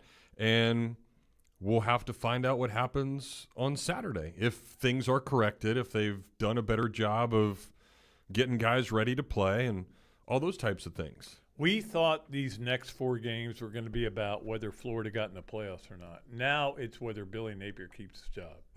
Because if you go through those 4 games, and there is no reason why you can't be 1-5 at the end of that, right? Those are 4 really quality teams, all ranked. You could lose all 4 games. If you're 1-5, that's probably it. You're done. So, but we've seen this guy kind of rise from the dead before, and hopefully he will again. Hopefully they'll go out there and but I was thinking about this today, Jeff, and you may disagree with me on this, and I know you have to be a little politically correct, but if Florida goes out there and they play them tough, and you think, God, they're going to win this game. Somehow they're going to win this game. And you get to the 4th quarter, do you have a lot of confidence in Billy Napier? And that is going to be I'm not asking you that because I know you have to deal with him on a regular basis. But I think for a lot of Gator fans that go, oh, God, how are we going to blow this one? And that is not a good way to be as a fan base. Sure. Yeah. So they've got to win games. I mean, 4th quarter wins, South Carolina, I think that's a list. Yeah, that's pretty much it. Yeah. So could have been Tennessee. Could have been. Last year, but didn't. Could have been. Could have been this game. Didn't get it done. I'm sure if you were still in your Gainesville Sundays, you would have probably charted. I just don't have the time to sit here and do it. I mean, maybe on the plane or something I could do it, but then people will be looking at what I'm doing. Like, how many negative plays? Yeah, how many one-score games has there been in the 4 years? It's a lot, and they have not gone well. So I think that's I think it'd be great if you were sitting there and you were saying, "Hey, Billy, how you doing?" He's walking down the aisle, getting ready to go to the bathroom, and he goes, "Yeah, I'm charting out all your bad plays here." how you ruined leads, yeah. But it's not like they've lost leads. They just are in tight games, and they can't seem to get over the hump. My problem with Florida football in the last 4 years, more than anything, is that they don't put teams away. Yeah, I think that's where I was going with that. Like, there hasn't been a lot of those where it's over by the middle of the 3rd quarter, and you know Florida's going to win, and it's a happy 4th quarter, and people can go home and. Remember, not we used to cause all the traffic at Flavette Field trying to leave. Oh God! I'm glad I got out there early, but if you remember back in the 90s, there were what we called porpoise games. And porpoise games were when the Florida would have a big lead at halftime, everybody go over to the porpoise, get hammered again, come back into the game because you could. You were allowed to. Then they put an end to that like in 98, 99, somewhere in there. But the point was Florida had big leads at halftime of every game. I remember going to the Arkansas game at Arkansas that year in 96 it would have been. And Robbie and I, we got stuck in unbelievable traffic. We finally get there, and I go, Robbie, I think we're going to miss kickoff. So we get there in time for the first play of the game, and we literally are putting our stuff down, and they throw it deep to Reed Anthony for a touchdown. And I'm like, they went like 60-7 or whatever it was. And I'm like, boy, those were fun. Those were fun days. These are not fun. You know that. Yes, I do know that. All right. Well, apparently we've got a holdover from the previous show on the line. So let's not make Greg wait any longer. Greg, I saw, but I didn't realize you wanted to chat. So sorry about that. How you doing? Oh, pretty good, man. You're good. Look, I've been following Florida since '96. You know, the days of Danny Werfel. You know, we've had a lot of ups, a lot of really highs, and it seems like the last 10 years we've had a lot of really lows and not so many highs. The playoff format come in 2014, and a prestigious program like, you know, the University of Florida, you know, we should have been in there at least once since its inception. I mean, you know, we got. Well, it's only been. You know, this is probably one of the better. If you're talking about the 4-team playoff, I don't know that you would expect Florida to be in there, but the 12-team playoff, this is going to be the second year in a row, possibly that they're not going to be just the playoff format in general, whether it was the 4-team, now the 12-team, Florida should have been in there by now, at least, you know, in the first round, you know. Yes, 12-team, I agree with you. 4-team it's hard to make. It's especially with the way this league's been, and not only that, but the way the college football playoff, I mean, kept a TCU team out when they should have been in, and so I mean, but I don't. But the 12-team playoff, yes, Florida cannot be sitting here going, hey, we have never. And if you go to 16, we may not make that one either. And that is the thing you got to worry about. Yeah. Everybody sits here and talks about Napier, you know, his culture. It's been 4 years now. I'm pretty sure by now he's got his culture in place, and it's probably his style on the sidelines. And he's too calm for me. I don't see enough intensity out of him. And I'll say this: I think that Lagway has the potential to be the next great Florida quarterback, aside from the Tebow days. He's got the it factor. He's got it. He's got the arm. He's got the athleticism. You know, we've got one of the better lines we've had in years. You know, we've got outstanding true freshman wide receivers who are big playmakers. You know, but the only way Napier saves his job, we have to make the playoffs. You don't make the playoffs, you don't coach here next year. And if you saw the interview or the John Gruden where he went to Georgia and he said he would love to coach in the SEC, to me, John Gruden is the next best thing to a Nick Saban with the intensity and then holding players accountability. You know, he's got success in Florida. He won a Super Bowl with the Buccaneers in 2003. I just think it's something to look at. And, you know, that's all I'll say. All right, Greg. No, I appreciate you, man. There are going to be a lot of people that are going to push that narrative. I'm going to wait. I'm just going to wait. And I'm not a big Gruden fan, so. And Greg, you're right. The culture is here. Everything's established. He's got the right guys in here. And we're past all of the rebuilding this Florida program. He's done it, and he's done a really good job of it. And I do believe you're right. Like this should be the year where now you see progress, and you don't have the games like we saw a couple of days ago. Like that was so just out of the blue, especially with all the conversation from not only internally but all the national media and everybody else that like getting sold a bill of goods, I guess. We were all hoodwinked. You know, I mean, that's a good word for you. Right? And I think that's the hard part. But again, like what was said yesterday, If Florida somehow goes to LSU and it's completely different and they've learned and they play better and getting Caleb's bank back is going to make a ginormous deal, or if Dallas Wilson can be a part of this and all of a sudden you're going 4 wide and doing all these different things, then Florida fans will realize, okay, well, he's maybe not stubborn with some of the things. But if you continue to see the same things over and over with that loss already, I think that's where the problems absolutely are. And the other thing is that if Florida can do what like we talked about what Notre Dame did, I don't think they're going to do what Notre Dame did because Notre Dame didn't face the schedule that Florida's going to face. But if they can just get things going back in the right direction, people are going to be okay with it. But it's got to start in these 2 games. You got to win one of these 2 games, or it's going to get really ugly. No, I agree. And even, especially if you lose them on penalties or the same things that have been happening. 12 men on the field. You can't not. God, if I was Billy Napier, I would be telling all 62 guys in the polo shirts that are analysts, if we have 12 guys on the field, it's your fault and you're fired. I would tell them that. You just make them run after the game like Fran Brown did. I'm just saying I would fire them all. You got to have guys up there that go, hey, there's 12 guys on the field. Get them off.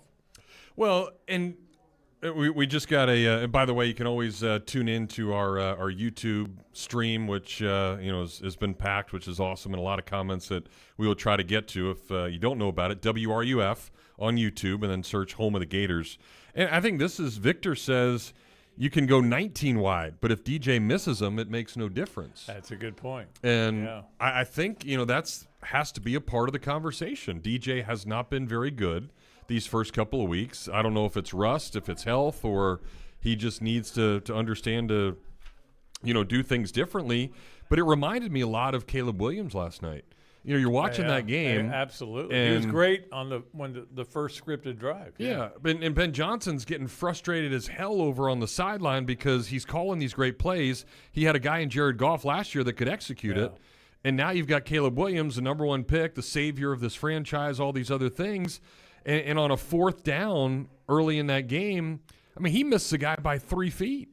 He didn't even come close to hitting the guy's hands on 4th and 2. Stepped out of bounds on a his rollout. And his rate is like 44%, non-catchable.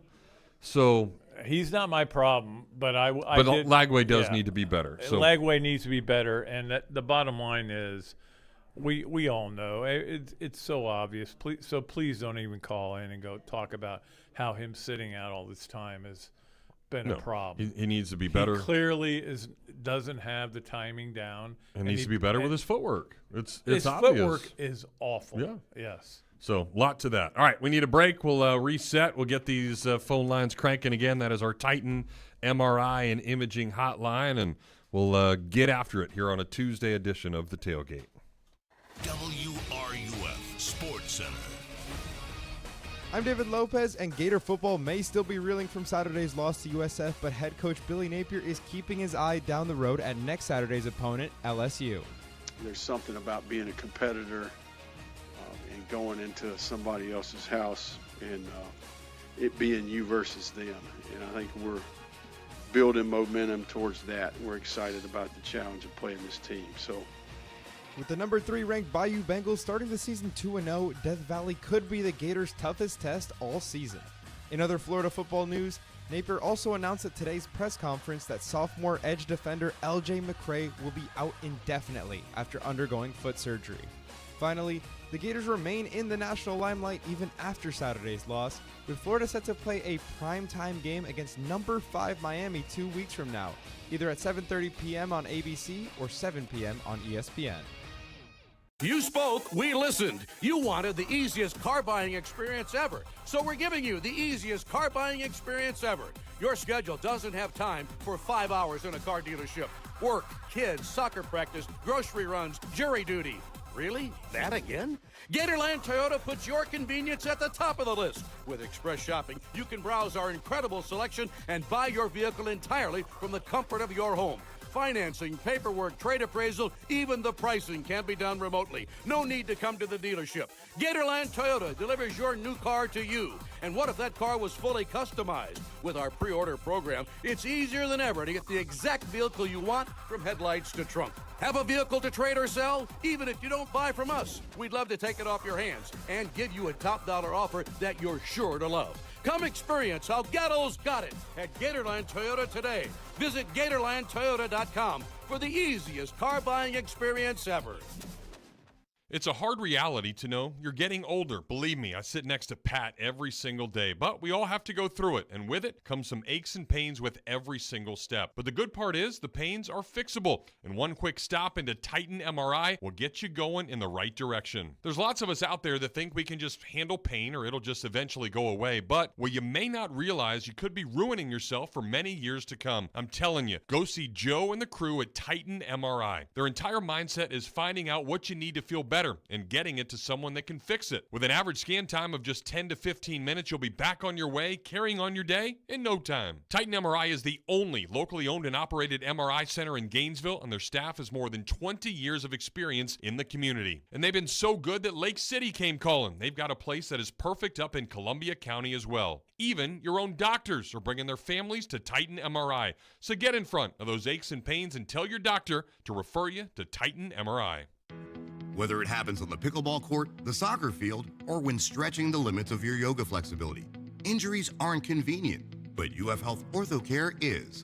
Now with locations in Gainesville and Ocala, our board-certified specialists provide the expertise you need to get moving again. Don't let a sprain, strain, or minor fracture keep you or your kids sidelined. Turn to UF Health OrthoCare.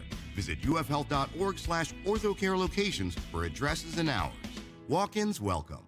It's always a good time at the tailgate. Weekdays beginning at 4, right here on WRUF 98.1 FM, 850 AM, and 103.7 HD2.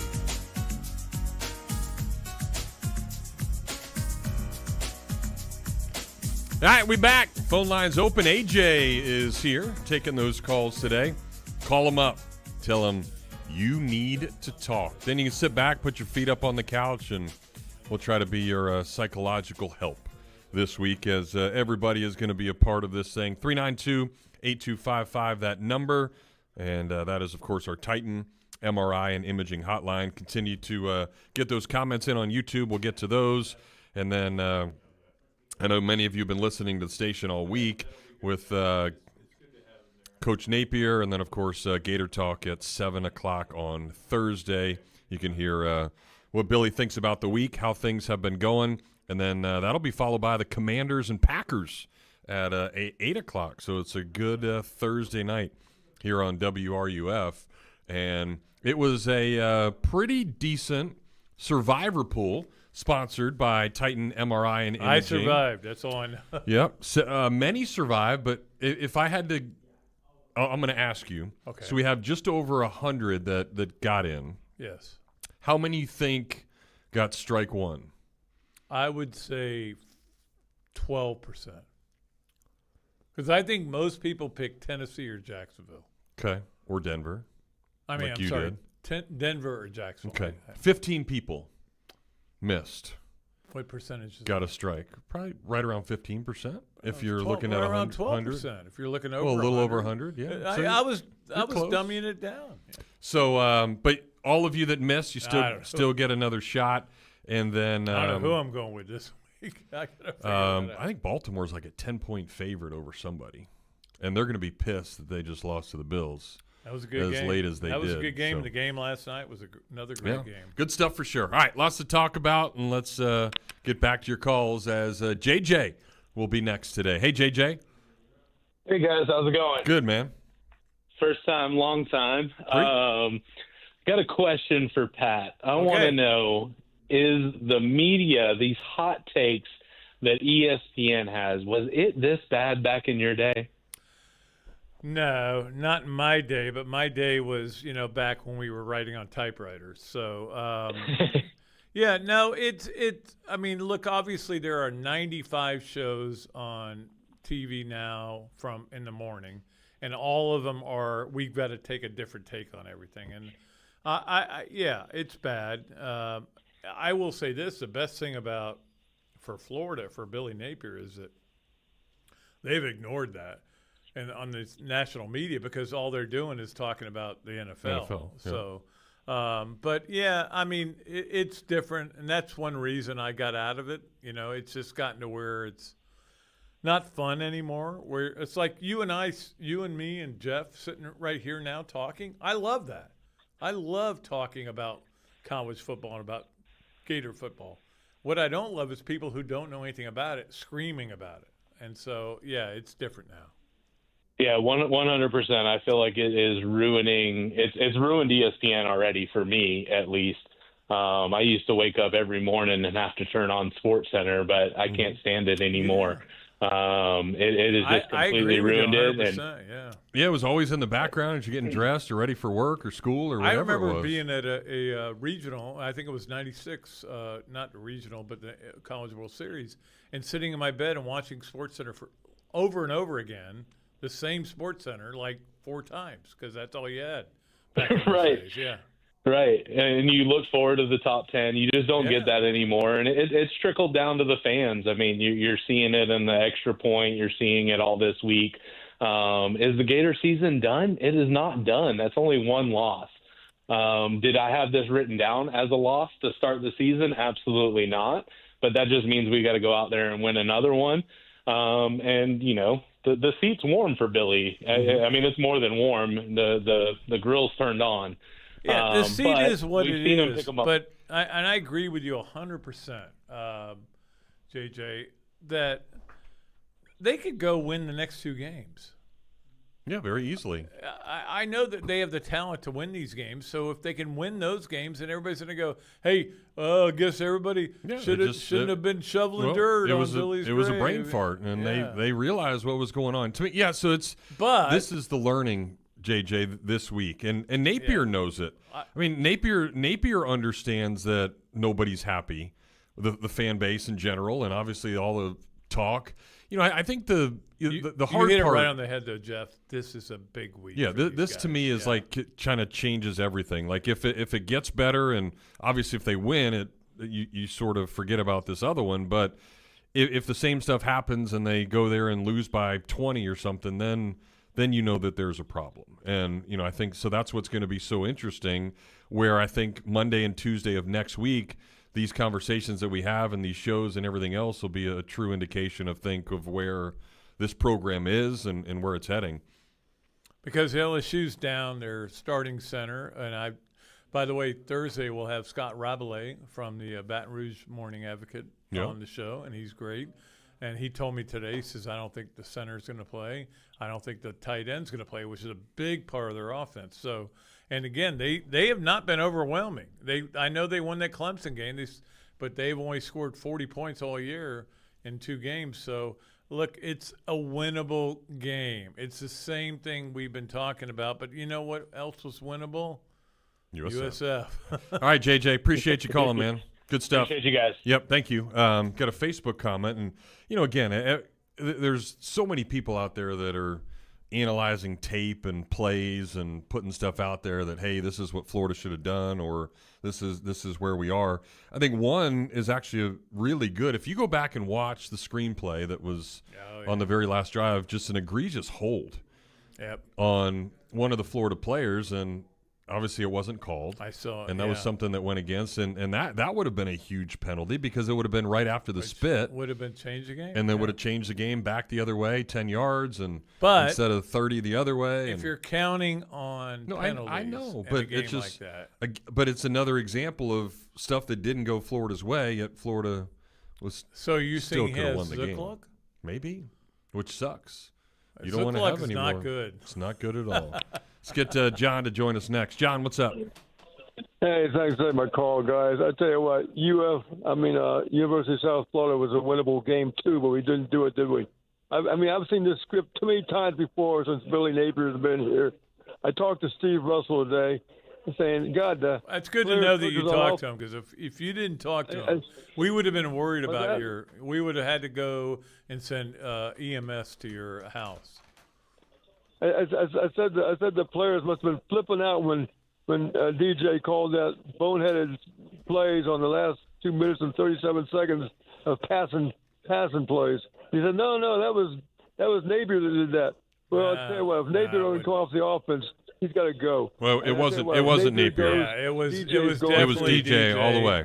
And look, you know It what was he DJ. did? Yeah, it was his call, and he checked into the play that you would normally check into at that point, but not at that point. What was what I'm saying? Not at that point in the game. Yeah. But he understood the read, and the guys were in the box and where to go with the ball. They had 8 guys in the box. One, he made a really bad throw. Yeah. But when it's all said and done, I just don't think you give him that option. They But run if the he ball. hits it, we're all going, oh, what a gutsy out. I can see why Laverne Brown missed the ball. I mean, good God. I mean, he said, what the hell? You're probably wondering, why isn't he running the ball? Why isn't he handing it off and running the ball, running the clock out, eating the clock up? I don't think he said that. John, they had to throw it on third down, and it was a perfect pass. It just went right through his hands. So he's not saying that at all. That was the play that was called in the huddle.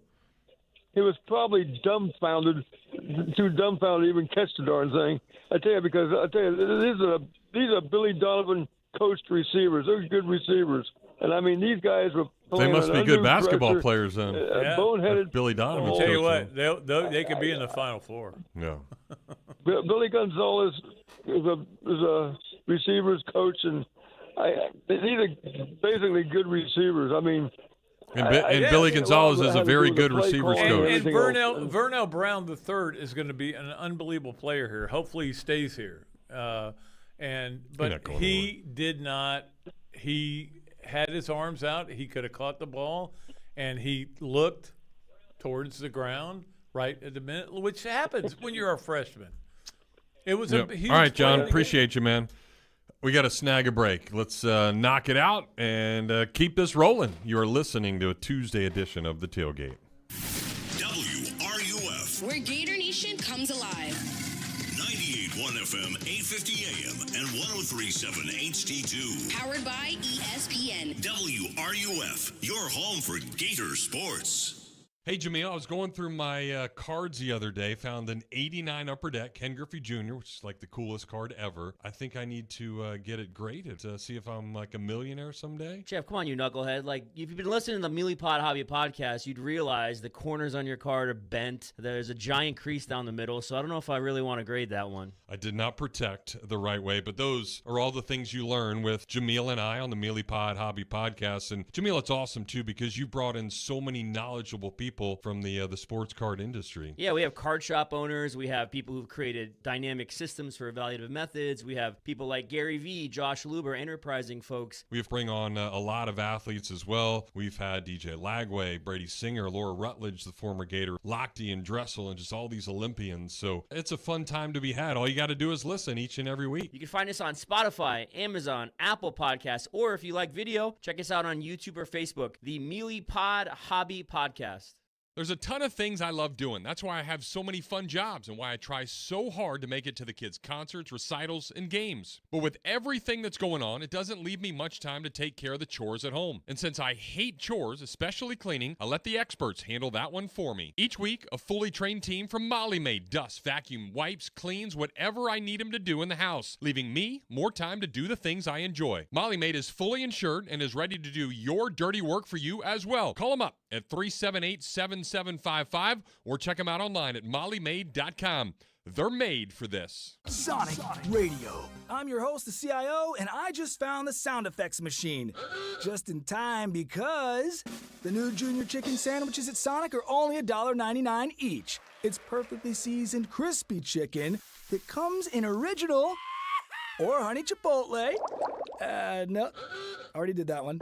Save that one for later. That's a soft no. Find Junior Chicken sandwiches on the Sonic Fun 99 menu. Live free, eat Sonic. Tax not included. See menu for details. When the unexpected happens, you need a legal team that's ready to fight for you, just like the Florida Gators. At Meldon Law, we're proud to partner with the Florida Gators to deliver winning results for those who have been injured at no fault of their own. With a strong record of success and a team that won't back down, Meldon Law is your trusted partner in tough times. Call Meldon Law at 352-373-8000 or visit us at meldonlaw.com. You see the more than 70 bright green trucks all over town making sure our neighborhoods go from cluttered to clean. But what you may not know is there are more than 130 employees at GFL whose hard work and dedication deliver quality services to each and every one of you throughout the year. Rain or shine, regardless of the elements, GFL employees pride themselves on knowing what they do is crucial in our community, and they are looking to add fine folks to their ever-growing team. So if you want to be a part of the 4th largest provider of environmental solutions in North America, look into joining the Green Team here in Gainesville by checking out the career section at gflenv.com.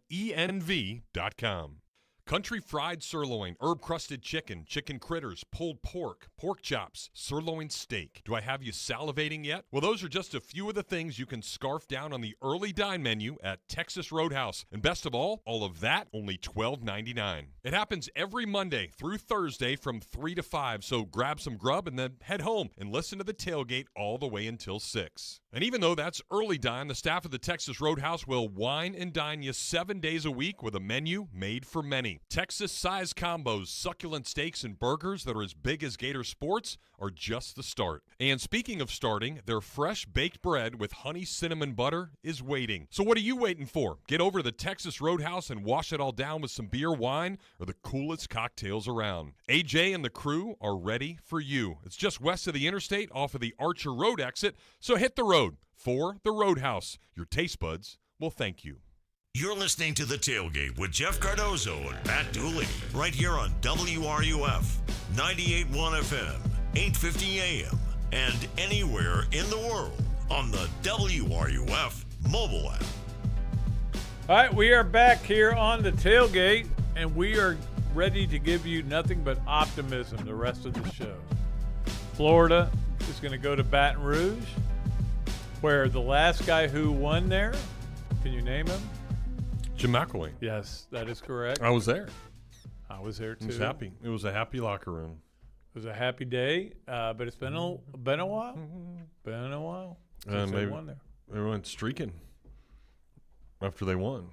No, they didn't. But it just made me think of it because on the way here I had to pick up a photo frame, so I went to Hobby Lobby. Ray Stevens? I went to Hobby Lobby, so it reminded me of Will Ferrell running down the road and talking about how he's got to spend his day on Sunday going to Home Depot and so what Bed Bath and Beyond. What? Come on. It's not Hall Pass. No. It's Come on. Old School. Old School. Very Yes. good, Duels. I'm not a big fan of Old School. There's a lot of great scenes in it. There's a lot of Will Ferrell. That's where you get earmuffs all that stuff. I know, but I can Sir Will Ferrell is what I'm saying. Yes. But I wouldn't put that movie in the Sir. Very servable, for sure. All right, lots of calls to get back to. Let's do it. AJ's taking them, and Mike is next. Hey, Mike. Hello, gentlemen. Pat, I appreciate your honesty. I really do. You haven't sugarcoated it, or I know you're saying let's go to be optimistic now, but you don't correct problems by just saying everything's okay. The couple of problems I have is with Napier's clock management. He's had going on 4 years to get better at that, and he hasn't gotten any better at it. And, is it just a point where he can't get better?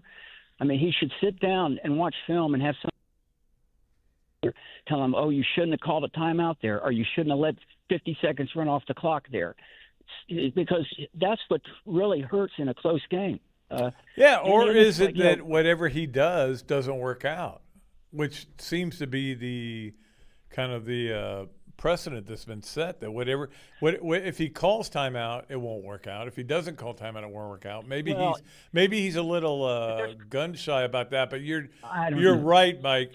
He should have called timeout a lot earlier in that at the end of the game. Yeah, but it wouldn't have mattered. It wouldn't have mattered in the end. That's the problem, Mike. He didn't have the 3 timeouts, and it was first down on that. So you run it, you call your next 2, they're still going to be able to get the clock all the way down. So my opinion, the only chance of saving that would have been to let them score. Yeah. Because then you have the opportunity with about a little over a minute to go to at least try to get down the field and score. Yeah. But the timeouts wouldn't have helped them kicking the field goal. They would have still been able to do that. Well, mentally he may be thinking, hey, also we've only scored 16 points, so maybe we can't. Yeah. Yeah, we can't go down one the or two field plays. and score. Yeah. if you point to one or two plays, well, when you're favored by 18, it shouldn't come down to one or two plays. It shouldn't, but I've seen Spurrier lose 18-point games. I've seen. Oh, I know. I've seen Urban lose Spurrier those win a games. national championship. Yeah, but and I you've mean, seen him win 2 national championships. So you compare them; they're not comparable. No, but I'm just saying, it's Just not out of the realm of possibility to lose an 18-point when you're an 18-point favorite. But I will say this: not in game 2, when you give them the game, and that's basically what South Florida said. We'll back up and let you give us the game, and you did. This clock management. That's what they did. This clock management has been going on for 4 years. If you look back at the Ole Miss game last year, we almost gave that away with poor clock management. He's got to get better than that. I don't know if it comes to a point that can he get better than that, and his offenses have sputtered since he's been here. He's never had an total offense that finished better than 81st in the country. That's got to get better, and I don't think he's like Muschamp. He's not going to make a change. No, but Mike, I agree with that. But again, you look at what happened down the stretch last year. Florida averaged more than 30 a game in those 4 wins. Yeah, but a lot of that was because FSU sucked so bad. I agree. And but Tulane, everybody opted out. It doesn't count the Tulane game. Yeah. So okay, well, the last 4 games were the 4 games that they won. Right. Okay. That's Tulane. Yeah. That's one. They scored 30 against Ole Miss. One last thing too. I'm so disappointed in the offensive line. There's just the effort is not there. The intensity is not there. It's very disappointing when you've got guys there and you look at the recruiting rankings. We have so much more talent than, at least apparent talent, than South Florida has.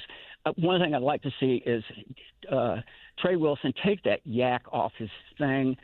When you haven't broken a tackle or made anybody miss all year, you might want to put Y-U-K there. Yuck. That's very yuck, stupid. Not yak. For sure. Yeah. It's so me. Yeah. Thanks, guys. All right, Mike. Thank you. Appreciate that. Sorry. Tim Brando called me during the. You should tell him you're on a radio show. I should tell me I'm on a radio show. Oh, yeah, that's very true. Eric, what's up? Welcome to the tailgate. Hey, what's up, Pat and Jeff? How you doing? Awesome. Good, Eric. How you doing, buddy? Good, man. So I had a question for both of you. But first, I want to apologize to Pat because I don't know if he remembers that I scared the hell out of him, I think, at the game. I was waiting in line to get back on the elevator, and guess who I see getting off the elevator, and I go, look, it's Pat Dooley. Yeah, that was a little alarming. And I have to say, seeing you and shaking your hand and talking to you was the most exciting part about that whole game. Well, it was the best part. You need a better life, Eric. Yeah. Well, he watched the game. That's the problem. He watched the game, and then he got to see me. That was a highlight. But see, Pat was smart because it looked like he was leaving. I left at halftime, but that was my plan all along because I have to write, and I didn't bring my computer. But that was my plan all along. However, I didn't leave because I was disgusted with the Gators. I just left because we wanted to leave. It was nice to meet you, though, Eric. It was really nice. We had a good talk. I went down to get a beer, actually, because I couldn't take it anymore. If you had told me you were getting beers, I would have. He would have had one with you, yeah. Yeah, but it just I was like, oh my God, it's Pat Dooley. He's famous, and I got to see him and talk to him. But, I will say that was my best moment of that day. Nice. Yeah. So my question is, and I know it's probably been asked 1,000 times, and I heard it. I didn't call into Steve Russell, just to let you know. I just overheard it. Somebody else asked, but I was screaming it during the whole game. If Lagway, what percentage do you think Lagway is truly at?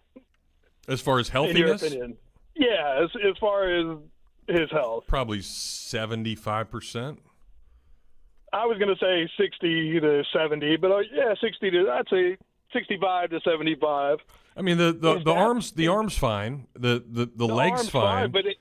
But he's not a good runner. He's not playing. He's not planning that foot to throw. No, he's not. Yes. But that is the way. Worth? No, that's the way he throws, and that's what they're trying to correct. That's the problem. Yeah, too many passes where his feet are facing the wrong way.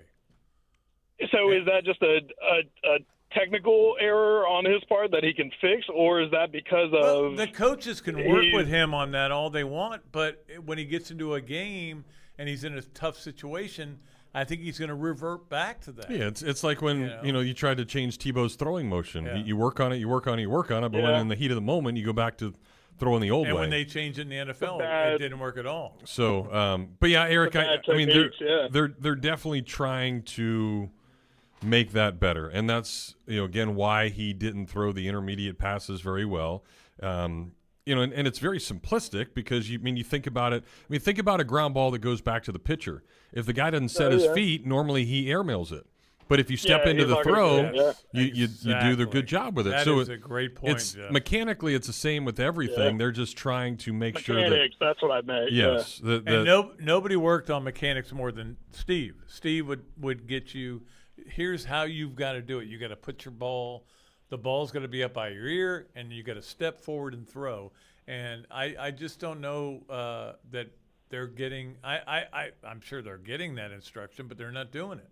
And for him you think he's not working on it day in and day out and dreaming about it and sleeping about it like he. I would hope he is. Yeah, I hope so. Because but it doesn't. He's got a chance to be make a lot of money in the NFL. Yeah. But you know what? Right now, the way he's playing, he's got a chance to make no money in the NFL. So he's got to start stepping into his throws. And like for example, the throw to again the Livingston throw at the start of the game, where he threw it right over the top of his head. Now, like a wide receiver might catch that and you would go, "What a catch!" But you don't throw the ball. No, for there. sure. You don't throw the ball there. No, but I didn't know if it was mechanics or if it was injury prone, and if it was, maybe it's a little bit of both. Keeping him in, is it worth keeping him in though? To risk the risk, the pros and cons. They would not be playing getting him hurt. Yeah, they would not be playing him if he's that hurt. I can guarantee you that, Eric. So yeah, I wanted to get y'all's opinion on it. All right, man. Appreciate you. Appreciate it, guys. Yep. Thank you. Thanks, Pat. Sorry for scaring you. Good chatting with you. You didn't scare me. It was startling though, because you're walking out and you're. If you want to be scared, you can tune into our WRUF YouTube page, home of the Gators. See how scary Pat really looks in person. If he actually slides into the camera and not leans back. Well, okay, I'll get over here. There you go. There you go. Well, you can sit back now because we're taking a break, and then we'll come back and get more of your phone calls next. Well, they get mad at me for here leaning into on WRUF. WRUF Sports Center. I'm Jackson Robb. The next fall sport getting underway in Gainesville is golf. The number 4 UF men's golf team teed off their season on Sunday at the Sahali Players Championship, where they finished 10th out of the 12 teams that competed. The best individual performance came from junior Jack Turner with a +5, which put him tied for 20th overall. The Gators will be back in action at the Fighting Illini Collegiate from September 19th to 21st. The 10th-ranked women's golf team began their season in Charleston at the Cougar Classic this morning, where they are currently 3rd-ranked as a team with a -9 collective score. Action will continue tomorrow from Yeamans Hall Club at 8:45 a.m. Billy Napier also spoke with the press today after Florida's devastating 18-16 setback on Saturday to USF. He addressed the need for improvement ahead of marquee tests against LSU and Miami coming up over the next 2 weeks. We got work to do to get better. Our fans know it. You guys know it. I know it. Our players know it. So we got to do better.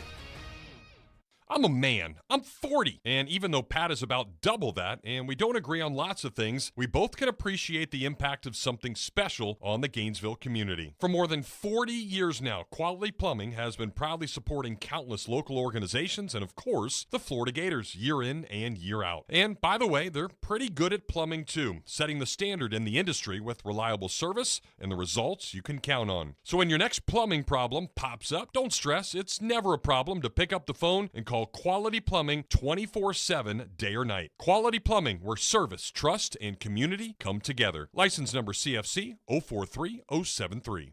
So, it's summer.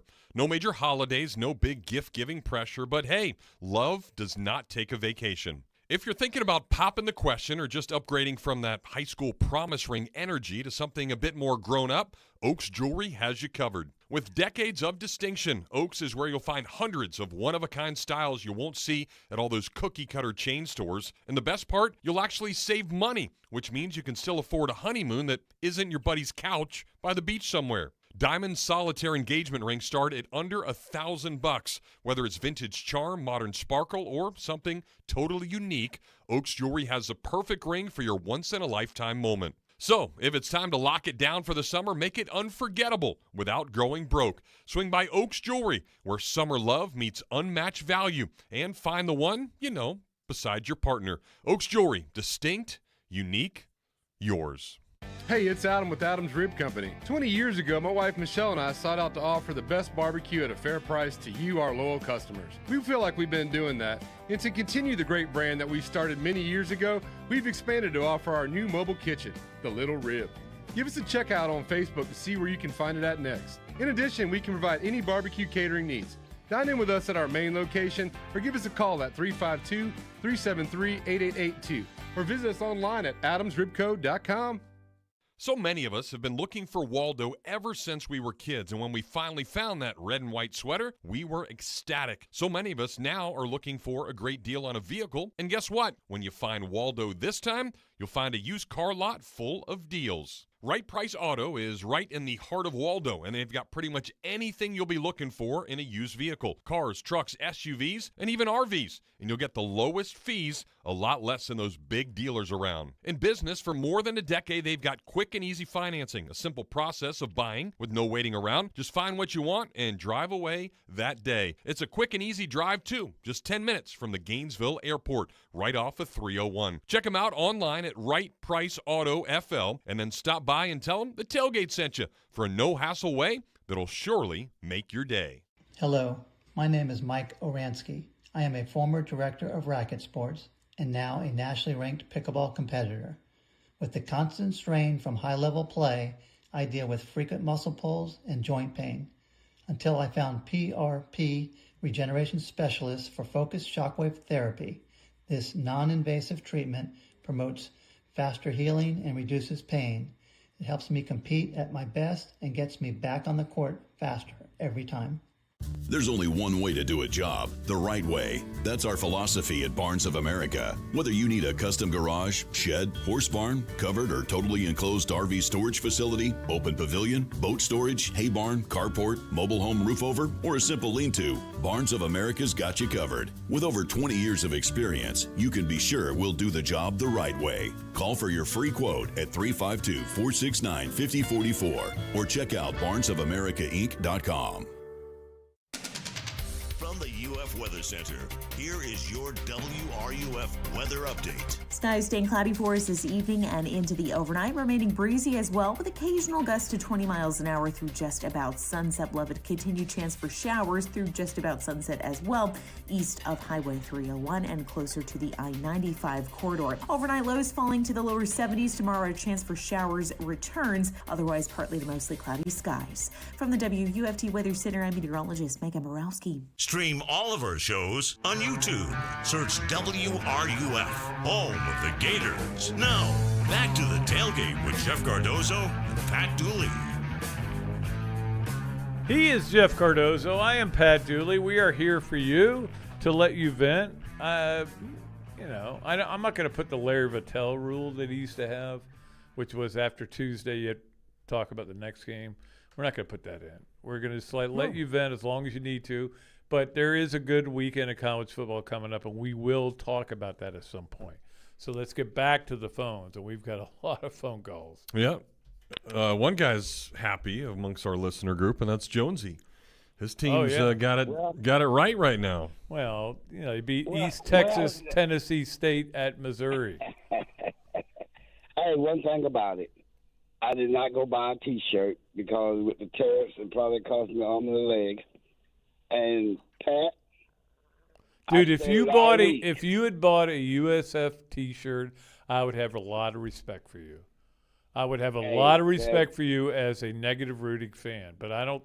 You don't roll that way the way I do.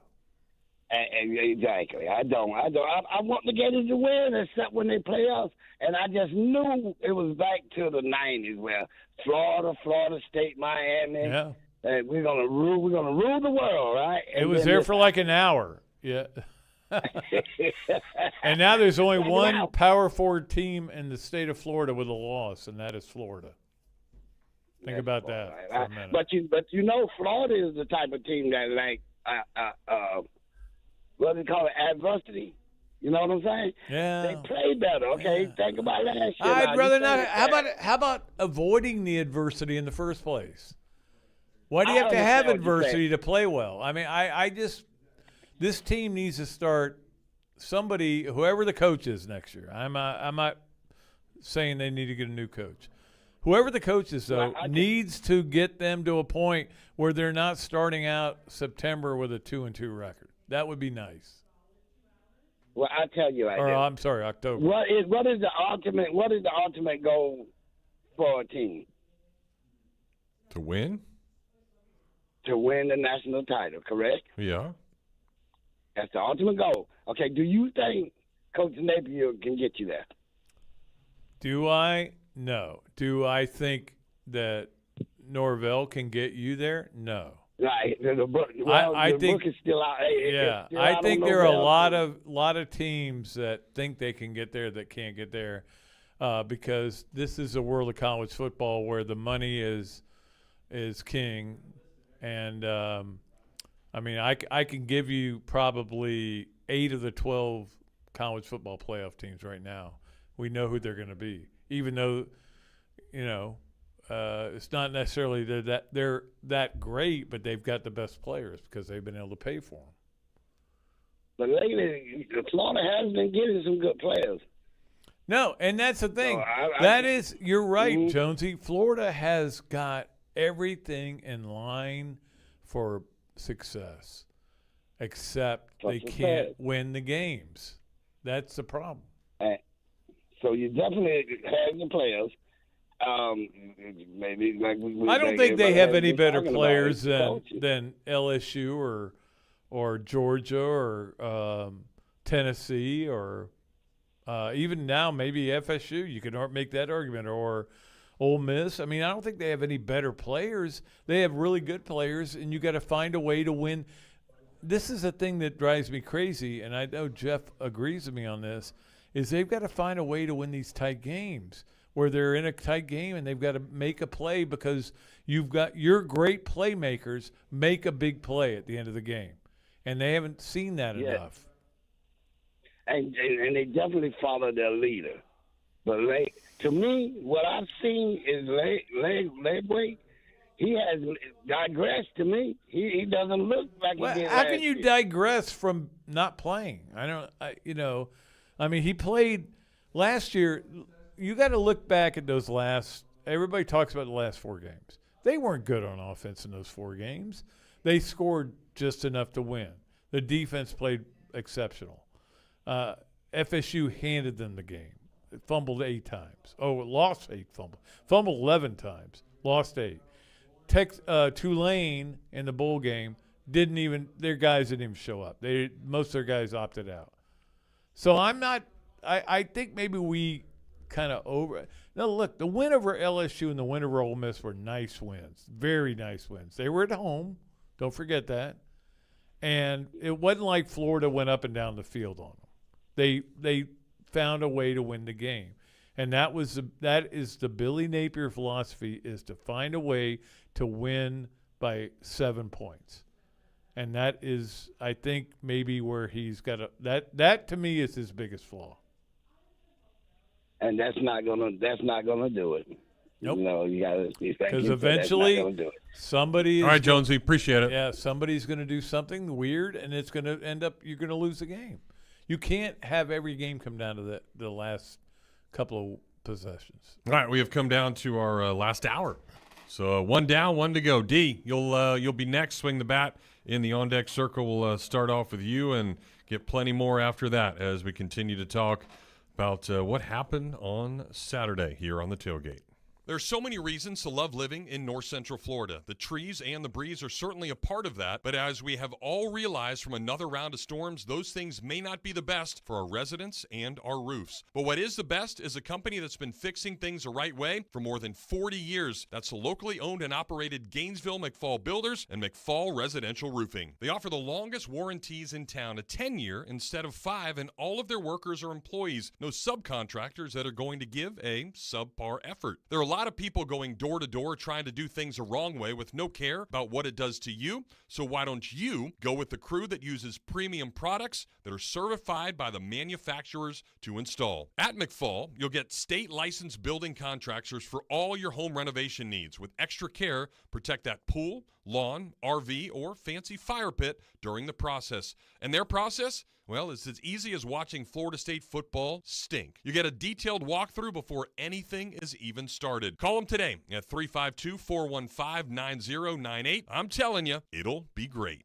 It's known as a small place with a big taste. If you don't know what I'm talking about, you're really missing out. The place that's been voted best cheesesteaks in Gainesville, it's called Big Mills. Serving 100% top butt sirloin, 100% chicken breast on their cheesesteak sandwiches, Big Mills has a big taste. They also offer sausages, hot dogs, burgers, and salads with a baseball theme inside that every diehard is going to want to see. They've also got ice cream and milkshakes to wash it all down, so come on down to 2111 13th Street, right next to Adam's Ribs, and see why Big Mills is a small place with a big taste. The world-famous Bud Light beer was introduced in 1982. Just think of all the great Gators moments since. And Bud Light was there for all of them. It was there at the tailgate, glowing on a neon sign at your favorite spot to watch the games. It was in the stadiums, arenas, ballparks too. Bud Light and Gators fans have shared decades of great moments together. Cheers to many more. Always 4 simple ingredients for a crisp, clean taste. Bud Light Beer, Anheuser-Busch, St. Louis, Missouri. Overheard at the Hard Rock Bet Party. How'd you get your money so quick? Hard Rock Bet's got lightning fast withdrawals. Almost as fast as Dale Jr. valeting cars at this party. Man, he's fast. Hard Rock Bet's fast withdrawals have given me new motivation. Tips are appreciated. Hard Rock Bet Sportsbook. Roll with us. New players bet $5, get $150 in bonus bets if you win. Payable in bonus bets, not a cash offer. Offered by the Seminole Tribe of Florida. Must be 21 and up and physically present in Florida to wager. Terms and conditions apply. Concerned about gambling? Please call 1-888-ADMIT-IT. Electronics World has moved to serve you even better. Hi, this is Tom Collette. At Electronics World, we will continue to give you big box prices with local personal service. In a new spot, 3499 Northwest 97th Boulevard in Gainesville. At EW, you'll find Sony, Yamaha, Marantz, Powers & Wilkins, Martin Logan, and more. Also visit us online, electronicsworld.net. That's electronicsworld.net. From the Spurrier's Gridiron Grill Studio, WRUF Gainesville, W251CG Gainesville, WRUF FM, HD2, and on the WRUF radio app. The Tailgate with Jeff Cardozo and Pat Dooley is on the air. Let's do it. It's go time. You can be part of the show by calling 392-TALK. That's 392-8255. You know, if I'm saying something to you, I don't say to you, I'm going to say something to you, and then say it. I just say it. Or hit the guys up on social media by tweeting to @JeffCardozaUF and @Pat_Dooley. The grill is hot and the beverages are ice cold. It's time to tailgate. Here are Jeff and Pat. All right, we are back for the second hour of the Tailgate, brought to you by Meldon Law. They won't back down. I am looking forward to tonight going to the Gainesville Quarterback Club, where Scott Strickland will be speaking. I'm sure he'll get a lot of tough questions, but the bottom line is he's going to show up, and he's going to be there, and he's going to say, hey, you know, it's going to be okay. And look, it's still possible to be okay. That was a bad loss. And I think a lot of Gator fans feel like they were, and they'll take it personally because they feel like they were sold a bill of goods to a point. Like, we thought this team was going to be different, and they're the same.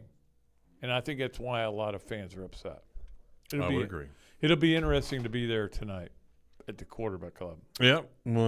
Can't talk about it tomorrow because what stays at the Quarterback Club. I usually can find one thing I know that they'll be okay with me talking. Extrapolate. That's from out of there. All right, let's see what D's got for us. Hey, D, welcome. Hey, what's up, fellas? How you doing? Good, man.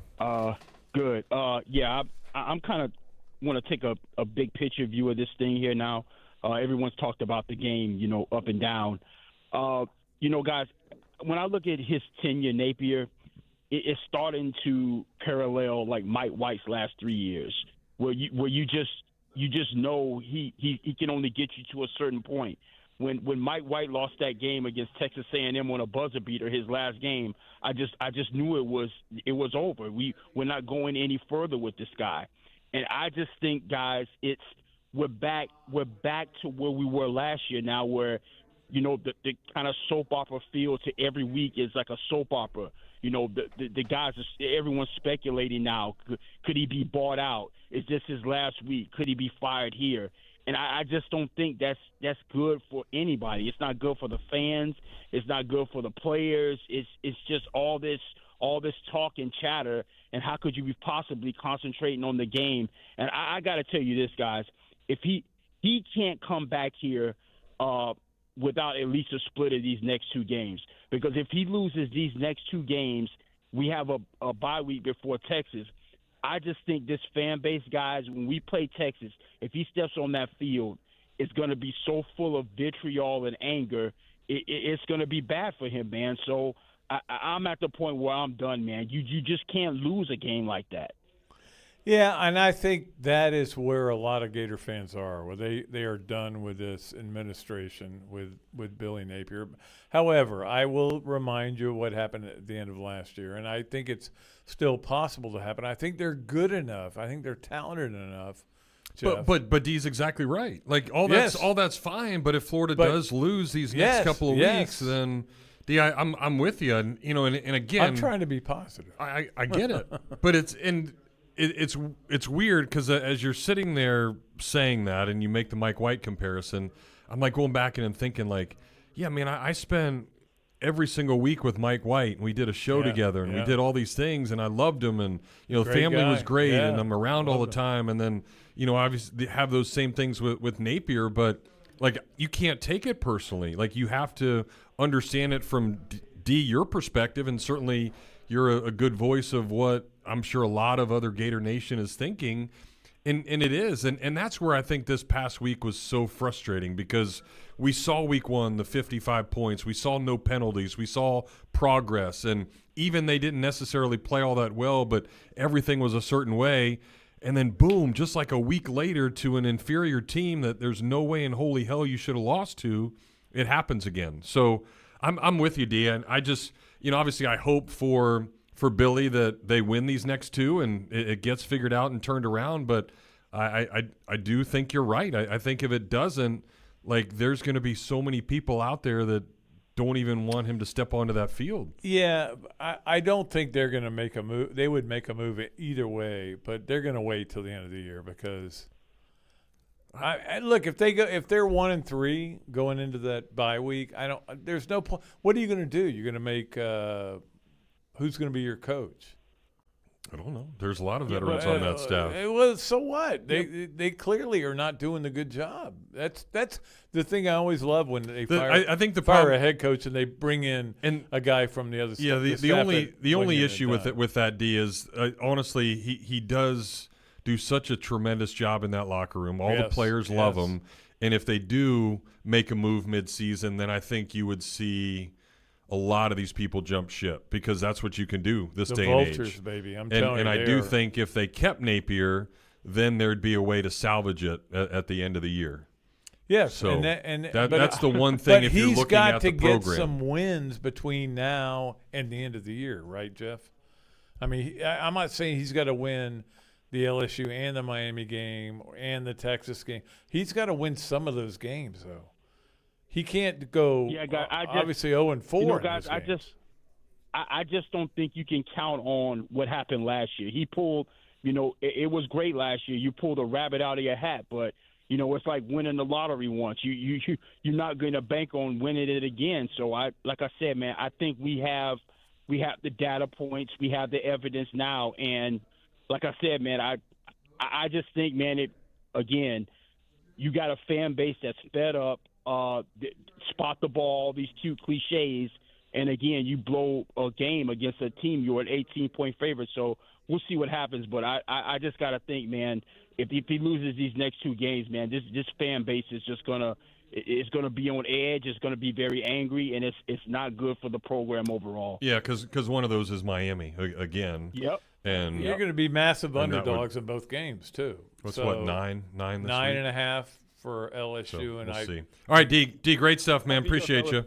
I think it may be 9 or 10 for Miami. Depends on what happens. Well, it's the same as it was for Florida and USF. I think USF's like an 18-point underdog to Miami. I think they're 17 this week. Well, I think it dropped to 17. I don't know why they're that big, but hey, look, they're gonna. I guarantee you they cover the spread. They won't. I don't think they'll win the game, but they'll cover the spread. Because USF because of the offense they run. It's the way they'll play. But the thing you have to do with that offense, and Jeff, you and I talked about that at length last week, is you got to get 3 and outs. If you get 3 and outs, the offense that they run doesn't matter. It's inconsequential. They are going to give you the ball after 30 seconds, but they didn't do that. Florida got 1 possession in the first quarter. They got 2 possessions in the second quarter. That's not good. You got to get more possessions to win games. And then when they got 7 in the last half, they punted 5 times. They punted 4 times. 4.5. Bill, what's up? Welcome. Thanks. Greetings from Nashville once again, fellas. Yeah. Speaking on that, it seems like if you watch Golich and the way that he coached against Napier on Saturday, and I think you guys have mentioned this, but he did not play to win. He played not to lose that game. And it's the way Fulmer used to play Spurrier, like in Neyland said, just sit back, let them make the mistakes. We're not going to blitz them all day. If we happen to be one of these days where their quarterback's not doing well, we're going to beat them. If not, and they throw 5 touchdown passes, we're going to lose. And that's exactly what happened with us. We beat ourselves. You never convinced me that South Florida beat us. If you go back and look at these films. No, I agree with you on that. And I want to give South Florida credit, but. Oh, absolutely. Come on, man. I mean, you can't lose a game with 11 penalties and the way Florida played in that game offensively. I think from a tactic standpoint, from a strategy standpoint, we got big time out coached. And there's a lot of folks out there wondering, that were asking for Golich, 4 years ago. You know what, guys, I'm not sold that Miami's going to beat them. I really think this is a good team. They might not be the biggest team, but what I cannot figure out, where I really thought we would beat them, was I thought we'd run down their throat in the fourth quarter. They weren't not as deep as we were defensively. They're not as big as we were. And the fact that we were not able to run the ball against them in the last 8 to 10 minutes of that game absolutely just boggles my mind. Yeah, I do agree. I thought, especially after the first drive, I was like, all right, this is the way it should be the whole game. And you'd be able to out-physical them, and Florida's got a superior offensive line. Even though you only got the field goal. Size-wise, all that stuff. And they would be tired, at least worn down a little bit to that point, and then you'd be able to do that. But obviously it wasn't the case. Yeah, they're like a phoenix and came back and just punched us in the mouth. Well, there's just a couple things I want to run by you guys. And, Pat, you mentioned that DJ did not digress. But I would like to mention the way that he played last year before he got hurt. He was making all of these off-platform throws. He was hitting guys running down the sideline in stride. I was looking at him thinking, wow. I mean, this guy. He looked like Pat Mahomes out there. He really did. It was not the way he was. He had a little slot, a little 3/4 slot that he'd throw with, to hit somebody on a slant, and then he gets hurt, and he's never the same. He practices 2 weeks before going into this game, and he's still trying to make those off-platform throws in this game. If you go back and look at these tapes, the amount of wide open receivers he misses. And these and you mentioned it, Pat, these throws that he's making when he doesn't even have his feet on the ground, it's like, buddy, before you can be Pat Mahomes, you need to try to be DJ Lagway. Boy, that is a great point. That is absolutely right. I think he's trying to be too much I'm going to be this guy. I'm going to show you. I don't even have to plant my feet.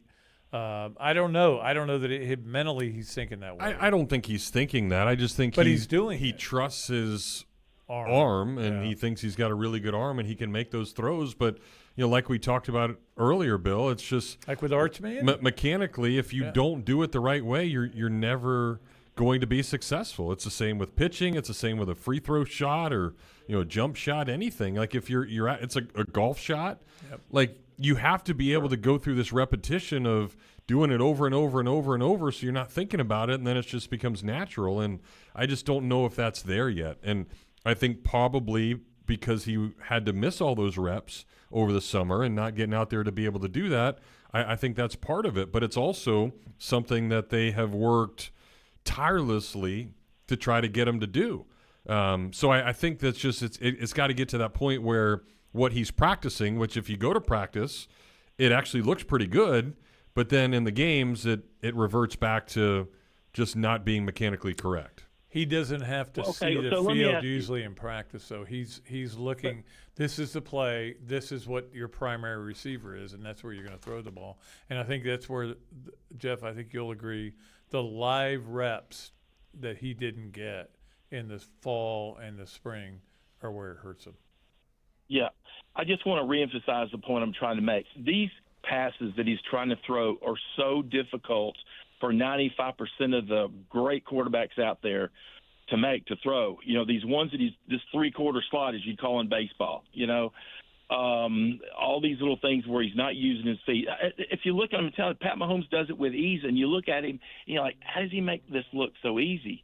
It's not easy. It's very difficult, and he's not had a chance to replicate what he was doing early last year. He was making some unbelievable throws as a true freshman last year. And I, along with some others, look at him thinking, wow, is this what we're going to have for 3 years? It's not quite worked out that way.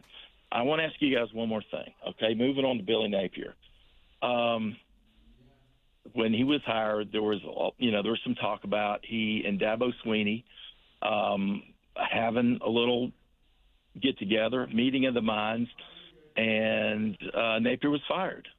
And if I remember correctly, it was because of the style of the offense that he was running. Am I correct in that assessment? Yes. Yeah. Dabo fired a lot of guys, including remember that quarterback that went to Missouri? What was his name? Kelly?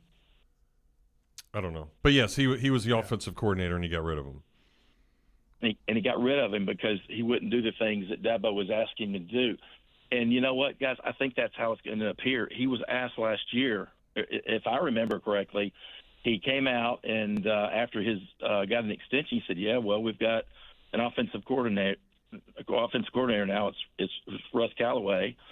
Well, he's an offensive coordinator in basically in name only, right? Yeah, but it's still correct. The guys are still meeting they're coming up with a game plan. It's not like he's the only guy that's got any influence on the game plan, but it's pretty clear who's calling the plays. But yes, Bill, if I'm on that offensive staff and I know that this staff is in jeopardy of potentially losing, like I wouldn't hold back. Like I'd go to Billy and say, hey, we should try this or we can do this. Like this is what we need to do. And then it's ultimately up to Billy to say, no, I'm going to stick with the way we do this. It's going to be a lot of 12 personnel and we're going to run it this way and I'm going to have the motions. But I think part of that too, like Graham Mertz ran this offense so well because he understood that. I just don't think DJ is there yet either. So it's almost like you have to have like the perfect storm of, Billy Napier and this way he runs an offense to a quarterback that understands it and knows how to do it. And DJ doesn't. DJ is way more talented than Graham Mertz, but I think for this system, Graham Mertz is probably a better quarterback for Billy Napier. But that's the head coach's ultimate job is to then say, I've got to adjust to whatever this guy that I have now is, whatever his strengths are, I need to play to those strengths. I can't just do what I do, especially if he can't get it and understand it. Yeah, I never felt like that happened with Anthony Richardson, that nobody could ever figure him out. No, never. It It never did, and it was Spurrier had one, and Doug Johnson. Doug Johnson was a wild card out. You just never knew what was gonna happen. All right, hey Bill, we got to bail, man. Appreciate you. Thanks, guys. Yep. Thanks, Bill. All right, we got to get behind on these breaks. We'll get back to it and get plenty more of your phone calls next here on WRUF. WRUF Sports Center. I'm Riley Terrell. On Saturday, the Gators fell to USF in the Swamp, losing 18-16. Florida struggled to move the ball, and with this upset, it dropped out of the AP poll.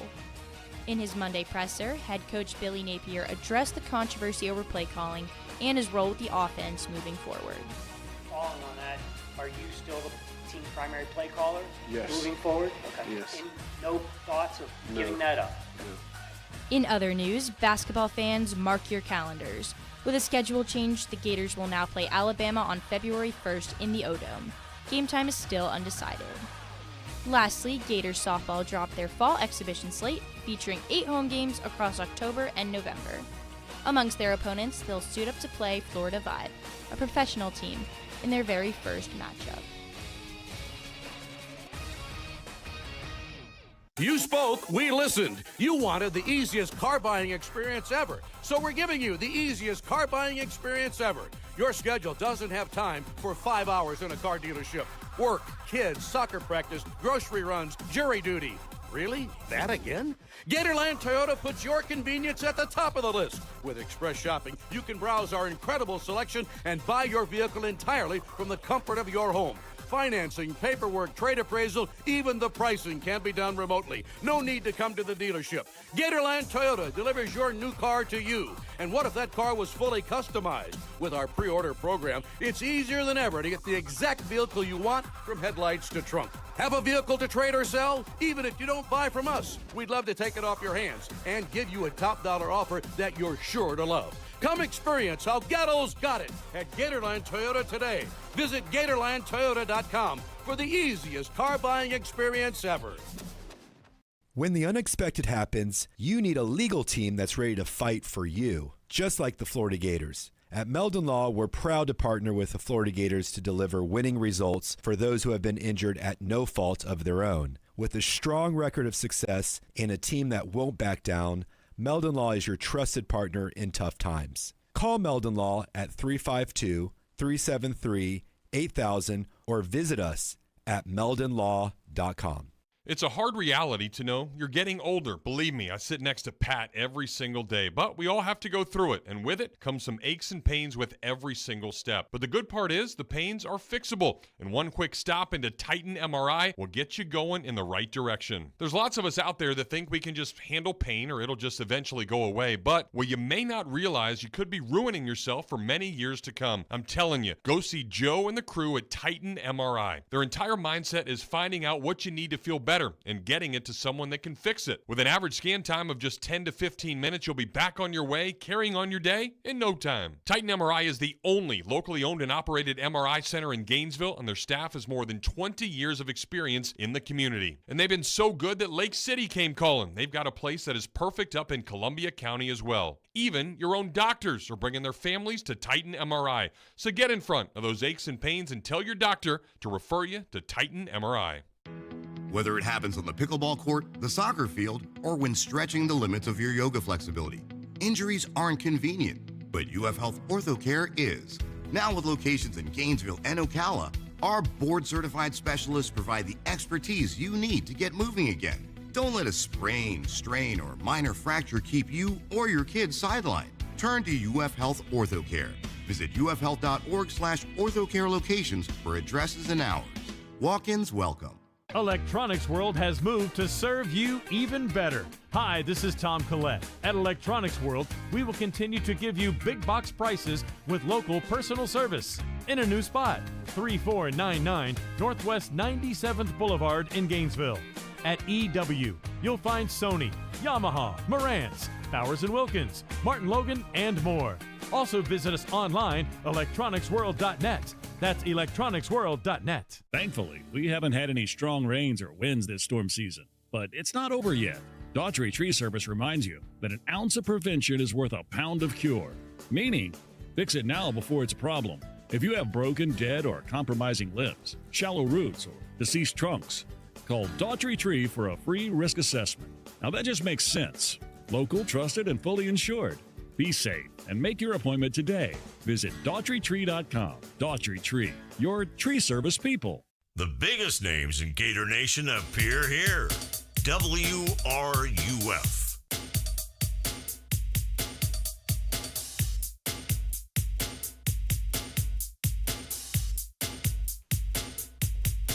All right, welcome back. Jules and Dozo here with you. A Tuesday edition of the Tailgate. Lots of comments on our YouTube feed, WRUF, home of the Gators. One of the questions asked, it's got to scroll back up. It's going down there. Why is from Kenny? Why do you think Billy will stop rotating running backs so much? No, he's always been a two-back guy. Well, ever since he's been here. At one point it was three, but yeah, I think he's gonna. But he likes the long game. Like he believes in. I still do not understand how you start the second half with Jacoby Jackson in the backfield and throw the ball. Especially when you know that 13's a much better tailback than 24. If you want to spell him every now and then, like on a long drive, or give him a series off because it's quick, but anytime that you have somebody fresh like that, put damn 13 on the field. Like, there's no ifs, ands, or buts about it. You can't say that he's the best physical specimen on the team. And when it was Montrell and it was Etienne, yeah. Like they were very similar. Yeah. I didn't mind them going back and forth. Absolutely not. But there's a significant difference between Ball and Jackson. And I think Jackson's a really good player. But Ball is special. He's different, for sure. Rit, what's up, man? Welcome. Hey, you guys got me? We got you. Yeah, I couldn't disagree more with D as far as the soap opera goes. If we can't have a competitive team, give me the car crash. Give me real ball coaches at Gainesville, you know. It's funny, too, because we had this conversation, exact same conversation this time last year about the same subject.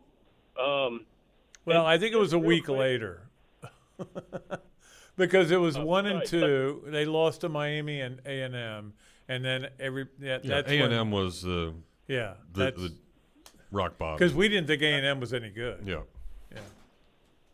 All right, I'm off by a week or two then. But you guys seen the movie It? No, I don't like scary movies. With the clown and the. I don't like scary It? movies. Yeah, I saw It. I saw It and It too. Does he come up? He comes up from the sewers and stuff, but I'm right? the same way as you. I don't like scary movies, but those. I'm a romantic at heart, D. Rit. He's watching Hallmark all day. I caught Steve and Shane's show, answering the callers' questions when they came in. And Shane looked like he stared into the deadlights when they kept asking. So Shane, what do you think we do? I don't know, man. I don't know. Well, that's Shane a lot of the time. I will say that. Yeah, but with that said, a quick appreciation shout out to one Jeff Cardozo, because I know the situation you're in professionally, and I wonder what the over-under is for F-bombs that are dropped on Saturday night, like watching stuff unfold. So thank you for doing what you do, and hang in there, brother. Thanks, man. I do have a question. Who makes the first move? Is it the AD? Is it the agent? Is it Scott Boras? Like, when this starts happening, it's totally the AD. Initiate. Yeah, totally the AD. Yeah. Because I mean, you got an interim president. He's not going to make a move.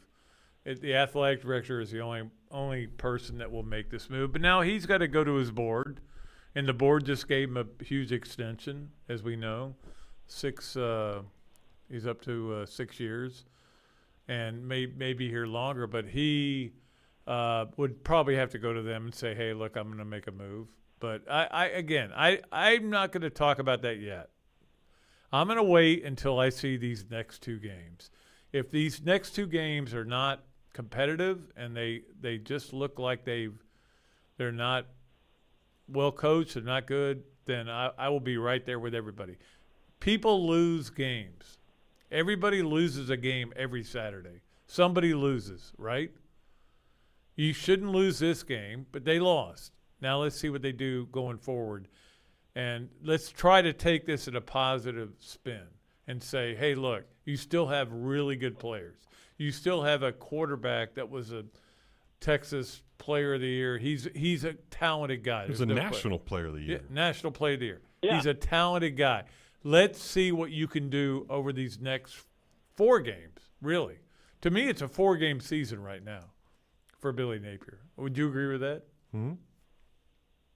I'd say it's a 10-game season. I mean, I don't think they're doing anything this year. I mean, I think they might know they're going to do something. I don't think they'll do anything. Well, they better do something. I mean, because like you said, we got an interim. You know, if it's clear that the wheels have already fallen off, what are you going to do? I don't think the interim president, and again, there should be a president in place by then, but that's not the point.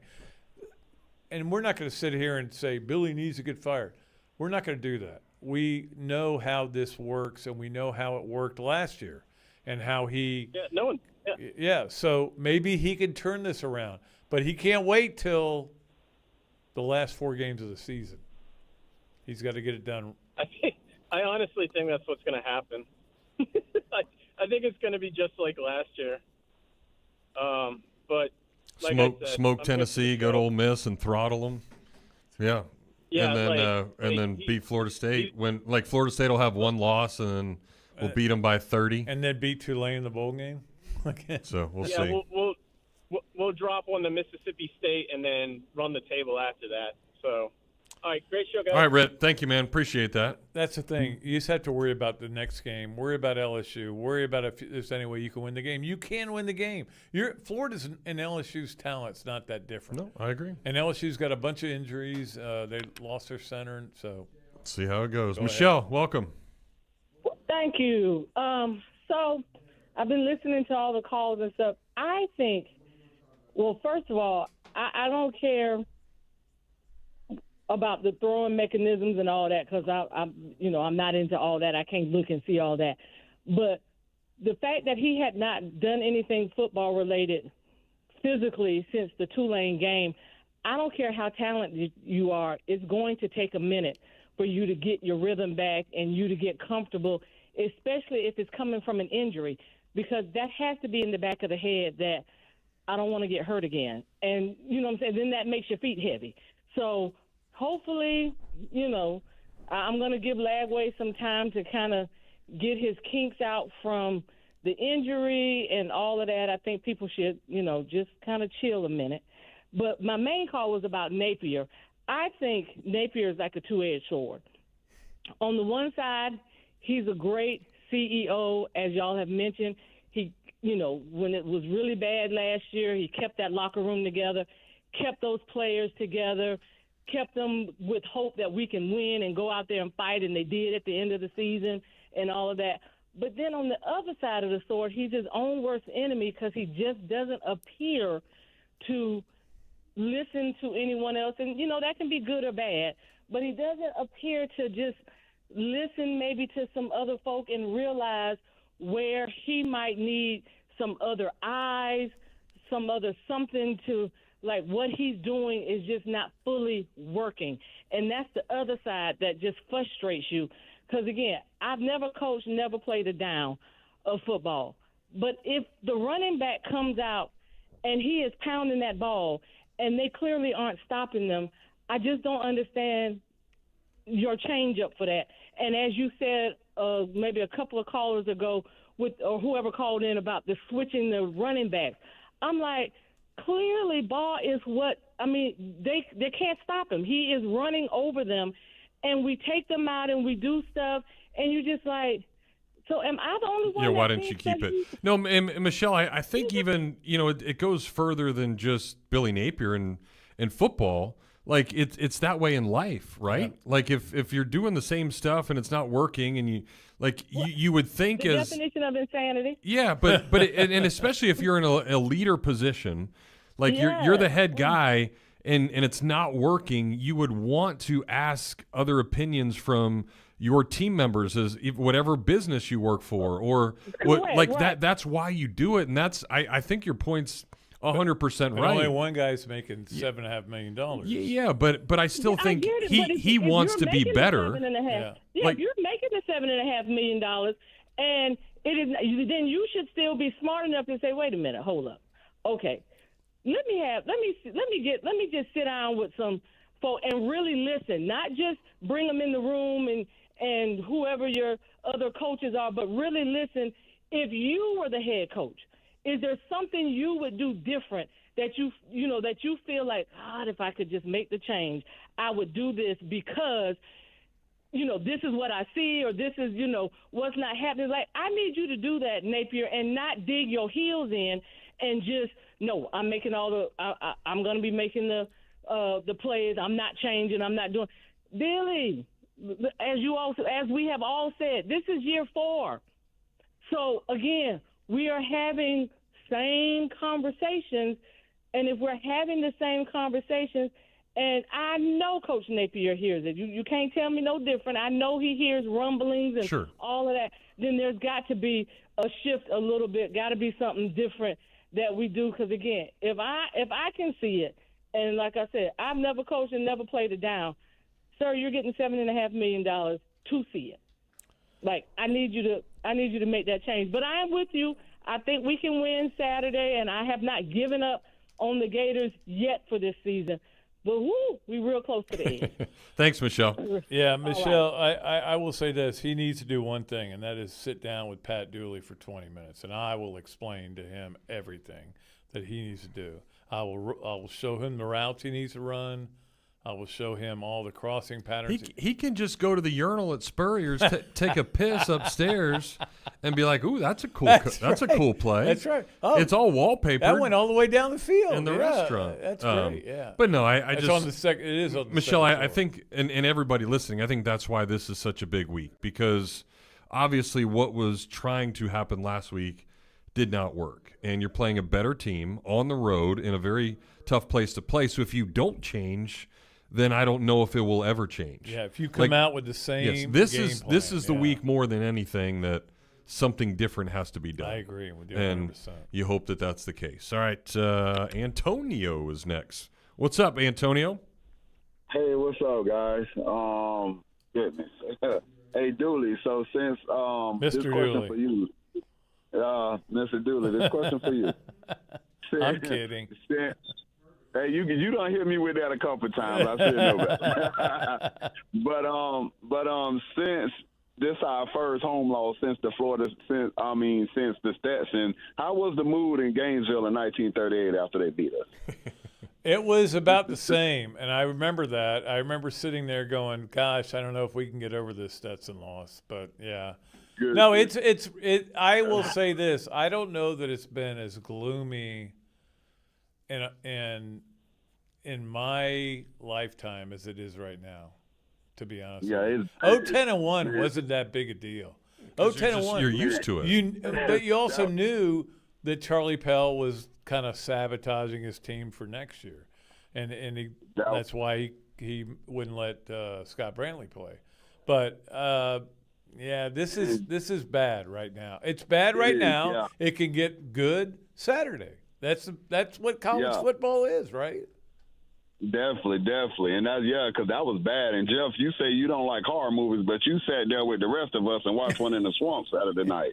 Very true. He did, and I had a front row seat at the very end. Just the field goal went. I was standing right there on the line of scrimmage, watching it. So well, I think you knew it was going to be good. Yeah. There was no point where I went, "There's some way he's going to miss this, or they're going to block it." I go, "No, they're not." It's an extra point. I wanted to be like in Back to School, where the dude pulls out when the guy's trying to dive, and he pulls out the mirror and puts the sun in his eyes and like reflected on the. But there was no. Why didn't you do that? There was no sun. So well, you could have done it off a light or something. Yeah. You could have saved the game for the Gators. Gula, you told me last week that just because we was talking about future games, but then you was like one game at a time.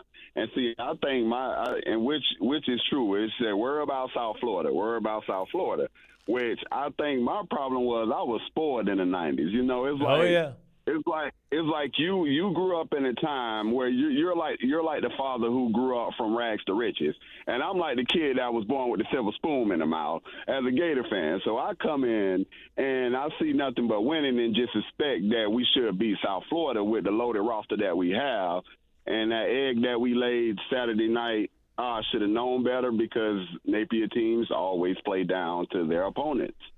And we always start off slow. And I think the biggest problem I have right now with Billy Napier is that they don't try to beat anybody badly. And they try to beat everybody by 23-20. And so when you do that, you're going to lose some of these games. I think they've got to they have to go back to that Spurrier approach, which is go for the jugular, go down the field. Okay, if it doesn't, I know they were playing one deep safety the whole game. And Florida didn't take advantage of that. When they did, remember the pass to Trey Wilson, the corner route? They took advantage of that because the safety's way over on the left side. Earlier in the game, they ran that one to Livingston, but they just didn't throw a good pass. So it's up to that.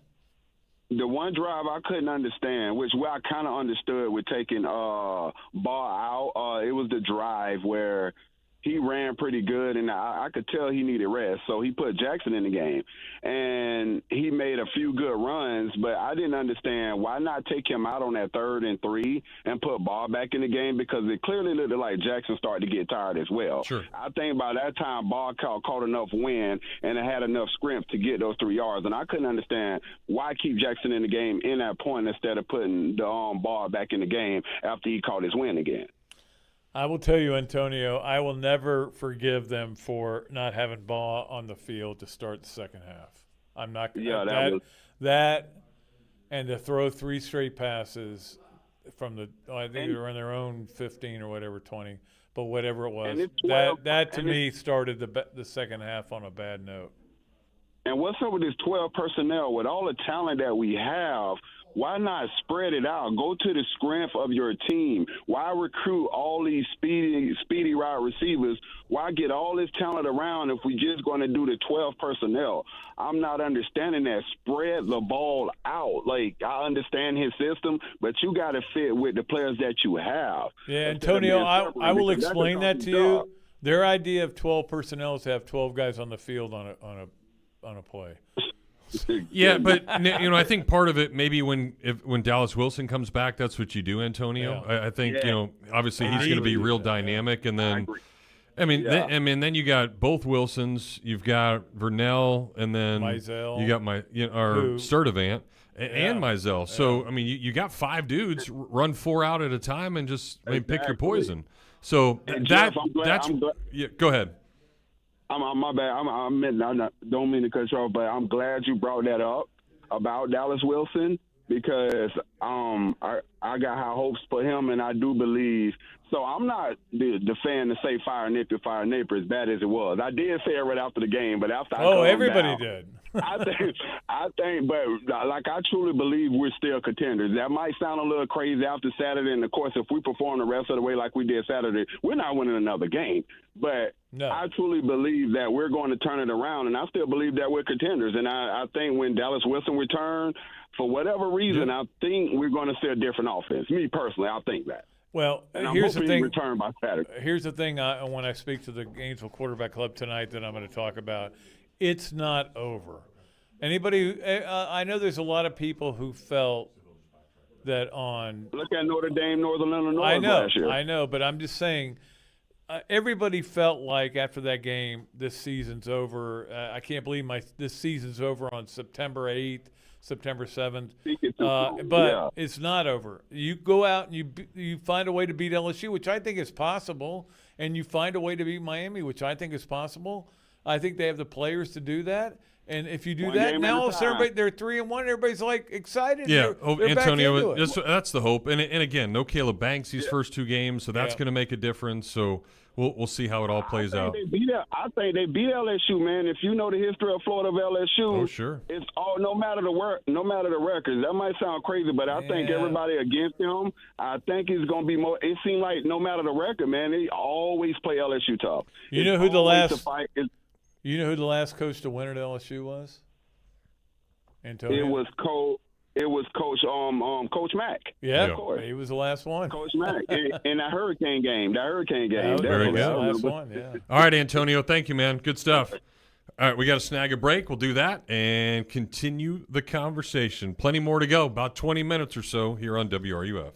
Your home for Monday Night Football. WRUF 98.1 FM, 850 AM, and 103.7 HD2. Every morning I get up, start the trek into town for a busy day ahead, and every morning, I kid you not, I pass an ugly green van or truck along the way, heading to work as well. But the best part of that sight is I know someone is about to be wowed with the craftsmanship and work ethic from days gone by with the technology of today, because that vehicle has Vintage Electric written across the side. And that quality is evident all over North Central Florida, and with more than 24 licensed journeyman technicians, you can be assured that a call to Vintage Electric is a call you won't forget. Now, I'm sure there's tons of you out there with honeydews up the wazoo, and if any of those have to do with electricity, call Vintage Electric today. No job's too small, they do it all, from service upgrades to rewiring, appliance and AC circuits, and how about an entire smart home installation? That way you can just ask Alexa to turn on the tailgate. So have them put their tailgate down, grab their tools, and sit back and know your electric job is going to be done right. Call up Vintage Electric today at 371-8021 or visit them online at vintageelectric.net.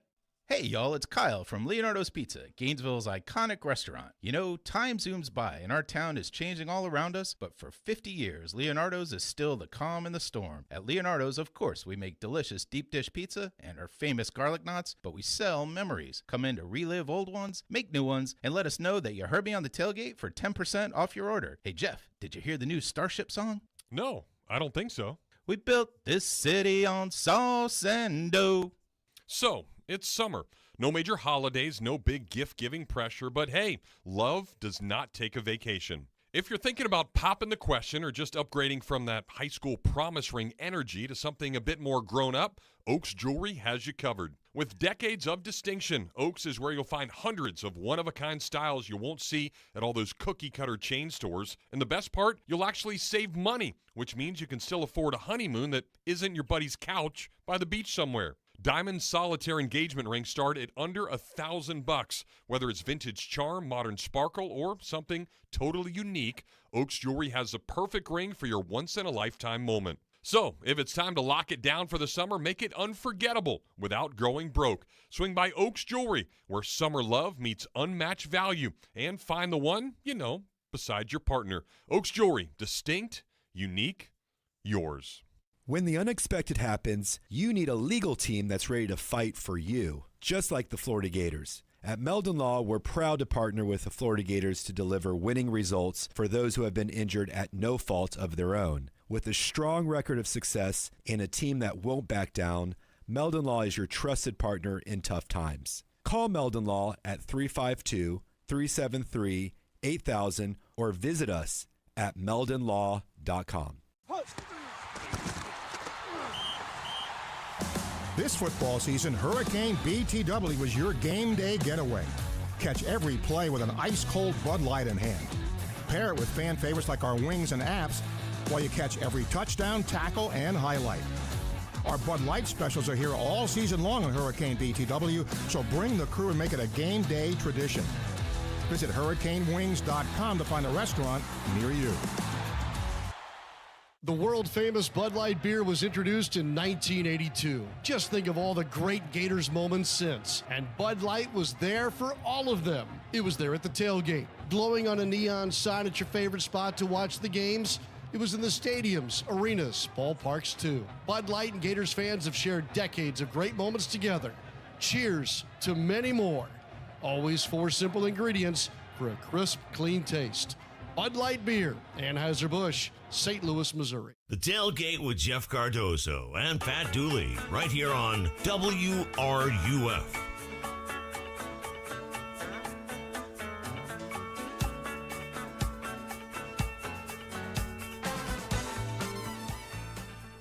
All right, welcome back.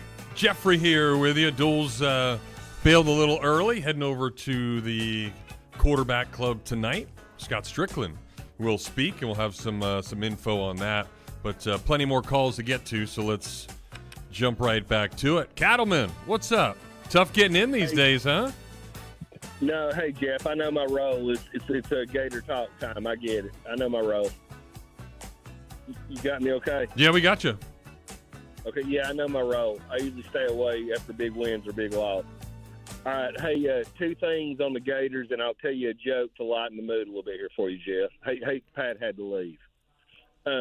Hey, Jeff, first thing on Florida's schedule, I know you're rooting for Billy like you rooted for Mullen, and I know you're on the Gator Network and all that, but I know you're independent.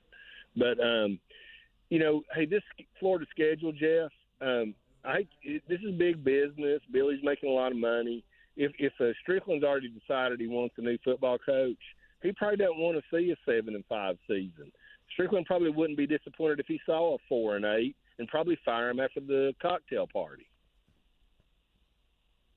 Maybe. I just, again, I think the only difference this day and age, as far as like the players and, then that gives them an opportunity to start looking for other teams potentially first and worrying about all that kind of stuff. Like if you keep Billy through all that, then the players aren't even thinking that kind of stuff till when it's all said and done. And then maybe Florida has the opportunity with NIL and different things to work out deals where they keep some of those guys. And then obviously you'll know a coach and be able to do that. But I think if it's done before that, you have a lot more people bail. And I don't think you want that. Right, but Jeff, I'm just saying, if Strickland's already made his mind up, his phone's ringing, and he's got an interim president and boosters, he doesn't want a 7-5 and a divided fan base. If Strickland wants a new football coach, they're all getting rich, and a lot of times these administrations don't want to see a coach go on a 4-game winning streak to end the season. A lot of times, I would say probably after that cocktail party game, probably will be when something happens, if anything happens at all. Yeah, I guess. I mean, we'll see how it plays out. Hey, two more things for you, Jeff. One thing on going forward here, really enjoyed Coach Spurrier and Steve today. Great show. But Alabama and Florida have something in common. Alabama had Bear Bryant and Nick Saban, two of the greatest coaches ever, and Florida's had Spurrier and Herb, two of the greatest coaches ever. But I'm going to go Al Gore on you here. I think it's kind of inconvenient. Like Bear Bryant died very shortly after his job was over. Saban's on ESPN, but at Florida you got Spurrier all over the radio and Herb's all over the radio too. I'm sure Florida would get a good coach if that comes to that. But if I'm a new coach coming in, I don't know if I like Spurrier and Herb being on the radio every day. Yeah, but Urban really has nothing to do with Florida anymore from his radio stuff. And then, Spurrier's very supportive. There's been a million people trying to get him to go in there and tell Napier how to call plays and do all that other stuff, and he stays away. So I don't think he's got any kind of impact on anybody coming in here. So I don't agree with that. Let me just ask you, Jeff. Would you like? Nobody could live up to Urban Meyer. He won 2 national titles. Spurrier ran the SEC for 10 years. Nobody can do that. Do you really want these guys on the radio every day in a small town? I don't think it matters anymore, to be honest. Last thing you can't think that. Yeah, last thing for Jeff. I know I play the villain on the show. I'm the Joker, the Batman, the Penguin, and all that. I'm not a Catwoman, but you know where I'm going on that. Sure. I'm the villain on the show. I thought I'd lighten the mood and tell y'all a joke. Thought I'd throw y'all some red meat and tell you a joke. Okay. Hey, Pat. I'm sorry, I said Pat. Jeff, who spent more time in the closet? Rock Hudson or Pat Summit? Don't know. Love you, Jeff. All right, Cattleman. Appreciate it. Daryl, what's up, man? What a way to follow a legend. My goodness gracious, man. Hey, Jeff, I guess I'm like everybody else. It's kind of like baseball terminology to me. If you got a pitcher striking everybody out, why pull him and bring in somebody else? It's kind of like the Jaden Ball situation, I'm a type fan that if something's working with a lineup keep running. I mean, I'd run Jaden Ball till he's completely out of gas, and I just don't understand the rotation, pulling players in and out. And sometimes, Jeff, what's crossed my mind is this NIL stuff. Are we putting players in there just to satisfy them, to get their money? Yeah, honestly, I think some of that's part of it. And I would assume, that's if it came down to it and the struggles continued for Lagway, it's, really tough to do it. It'd be like Sully trying to say, if you were going to, use that baseball reference, it's like, okay, Aiden King's a little bit better, but I'm not putting him on Fridays because Liam Peterson's my Friday guy because of NIL and everything else. I think, there's so much involved with all those different things right now that can really come back and backfire to a coach. I think it just makes it more difficult to make these decisions now. But I do agree with you, and Darryl, we've talked about that a lot throughout the show. There's a significant difference, in my opinion, from Jaden Ball to anybody else that's in that backfield. And if he's healthy, or not tired, so coming out of halftime, obviously he's not tired, put him in the game. Like, he's your number one guy. That's a position you don't need to be politically correct with. Like, he's your dude, and he's night and day better than the other dudes. Then you spell him. So it's not, the Eagles aren't taking out Saquon just to put in somebody else, things like that. So that's where I think Billy needs to understand and get better. Yeah. Well, speaking of running backs, Jeff, is Trayon Webb just got lost in the shuffle and KT Daniels is outperforming him for third back? Sorry, say that again. Trayon Webb from Trinity Christian Yep. Jacksonville. Yep. Has he just got caught up in the shuffle? And No, he's still banged up. So hopefully back maybe after the Miami game, because then you get the bye, and then so probably ready for Texas. Okay. All right, I was wondering about him. All right, I'm not going to take up much more time, Jeff. Have a good evening. All right, Darryl. Thank you, man. Good hearing from you. We'll finish the day with Bernard. What's up? Hey, Jeff, I saw that too. Stetson in 1938. Man, Billy's got a lot of things, man. He's hitting some benchmarks that he doesn't want to hit, man. The guy's never been 2-0 in his career. And last time, other than Florida State, Miami, and another, I guess, is Stetson. But Steve, Jeff, I'm watching this game, and Jaden Ball looks good. But I remember last year, and Jacoby Jackson was a very productive back. Mm-hmm. I haven't seen it so far, so I asked a friend, is that that much gap now between Jaden Ball and Jacoby Jackson? I don't think the staff sees it that way, but I think other people do. Like, they love Jacoby and how hard he works, and certainly knows what he did last year. So I think that's the big key. But we'll see. But right now there's definitely a difference between those. Hey, got to run, Bernard. Appreciate you, man, and everybody for tuning in today. Great stuff, and we'll keep it going tomorrow as well. AJ produced. He was awesome. For Duels, I'm Dozo. Have a great rest of your Tuesday. WRUF Sports Center. And I'm Mackenzie Davis. Billy Napier is put on the hot seat after his questionable play calling following the crushing loss against USF on Saturday. He says that he will remain the primary play caller for the Gators for the rest of the season and has no plan on giving it up despite the criticism he has faced. Following on that, are you still the team's primary play caller? Yes. Moving forward? Okay. Yes. No thoughts of giving that up? No. The football team heads to Death Valley this Saturday as they open up SEC play against the number 3 ranked LSU Tigers, hoping to get the first ranked win of the season. As the number 11 Florida